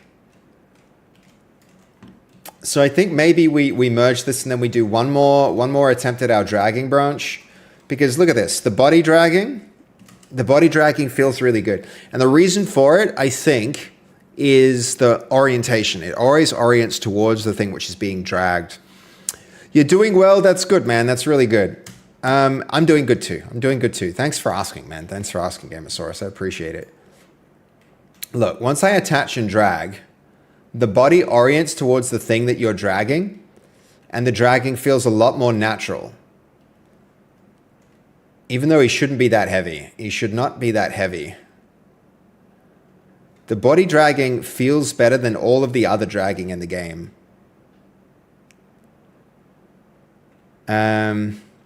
Though one thing I'm noticing with it is it does not feel lighter when you grab two hands, which it should. So we've got another thing we need to fix there. But I'm going to try and use this dragging model for the other objects because it feels better. It really does. I like the style and chaos of the dragging. Its character. Yeah, Haikatomi, I know. That's what I was going for. That was what I was going for. But I'm worried that if I don't strike a balance between usability and chaos, it can be a problem. Because there's like, all right, here's a great example. So like, let me find something for you.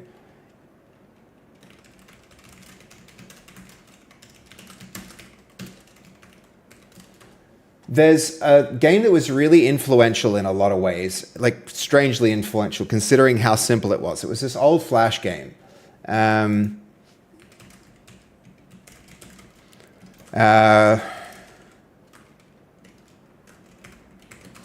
see if we can find it.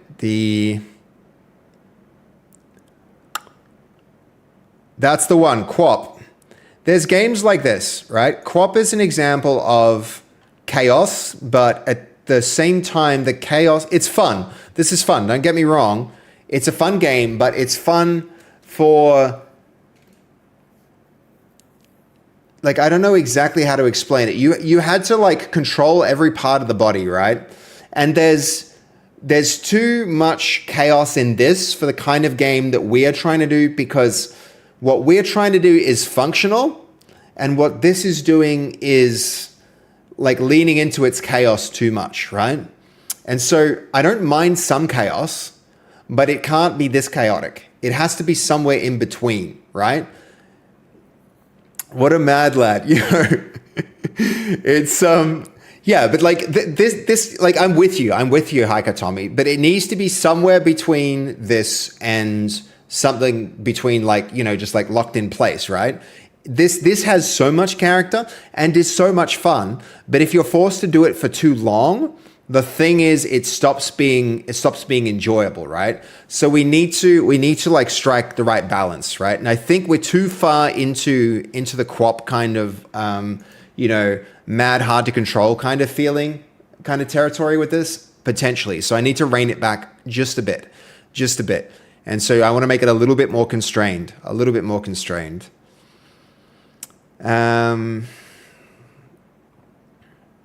We're going to have to test this one. All right, let's check out our day-night cycle performance. What are we doing now?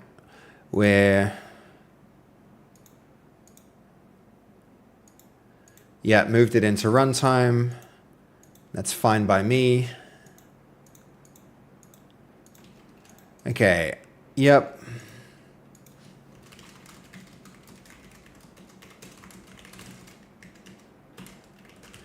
Out of VFX into runtime.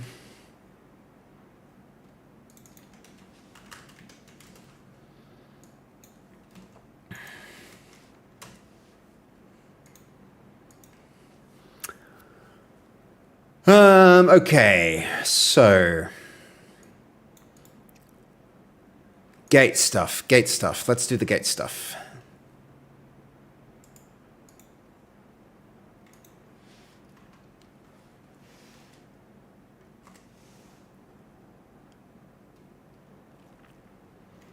I think I've decided I was okay with it, right? So with that, we need to, I'm pretty sure spilling will be the next thing that we merge, but we want to get this ready, so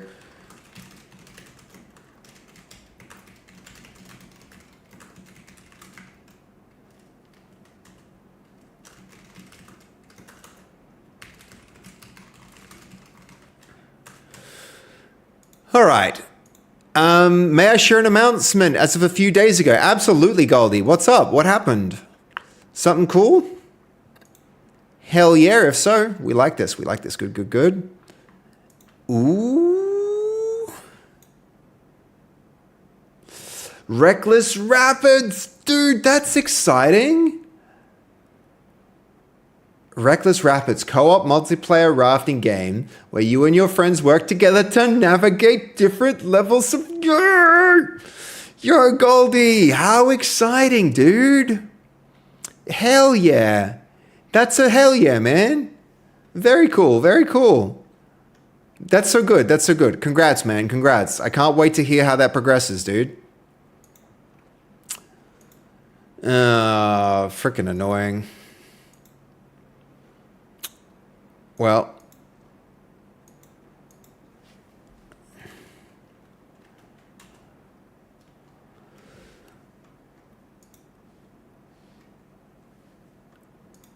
all right, let's see how we're doing here.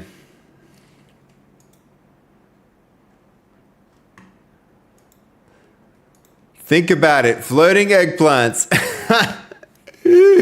Oh man, eggplants are just going to be synonymous with this community in no time. It's going to be a thing. We're going to have to make eggplant emotes. It's going to be annoying.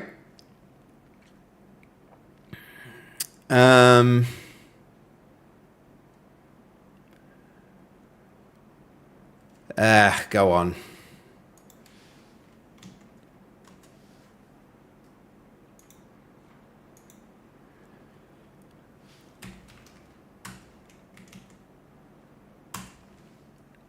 Kind of ridiculous. The amount that you frickin' pay, you would think.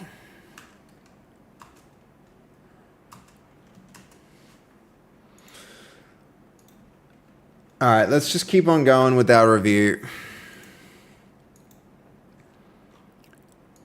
So where's spilling at? I think spilling's basically done. Let's get it merged.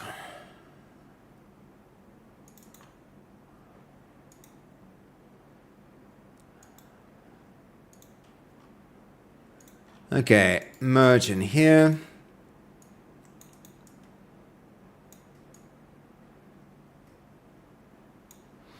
Yep.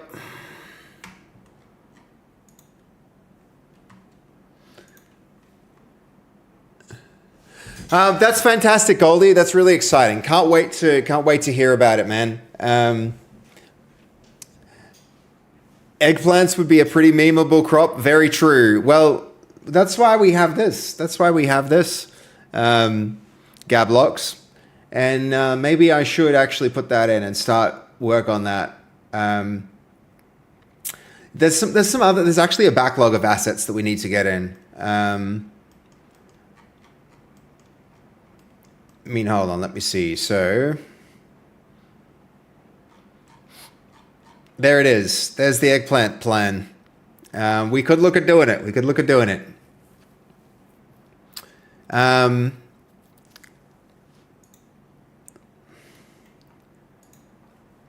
Okay, where are we?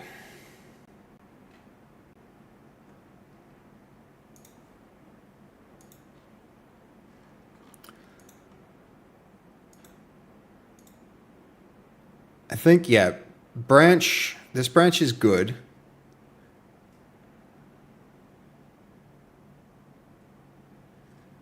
So, how are we with that merge? Good. It's looking good. I feel like this can then actually get closed.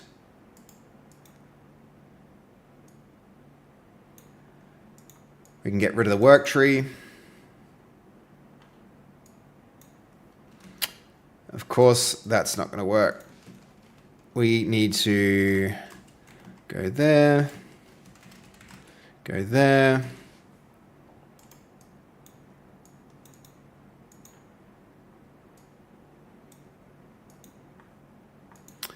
That's gone.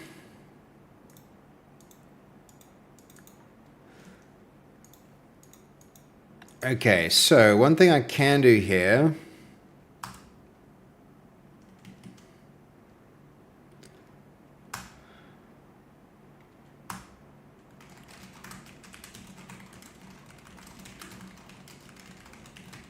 Pretty sure that's very annoying. Okay, I mean, I could do this manually, but I'm probably better off using my time to get more art in. Yeah, let's do that. Let's do that. So,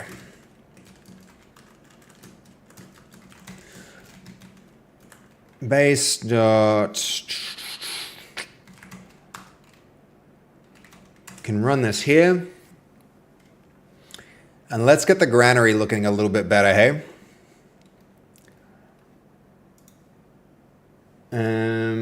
So where are we?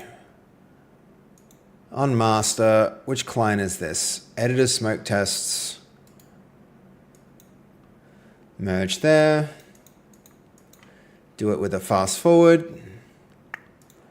What else have we got? Game timeout. That one has some changes. This needs testing.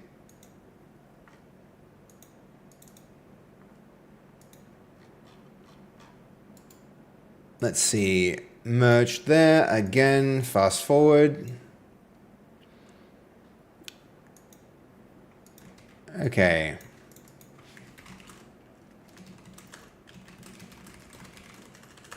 Time out the game on dawn of the 8th day.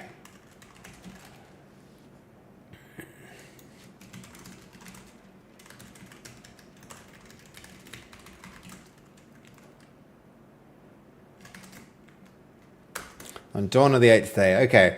We're going to do a test for that. So that game timeout is the next thing that we actually go and validate here. Is that a monthly limit? No, it's not a monthly limit. That's the day of the limit, Hansblow. Sorry, it's a daily limit. They'll block you on, if you know, every day, annoyingly. Okay, let's see. So,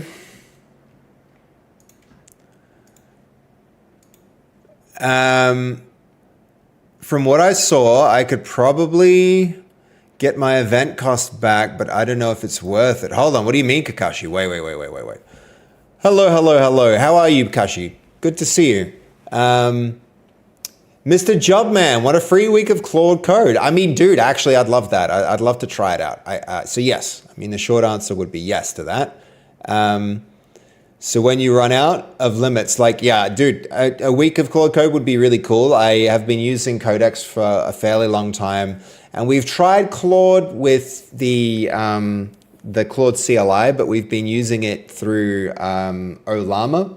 So I have some experience with the command line interface, but I haven't tried Opus or anything like that. Jumpman, the best thing to do would be send that through on Discord. Discord would be good. Seb, will there be potatoes in this game so we can cook them, mash them in a stew? I won't say no, but it's not on the, like, it's not, I want to add more vegetables, but I think if we're going to, the next vegetable we're going to add will probably be something like an eggplant probably. We might even put an eggplant in tonight, just so next time Voodoo comes through, I can be like, yes, Voodoo, there's an eggplant. I hope you're happy. Calm down, Bilbo. So maybe. Seb didn't get the Lord of the Rings reference. Okay, I guess I didn't. Will there be potatoes? Mash them and put them... all right. I actually get it now, maybe. Yeah. It's like second breakfast kind of joke. Why an eggplant? Someone tell him. Somebody explain the situation. It's...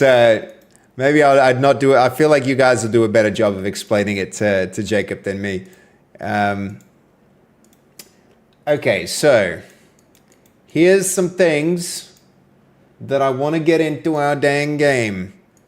All right, the game timeout. Where are we with Gates?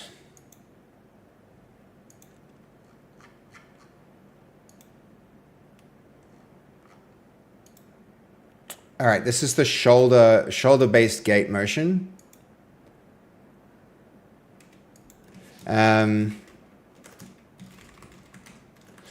Push gates based on shoulder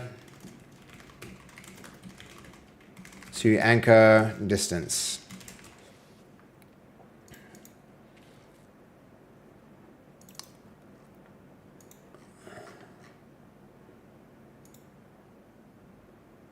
Ooh, that's gross. That's real gross.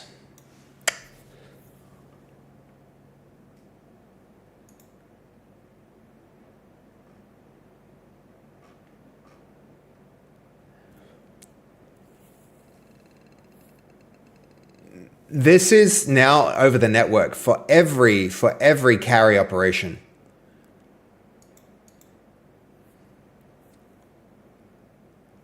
No, bad.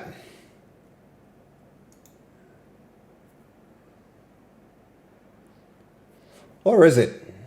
Maybe we actually want this.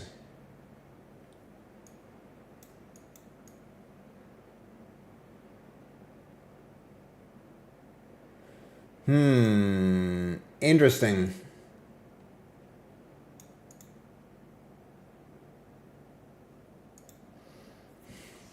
Interesting. Okay.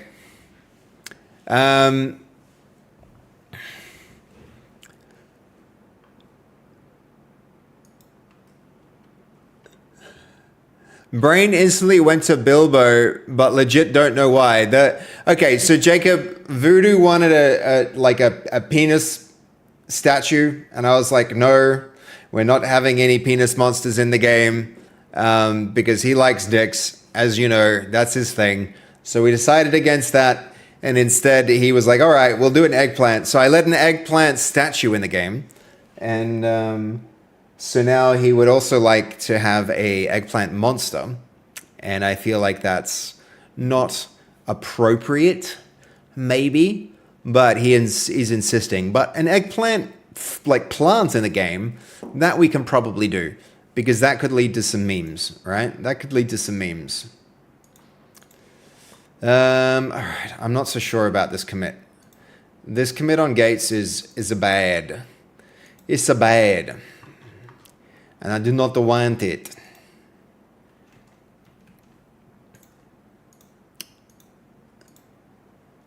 All right, where are we? Let's see.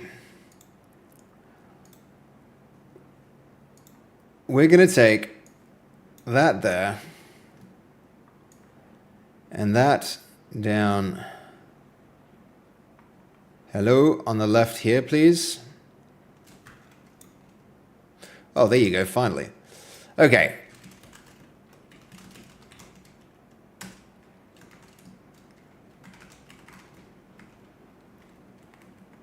So this feature will be, the feature we're working on here is going to be granary. fit out.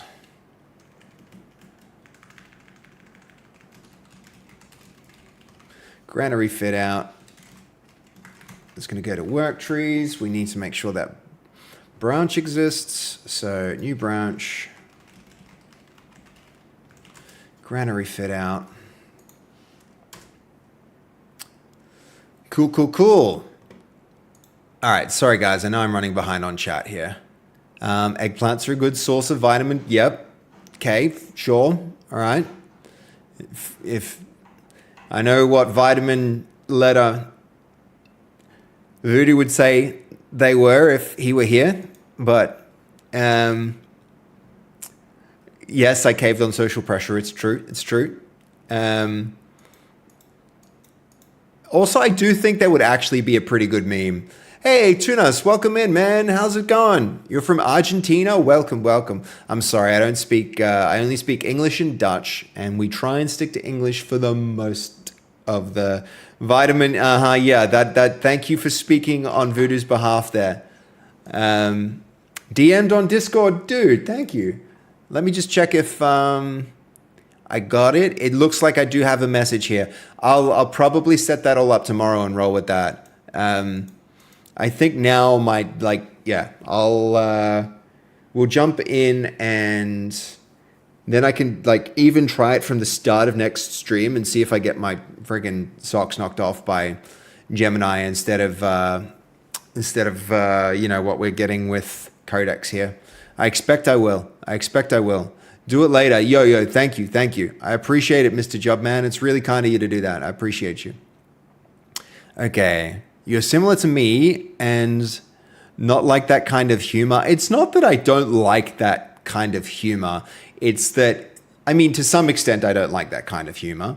The reason I just don't think it fits. The reason it's a no is not because it's the wrong kind of humor, but because it doesn't make sense in the world of the game to have a giant eggplant monster. It's not like a vampire or it's just incongruous, if that makes sense.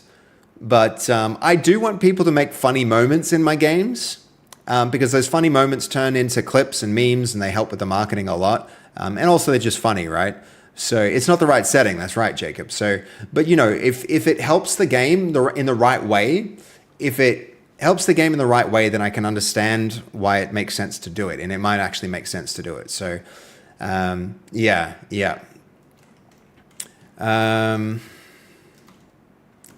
So in work trees, we just created the granary fit out. Okay.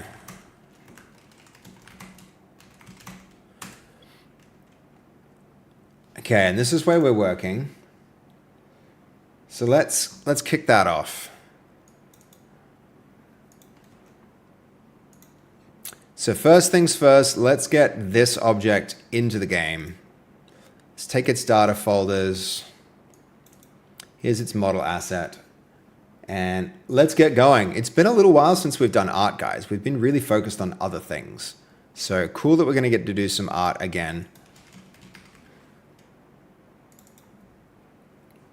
So there's the external of this building. It is a brick building. So that's a start. So here it is. How are we going with the brick walls here? Is this actually the room as we left it? I feel like that can't be right. This is the outside one, not the inside. All right, that's exterior. We need the interior of... It's not chapel or crypts.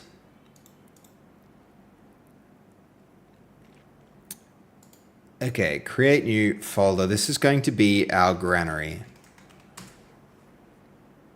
I'm in the wrong place. Let's not start work in the wrong place.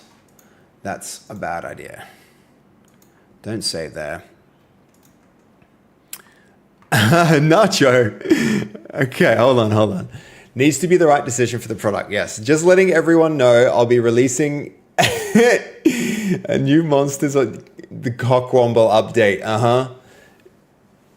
Sir Cockwomble. Is that going to be the name of the new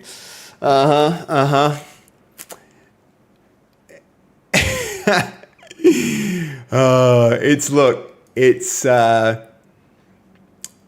tis but a flesh wound. Yo, Psych, actually, I do want jokes like that. I do want Python-esque jokes.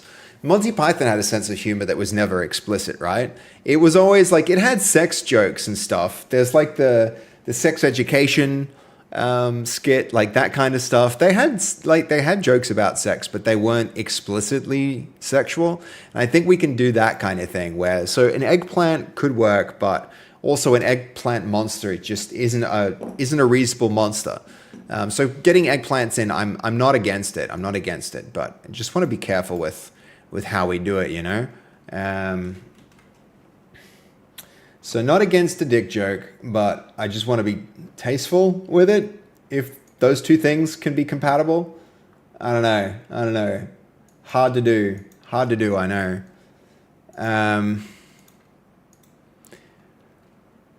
Okay, where are we? Refresh here. We've got number 4, granary fit out. One of my specialities is those kind of jokes, but dying as a virgin, if this helps. Yep. I mean, yeah, we need to... you're not actually wrong, Nacho. It is actually like... It is an important thing to get right? To get the whole, to get a game... To strike a balance where things can be memeable and funny. We need memeable, funny moments. And so, I think players will make their own funny jokes if you give them an eggplant object in the game. So it's like, yeah. All the cartoon movies have mastered this. It does matter. Yeah. With games, though, it's a bit different, right? With games, you can create circumstances in which players will choose to express themselves. And it's like, nothing wrong with eggplants. Nothing wrong with eggplants. But players will make their own humor once you enable them, right? Like, yeah, look, that's the kind of thing we could do, Degen. And then if you get a player like Voodoo, he's just going to make fun with those objects anyway. So give people the setup for the joke, not the punchline. Exactly. We can do that. Okay, here goes. I'm really ready to move some of these objects in. And I want to go look up our art reference for what our... this is what we're going to be working on, guys. We're going to be trying to recreate this kind of look and feel. And so we need to probably run another one of these at some point too. It's pretty amazing what this tool is able to do. We've got another stool. I don't think we really needed this, to be honest. We already had a stool, and we already had some kind of like some other stuff. But like, yeah, we're gonna roll with this. We're gonna make do with it. We've got an empty basket which we can deal with instead of the fruit basket. Okay, exterior.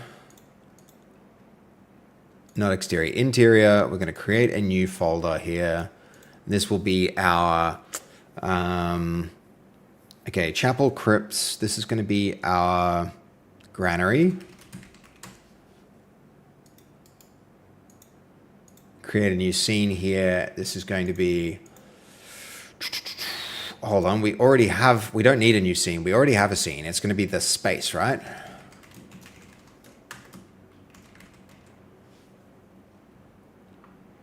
Granary space. A lot of this doesn't actually belong here. I think all of this actually doesn't belong here. This all belongs in here. So we're going to... Utility objects should be there. That should go...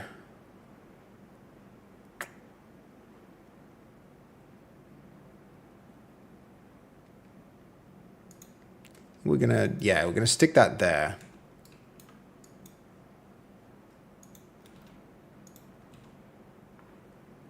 Okay, what's that on about?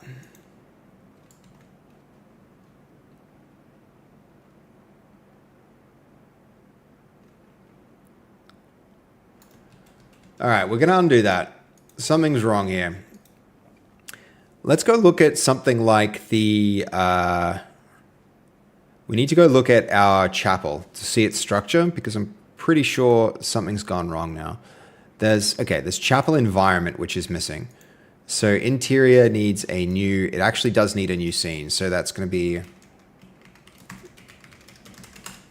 Granary environment. And then granary space needs the granary environment. And granary environment is going to take all of this.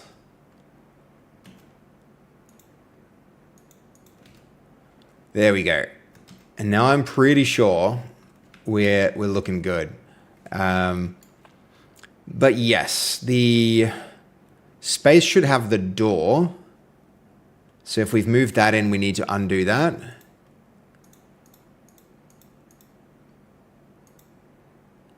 Actually, that would be the world space, so we don't need to worry about the door.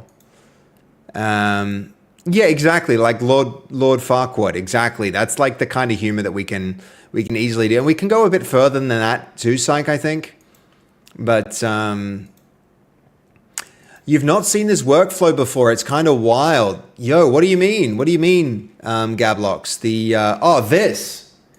This is a tool we made, Gablox. I've been thinking about open sourcing it. So yeah, this is a tool we made, which I think is pretty cool. It's pretty cool. Not many people can say that they've created a thing like this. But yeah, it's cool stuff. I'll probably make a video and open source it at some point soon. Thank you, Gablox. I appreciate that. I really do appreciate that.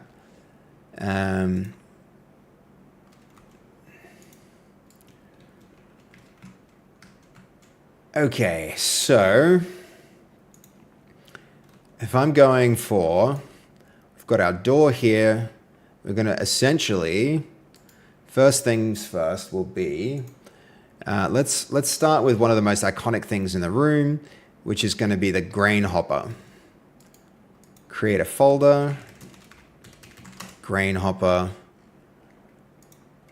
and then from here, data folder, artifacts, all of these into the grain hopper.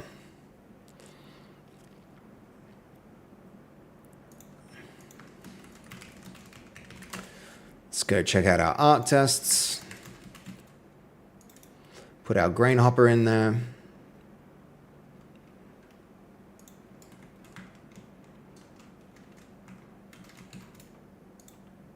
And honestly, some of this here, this grain thing.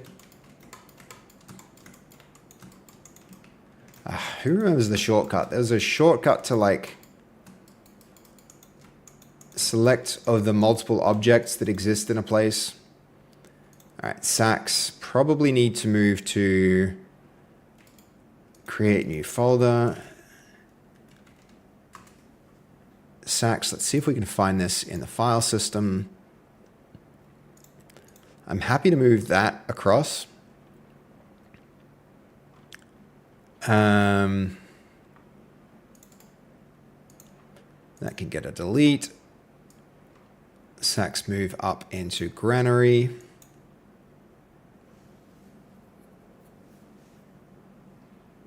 Load errors, no.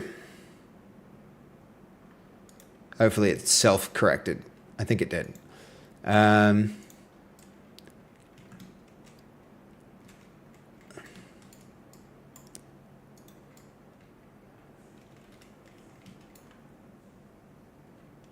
Okay, in our art tests, let's see where we should, maybe we split out a new section for some new stuff, just because there's like, these are the chapel things. We may as well create a new area for the granary things, right?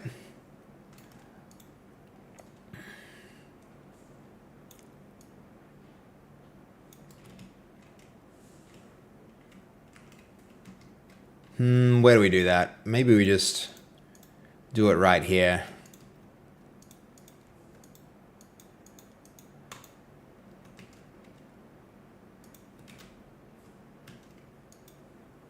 That's annoying.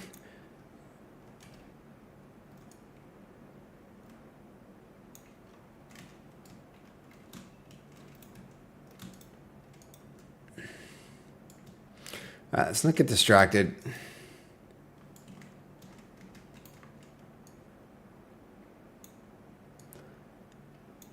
All right, Grain Hopper, where are you? You are way too small.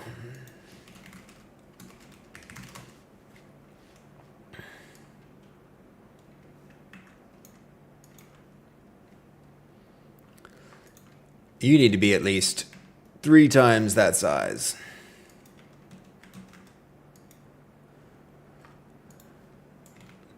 If it's a thing that you feel like you might like to use, Gablox, it's good night, Snolzy. Thank you for lurking. I appreciate you hanging out.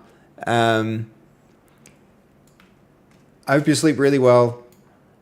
If it's a thing you feel like you might want to use, I will probably make it available and like make my tool open source for anybody who wants to try it out.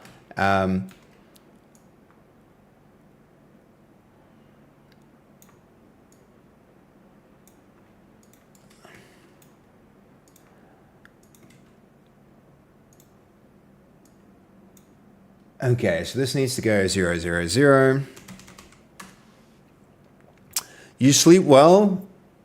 1 a.m. I reckon I'll get to bed by 2. I think I'm going to call it. I think it'll be fine. I'll hit like at least 5-6 hours stream, which is perfect.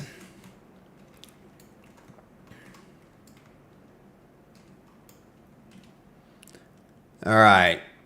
That puts you in here. Then Grain Hopper goes there.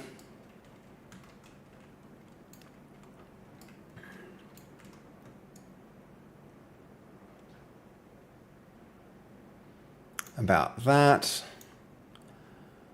Let's add our colliders.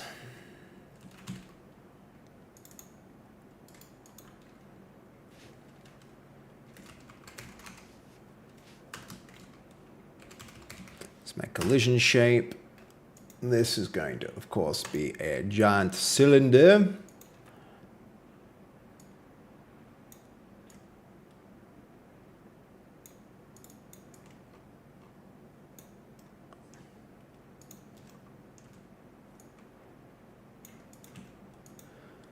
All right, cool. And around its base, of course, is a crap ton of corn, some barrels. We need to fix that barrel up, honestly. Some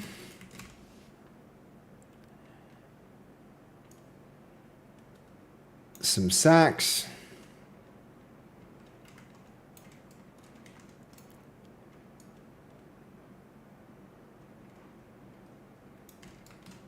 I think these bricks are a bit too churchy. We're going to have to probably generate new walls.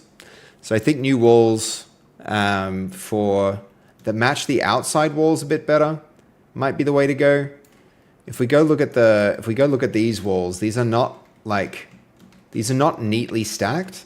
They're kind of like mismatched. And I think that speaks to the kind of building. Like, this isn't it's not a cathedral. It's a freaking granary. So we need to change the way that these like bricks fit together. And that's what you always say. I'm going to have to fight you at PAX. Come at me, Snolzy. I'll be ready. I'll be watching. I'll be on the defense. I'll be ready for you, Snolzy. Sleep well. Enjoy the rest. That's a good one. Okay, those sacks can go there.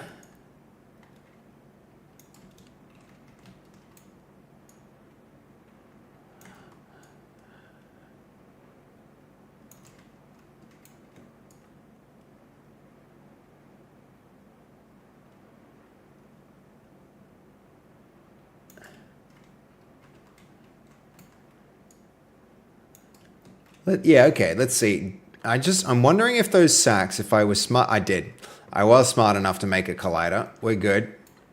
We're good. We don't need to worry too much about that then. Should we make that grain hopper even freaking bigger? I think I need to get a player in here to get a sense of the scale of a lot of these things before I commit too much more to them. Because that bed is about the size of a player.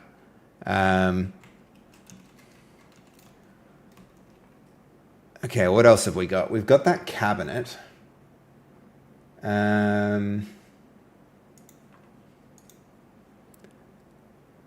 What else have we got?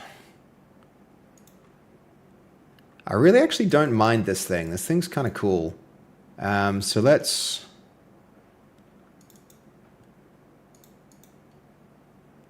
What are we calling it? Blue wall banner. I don't think this belongs specifically in the granary. So... I mean, where were the sacks kept previously? Maybe we do make it here.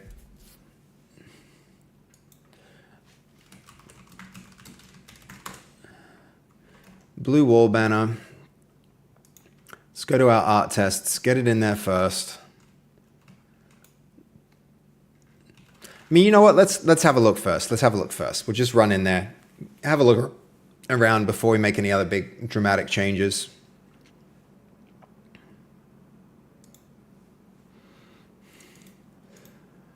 Before it turns to 4 a.m. Look, it's only 1 a.m. We're doing good. 1 hour left. I reckon we got a lot we can get done in that time. We'll get a lot done. Okay, custom.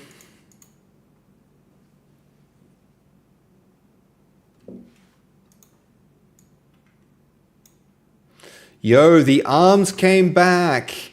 It's been a while since we saw the random arm bug. How about that? I have not seen that in a hot minute. Okay. That's a problem. That's an issue. That needs some... Yes. That might need to be corrected. What the hell happened there?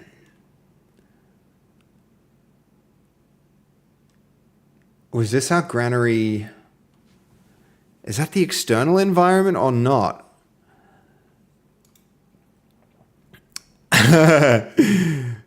Looks at PC specs. 5090. It is. Yep, it's quite the PC. We have Nacho to thank for that, and Lontel. We have Lontel to thank for this computer. Absolutely freaking amazing. Like, they've got fast internet at that place, but my gosh, do I get a fast PC thanks to them? It's really helped with the game development, Jacob.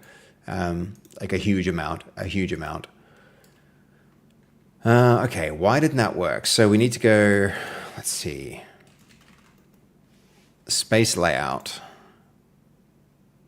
Space is chapel space, crypt space, granary space.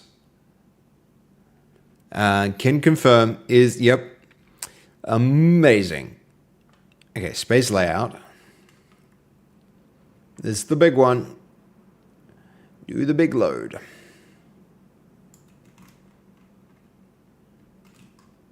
Okay, this here. Chapel. Not you, not you, not you, not you, not you. Yes, you. My bad. Yes, you for granary.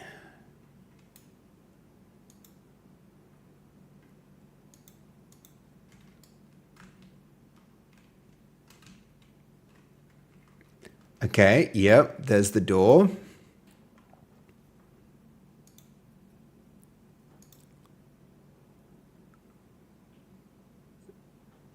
And with the way the X3Ds are designed, do they speed up rendering in the game engines, or does it just make games go brr? I don't think the 9950 X3D actually do anything for the... they don't change your rendering at all, Jacob. Like, a CPU isn't usually involved in the process of rendering. It's mostly the the GPU. What they might do is a lot of the other compute that prepares the render buffer and stuff like that. So that it's certainly not going to hurt you, but it doesn't directly. It relates to the performance of the game, but not necessarily to the rendering directly. Indirectly, it will have a big effect, but yeah. Where are we? Where are we? We need to. Okay, so to Granary.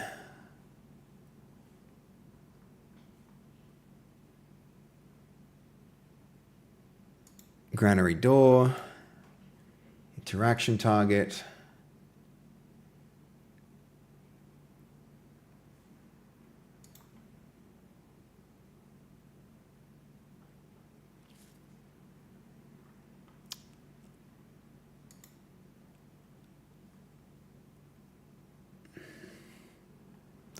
Where's the actual environment that this connects to? That should be a part of. That should be a part of.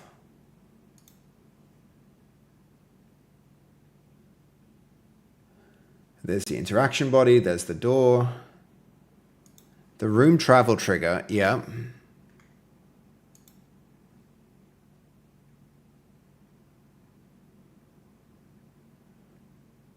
Room slot granary. Okay. Where are we? Room slot granary. Here we go. Okay, granary space placeholder. Granary space. This should totally work. Why did our floor not work?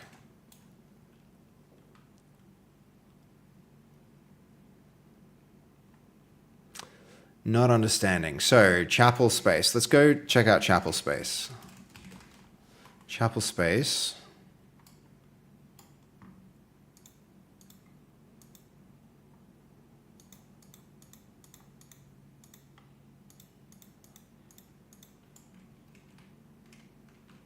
That has its own content object.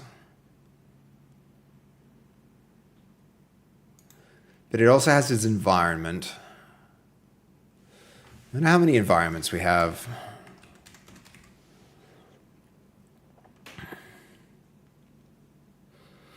I mean, I'm tempted to just collapse this chapel environment into the content.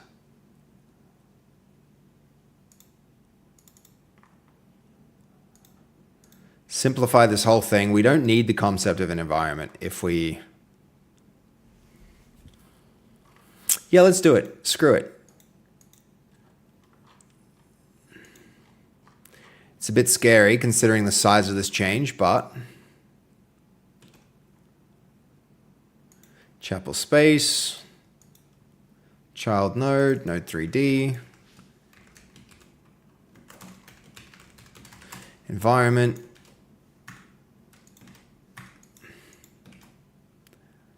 And then all of y'all get to go be content.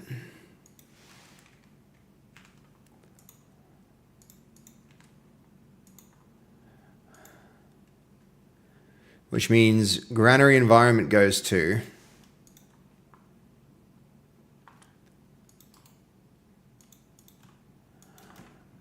that comes up into here. Granary space gets its environment and its content.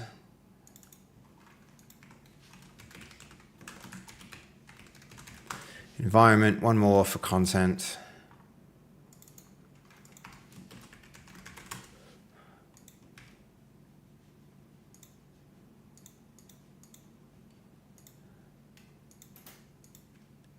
Okay, now that can go granary environment, and you go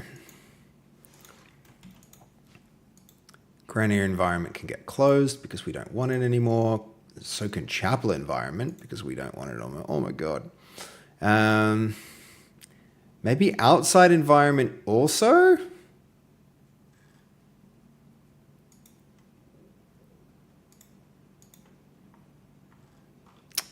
Yeah, that's a little sketchy.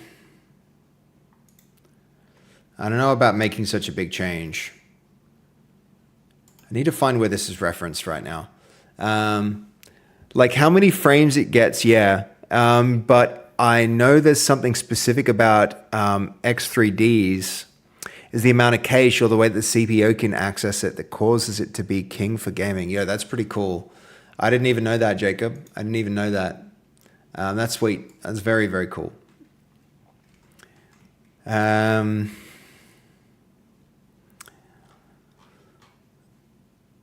chapel space. Is this really the chapel space? Because what's the point of the environment if this is basically what's there? So, okay, outside environment, outside space. All right, so environment.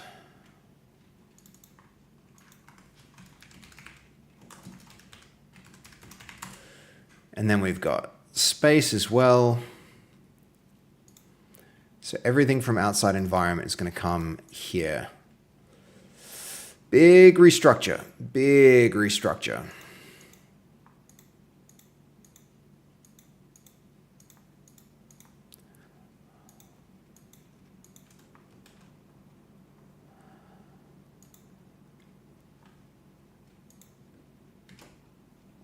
Okay, there goes.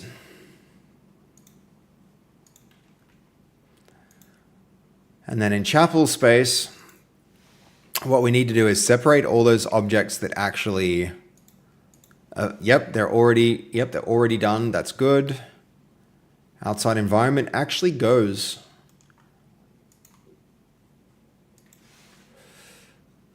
Outside environment, remove. Holy crap, what a big change. Okay, space layout.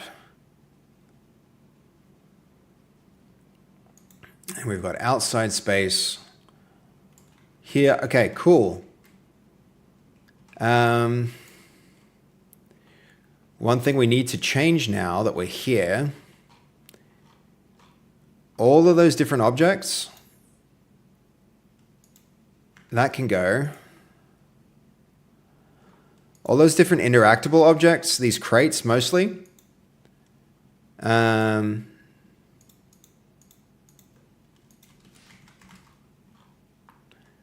those go out of here, especially if this is a draggable now. Yeah, it is, yo.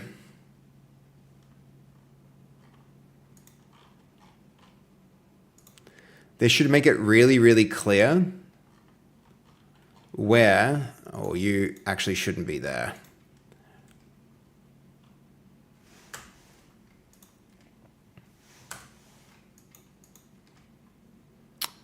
That's annoying. Hold on. There was a crate under a crate. That one.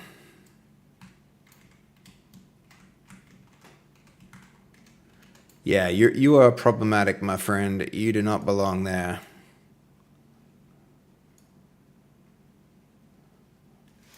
In fact, you can go.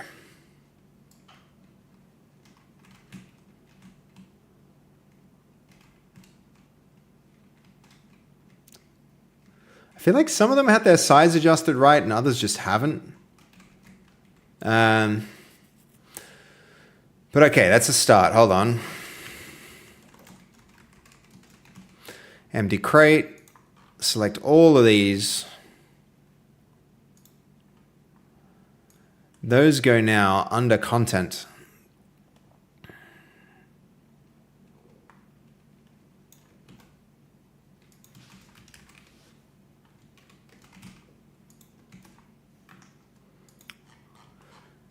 All of these get cut. We yoink them, put them on a content. Okay, nice. That's a start. Whoa. Whoa. I take it back. That's not a start. That's bad. Why did they... Let's undo the cutting.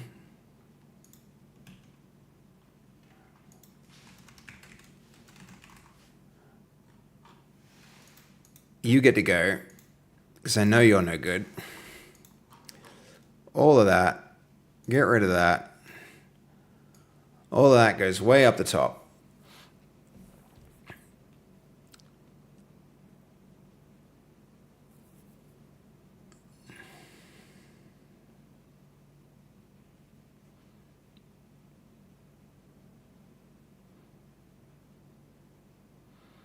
Boom, under content and position maintained. Great, success.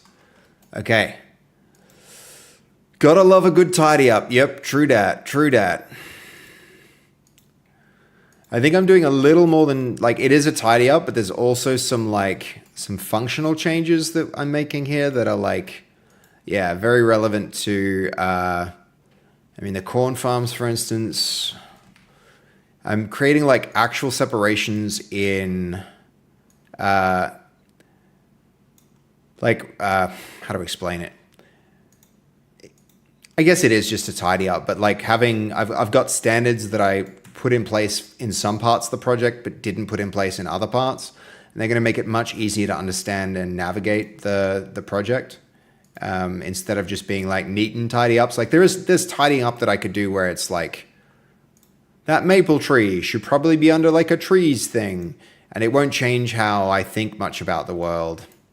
But this, on the other hand, correct, Gablox. I'm putting content in non-static things. Anything that the player is going to be able to change and interact with, I want to separate it so that I can find it more quickly.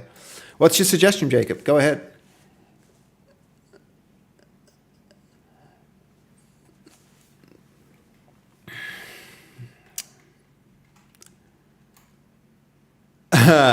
A 1 in 1,000 chance for a tornado to roll through. I do want to do things like that. I do actually really want to do things like that. But I have to be careful about scope creep right now, Jacob. I want to make sure that I'm putting time and effort into things that will help me validate that the game is good, because I could spend a week making a tornado that happens 1 in 1,000 times, and like, you know, what that means, like 1,000th of our players will see it, right? It's but what I need to do, I'm just reading your message there, Mokiwara. That's pretty funny. I'll circle back to it, but just to answer Jacob's question, I do want to add things like that, but there's no point building all of those things until the basic, until I know that the game's really good. And once I know the game's really good, I can start adding those other features to it, right? Adding big like Easter egg type features to the game too soon is a misuse of time. I really need to get things sorted out before I start putting effort into that kind of thing. So where are we? We've done some tidying up. We've done a lot of tidying up, in fact.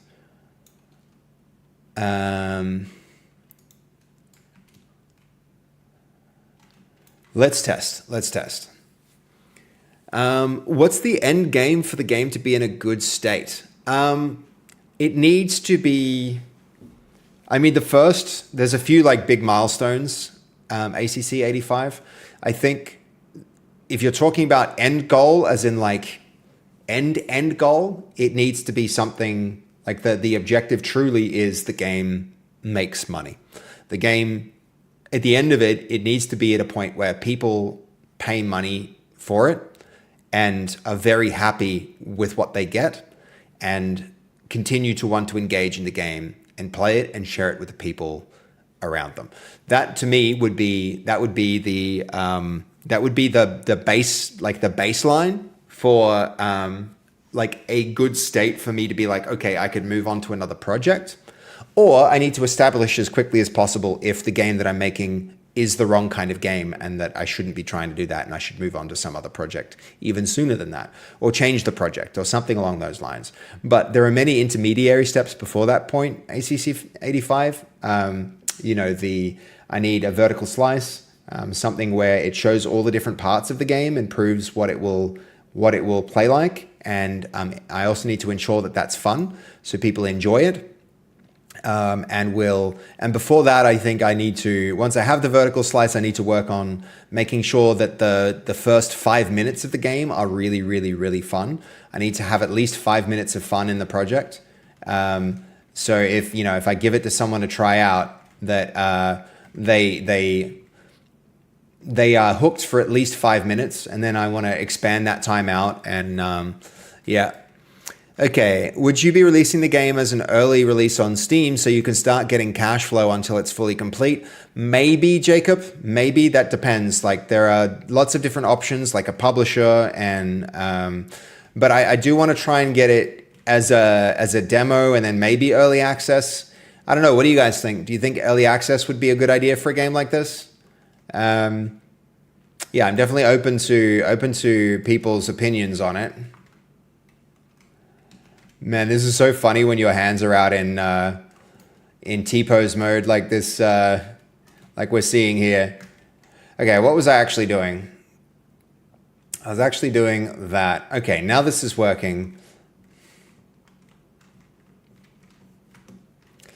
All right, we can keep working on this. We can keep working on this now. Let's stage all our changes first because we have made some big changes here.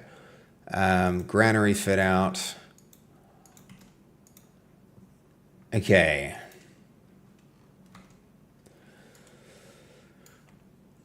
Early access could be good but for early access games like Gamble with Friends, I feel like the early access launch is the launch. It absolutely is, Gablox. Yeah, it absolutely is.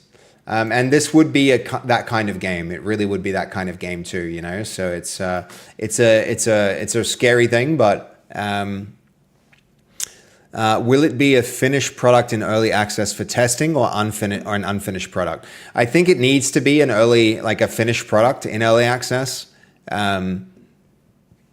with like time to polish it after the fact. So, are you developing the game as what you like and enjoy to play, or based on market analysis? Very much market analysis, Wakiwara. I don't think it's a good strategy. It's nice to make a game that you want to play, but you need to make sure that it's both something that you want to play and something that the market wants if you want to do this for a living. And I want to do this for a living. I want to be able to make this game and another game and another game. And I want to be able to do that with you guys indefinitely, right? So it's really important to me that I make this not just something for me, but something for us. And I have to make sure that what us means includes enough people that if I put this in front of, if it goes onto Steam, that the click-through rate is really, really high. I need to convey what the game is to people who see it in a way where their first reaction is, oh, I want that. I want to do that, right? That they immediately understand what we're creating and why we're creating it. And then they want it for themselves and that they want it for their friends. So I'm not making this for me. I'm making this for a market. It really is a game that... and the other thing I'm doing is I'm trying to make it for my friends, right? The friends who have large audiences. I'm trying to make it so that if I create this, they will love it and their audiences will love it and they will play it and their audiences will see it and then their audiences will grab it and buy it. And then, we'll be able to keep developing games after this one. Ultimately that's my goal. That's what I'd love to do with this, Mokiwara. Core gameplay complete in early access while fixing up things afterwards. Essentially, Jacob, yeah. Passion projects are a luxury for the wealthy. Yeah. Yeah. I mean, sometimes there's an overlap between what you want to make and what the market wants, but that is a happy coincidence in many cases. And if you set out to make something for yourself, then you'll get it and you may not necessarily give the market what they want. Then get a Marvel license and make an Alpha Fight game for the first time. I don't know. I would love a license, but large licenses they very rarely trust. They very rarely trust unproven people with intellectual property like that. It's really rare. So you kind of have to make your own, like we're doing here. Especially Disney. Yeah. And for good reason, right? Because if you do a bad job with their brand, it dilutes their brand, right? They can lose a lot if somebody does a bad job with what they're creating. All right, let's see. We are looking at not chapel space, not space layout, it's granary space. This is where we're playing now. Okay. Back to here. Next to the bed, let's bring in the cabinet. That's probably the next thing. Or where were we? We're actually looking at doing the looking at doing the blue wall banner.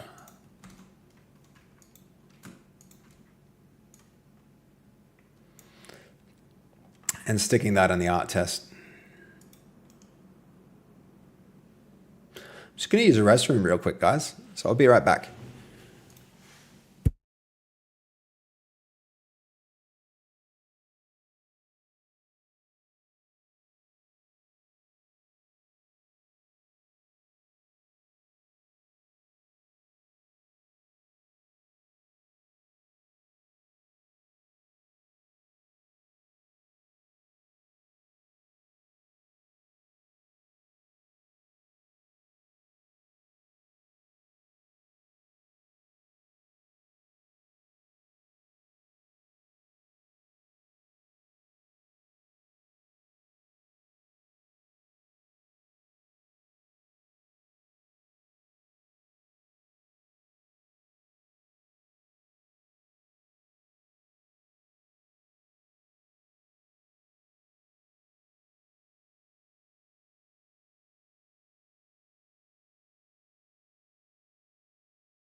Quick eggplant emotes.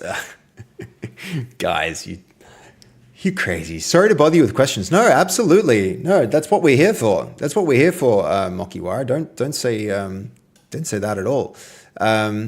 Copyrights, are they strict with metrics and looks? I don't understand where the line to cross and get a strike with copyright in gaming.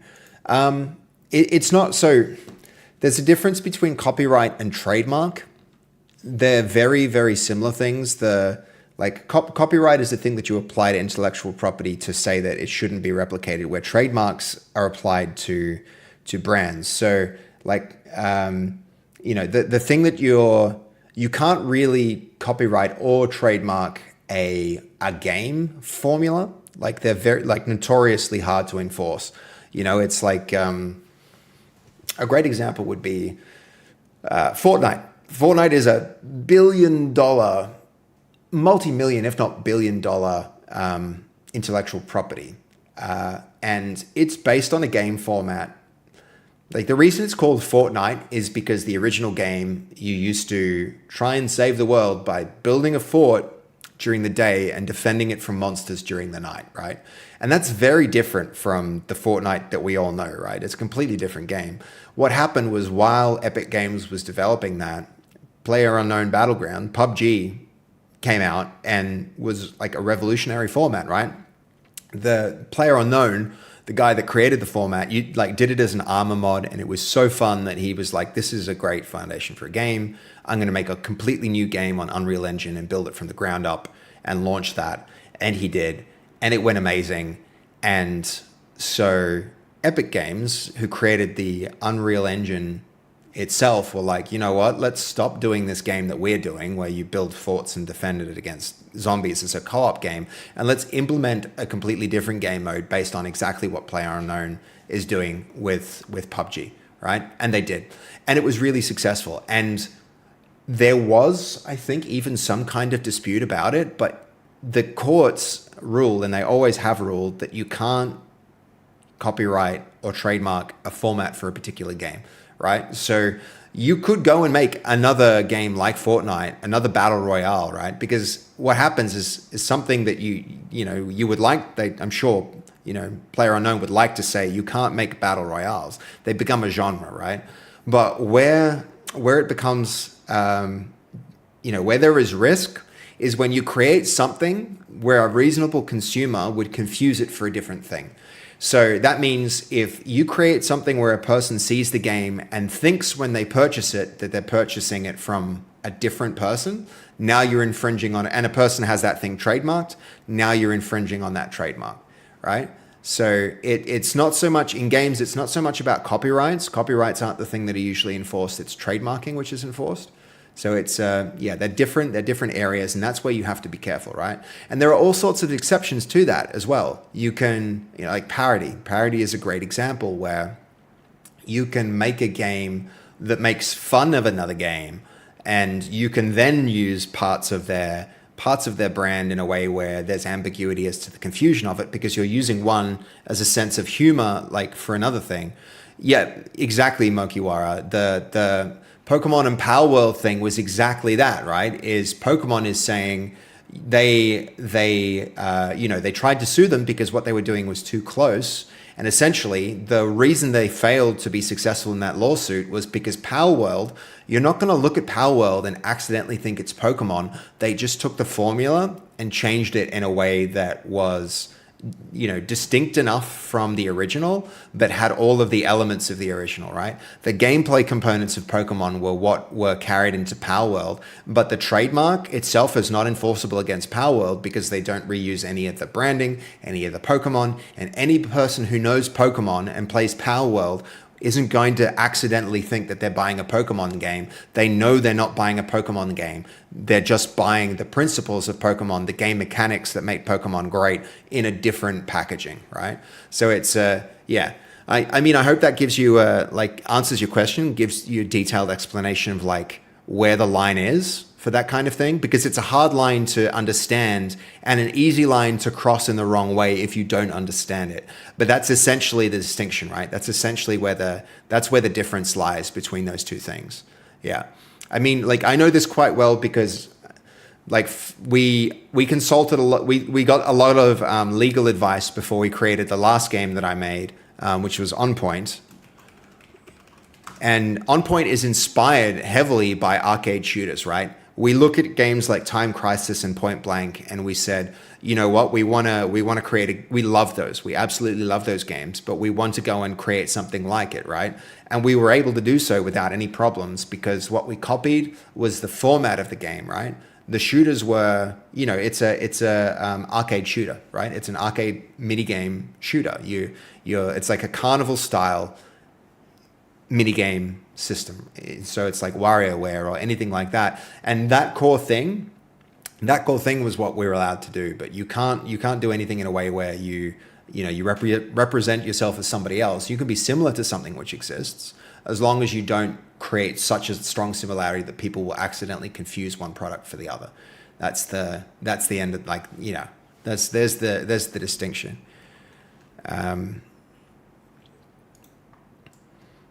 Okay, where are we? So yeah, the short of it, Mokiwara, is you can make something inspired by something else as long as you make it distinct enough that a reasonable consumer won't mistake one for the other.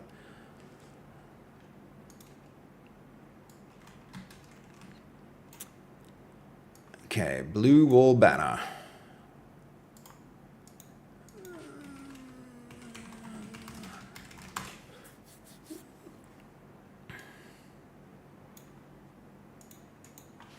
Zero, zero, zero.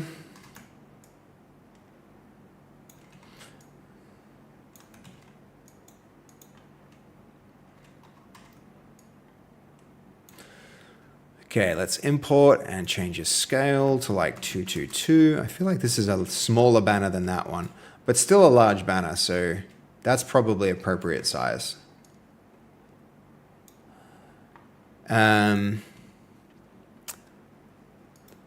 That is true, Gablox. Yeah, whether their lawsuit holds up or not is another matter. One thing I learned the really, really hard way is the legal system. It doesn't matter about who's right and who does the right thing and who does the wrong thing. Most of the time, what matters is who has the most money, who can take the situation and control it, and has the most time and resources and money. And that's unfortunate. It's really, really unfortunate because it means justice often isn't representative of what's right and wrong. It's about who was able to, you know, who has the deeper pockets and who understands the system and can turn it to their own advantage the most. It's yeah, who has access to the best legal team, exactly. And often access to the best legal team comes down to who has the most finances or who has the skills and expertise to execute on a thing like that. And like it's really unfortunate. But it also means, like, to some extent, it doesn't matter if you do the right thing. So you may as well do the thing that that you think will create the best outcome, because you can't protect yourself from just do your best to do right. But at the end of the day, also do what you think will work the most. Because if a person is cruel enough to decide that they want to hurt you and use the legal system as a mechanism to do it, there's actually nothing you can do to stop them. And it's especially bad when a person has like hate and malice or greed in their heart. It can be a really, really shitty thing to be on the wrong end of that. But you just all you can do is do your best, try and be a good person, try and do the right thing, and hope that you don't find yourself on the other end of an evil person, right? Like the subject of an evil person's attention.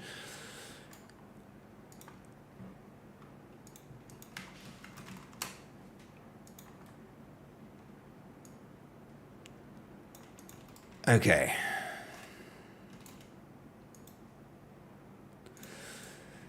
Granary space. Here we go. That is way too big now that I see it here. It's like as big as the damn bed. Yep. Yeah, it is, Jacob. It really is. And it doesn't matter. It doesn't matter in those cases. Like whether you did the right thing stops mattering. You don't hate it at that size, but what about this size? Isn't that a bit better? Maybe Gablox? I don't know. Maybe not. I think that needs to go up higher though.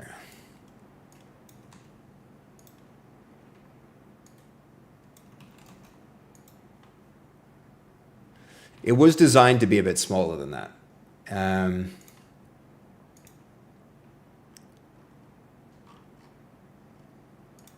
What else have we got? Got some random rope.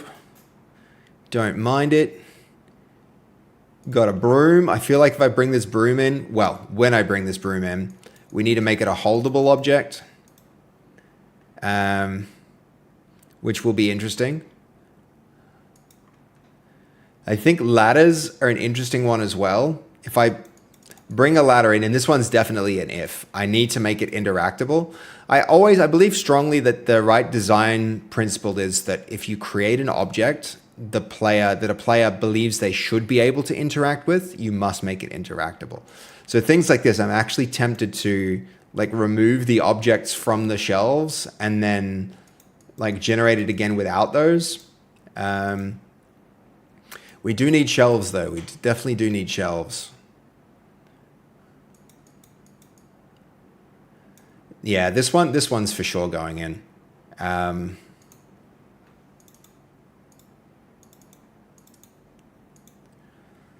right, what are we calling it? A sideboard cabinet. Wooden sideboard cabinet.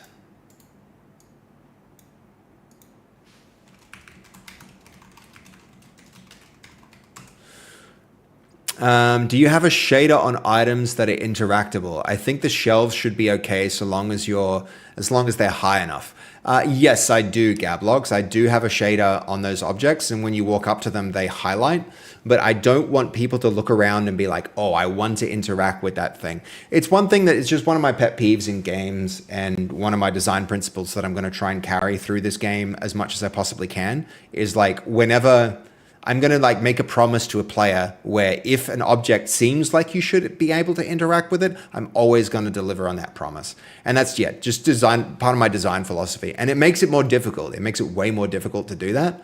But it's also just like how I like to build. And I want to just create that kind of consistency in the world. Okay.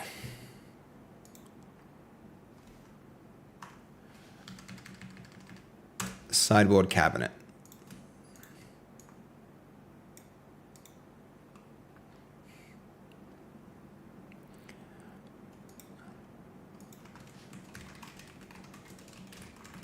I do think I need to probably restructure and organize this again some way that's different, because there's so many different little, like, there are parts of the crypt used in the chapel. There are parts of the, I don't know, there's going to be parts of, like, I need like internal and external things, but I'd still want to create a like a layer of separation here. Um, Vermi, I would never try and, I don't think you can really copyright an asset in that way. I mean, that's not true. You can. I'm not, yeah, I don't think so. I think that the answer to that depends on the platform that you use. I think very often the platform, like, in the terms of service for it, kind of restricts that kind of thing.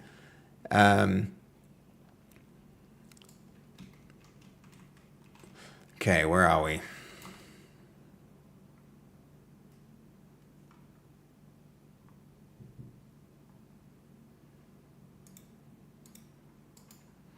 Create new scene.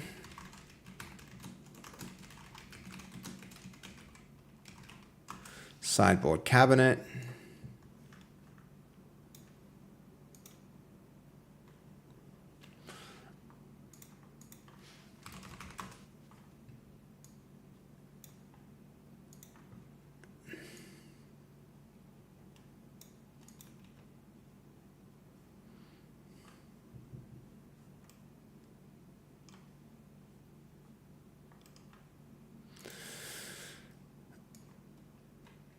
You know what? I think the scale of this might actually just be okay out the gate.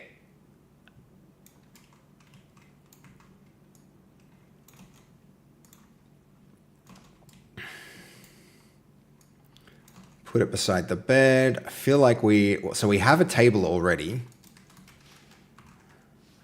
We have this dining table. We're going to have to scale that a hell of a lot down. That's like way too big. Hell no. That makes the room feel very small very quick. So maybe we actually need to like get a smaller version of this thing, but it's not half bad.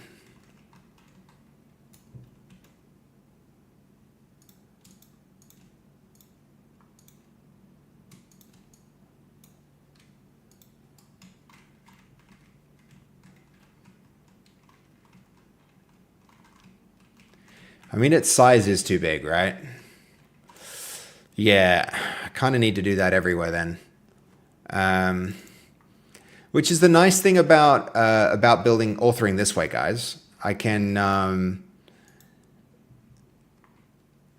like all of this can then just like scale down, and everywhere it's used, the scale will be affected consistently. So maybe even the import settings.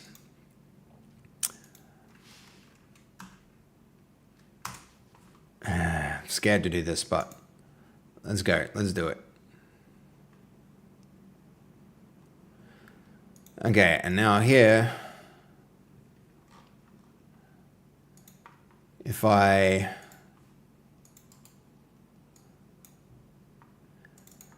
do this old Unity trick where you do that, and then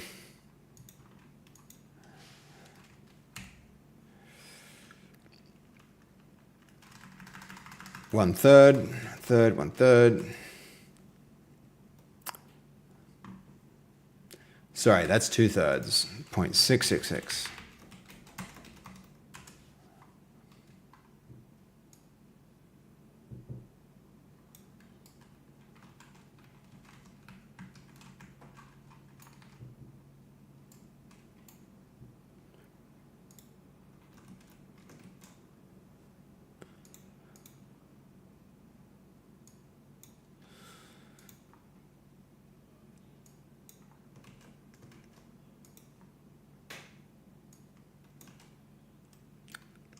This is one thing that annoys me about Godot, is to scale on all axes, it's actually really freaking annoying to get the, like if you want to do it on just like 2 axes, fine. 1 axis, fine. What about all of them? To scale it like that is just painful.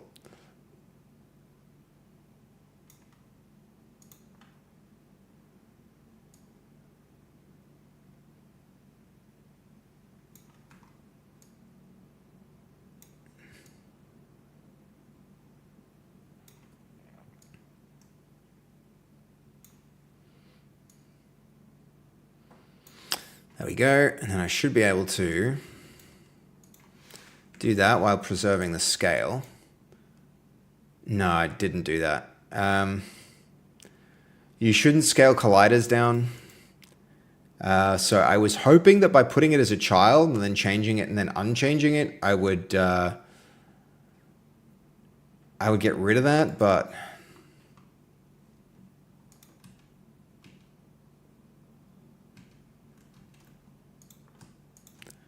what if I do that? No, it's just actually scaled them down hierarchically.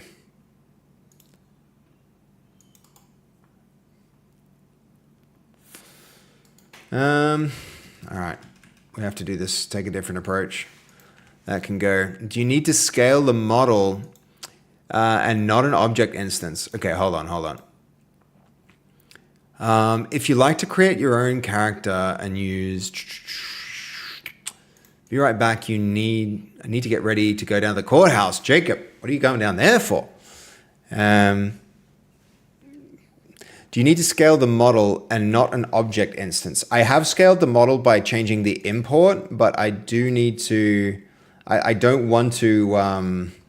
it's really bad to scale the object instances directly. I'm hoping by doing that like this, I'll be able to get the right result now. I mean, it doesn't actually matter. Maybe I'll...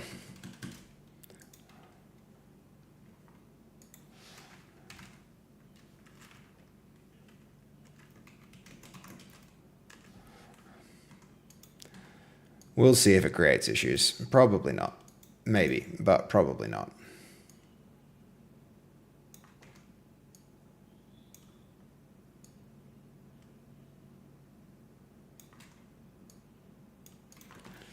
All right.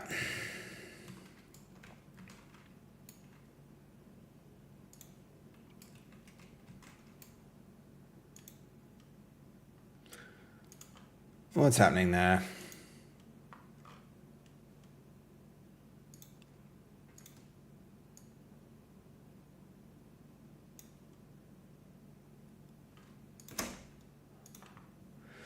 This is going to break it up in the outside world, but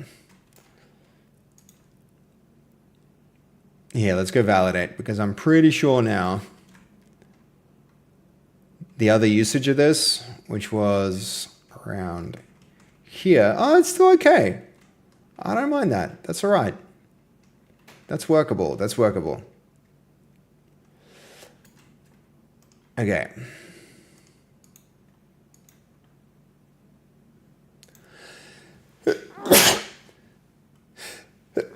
Excuse me, guys.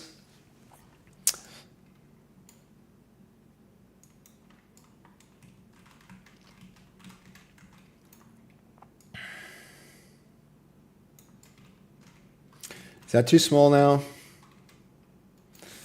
I don't know. Let's go walk around in the space and see. I might have just messed up with it. Yeah, I'm building games. How's it going? Seish, welcome in. Welcome in. Good to see you. We are making a game called Not Monsters. Are you just discovering the stream now for the first time? I'm guessing you browsed not through the software and games category, probably just like through organic discovery, man. That's awesome. I hardly ever get people find me that way. Welcome in, Saish. Yes, this is the game we're making. We're making a game called Not Monsters. So it's a social deduction party game. You can think of it a bit like Among Us, but it's also going to be crossed with games like, let's see, things like, I think Gang Beasts, and Gang Beasts is a good example of a game that this draws inspiration from, or also like Human Fall Flat a little bit, that kind of thing. Okay, you know what? I don't hate it. I don't hate the size of these. They're not too bad. I think that kind of works. That kind of works. Though, honestly, the bed might need to scale up a little. I'm going to do that too. Our bed needs to get bigger.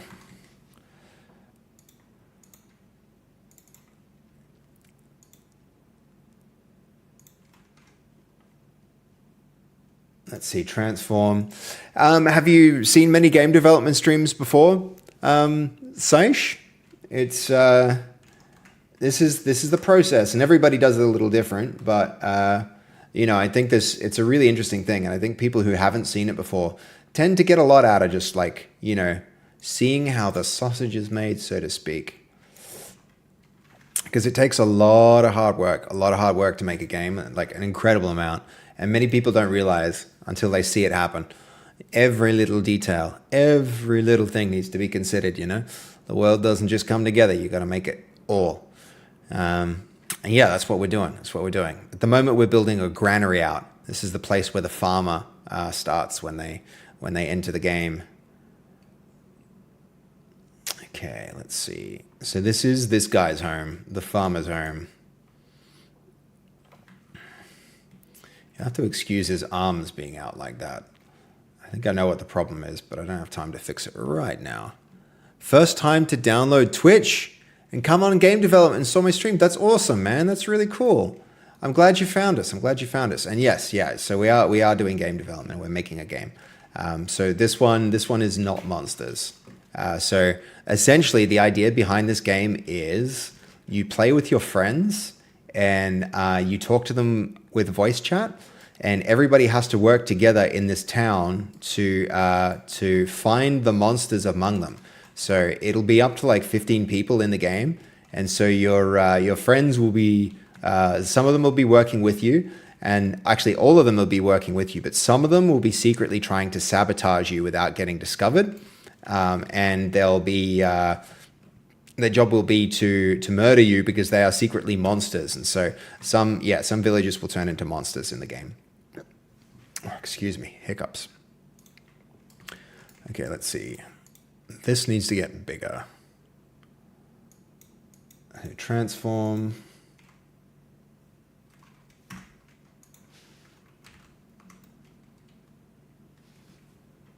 $1.5, that might now be more appropriate.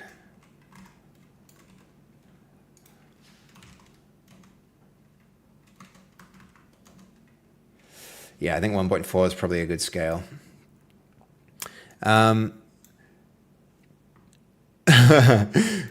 Quick, someone cares, Seb. Exactly.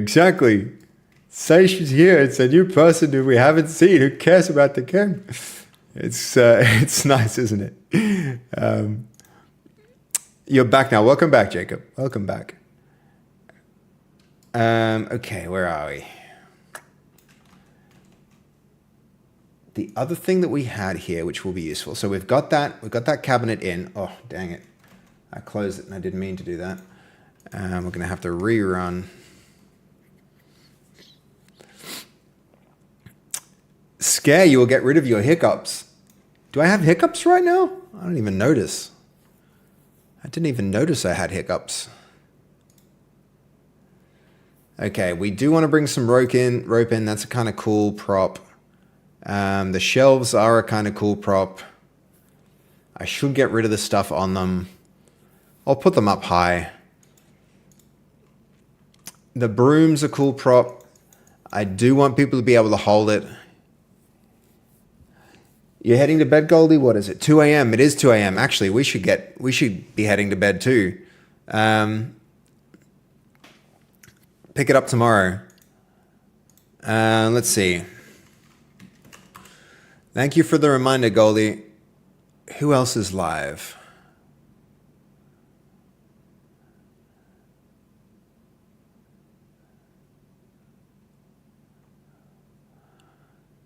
All right, yep. I'm gonna raid.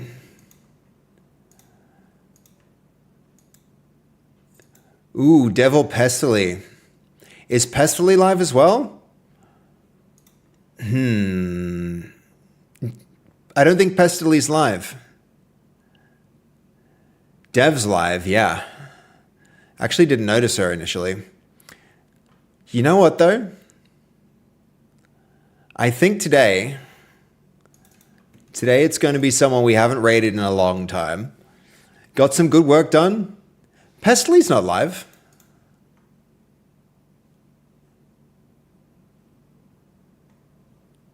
Why is he not coming up for me?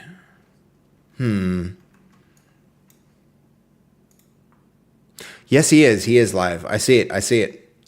Yep.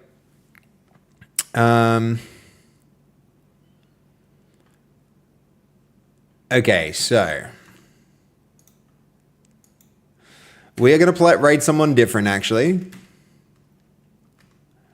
We're going to play it shady, guys. So we can't merge our branch. We can't do a lot for a hot minute. We're going to play it shady. Great streamer. Got to hang out with her and do some cool stuff the other day at the event. So we'll use this as a chance to bring that home. So let's go check out Shady's stream. Let's see. Let me get off of her face and hang out here. So she's playing League of Legends, but was really good with her team. She was a really, really good player. So had a lot of fun. Hopefully we can get somebody like Shady as a playable character. I was talking with her about that, and she seemed really keen. So like an icon skin kind of deal. You know how we do it, guys. We really try and make that type of stuff happen. So also end stream properly after raid. Thank you, Jacob. That's really, yep. You're absolutely right. You're absolutely right. I'll make sure I do that. But yeah, we got a lot done. We got some branches merged. We still have a couple left. I'll work on getting those done before the start of the next stream, and we're going to shift attention pretty soon, guys, to a Steam demo. So good night, everyone. I'm really looking forward to getting it all merged and playing the game with you sometime soon. So please help get Shady on board with a character. If she wants it, she can reach out to us and ask for that, and I would love to do that. So I'll raid out. See you guys tomorrow.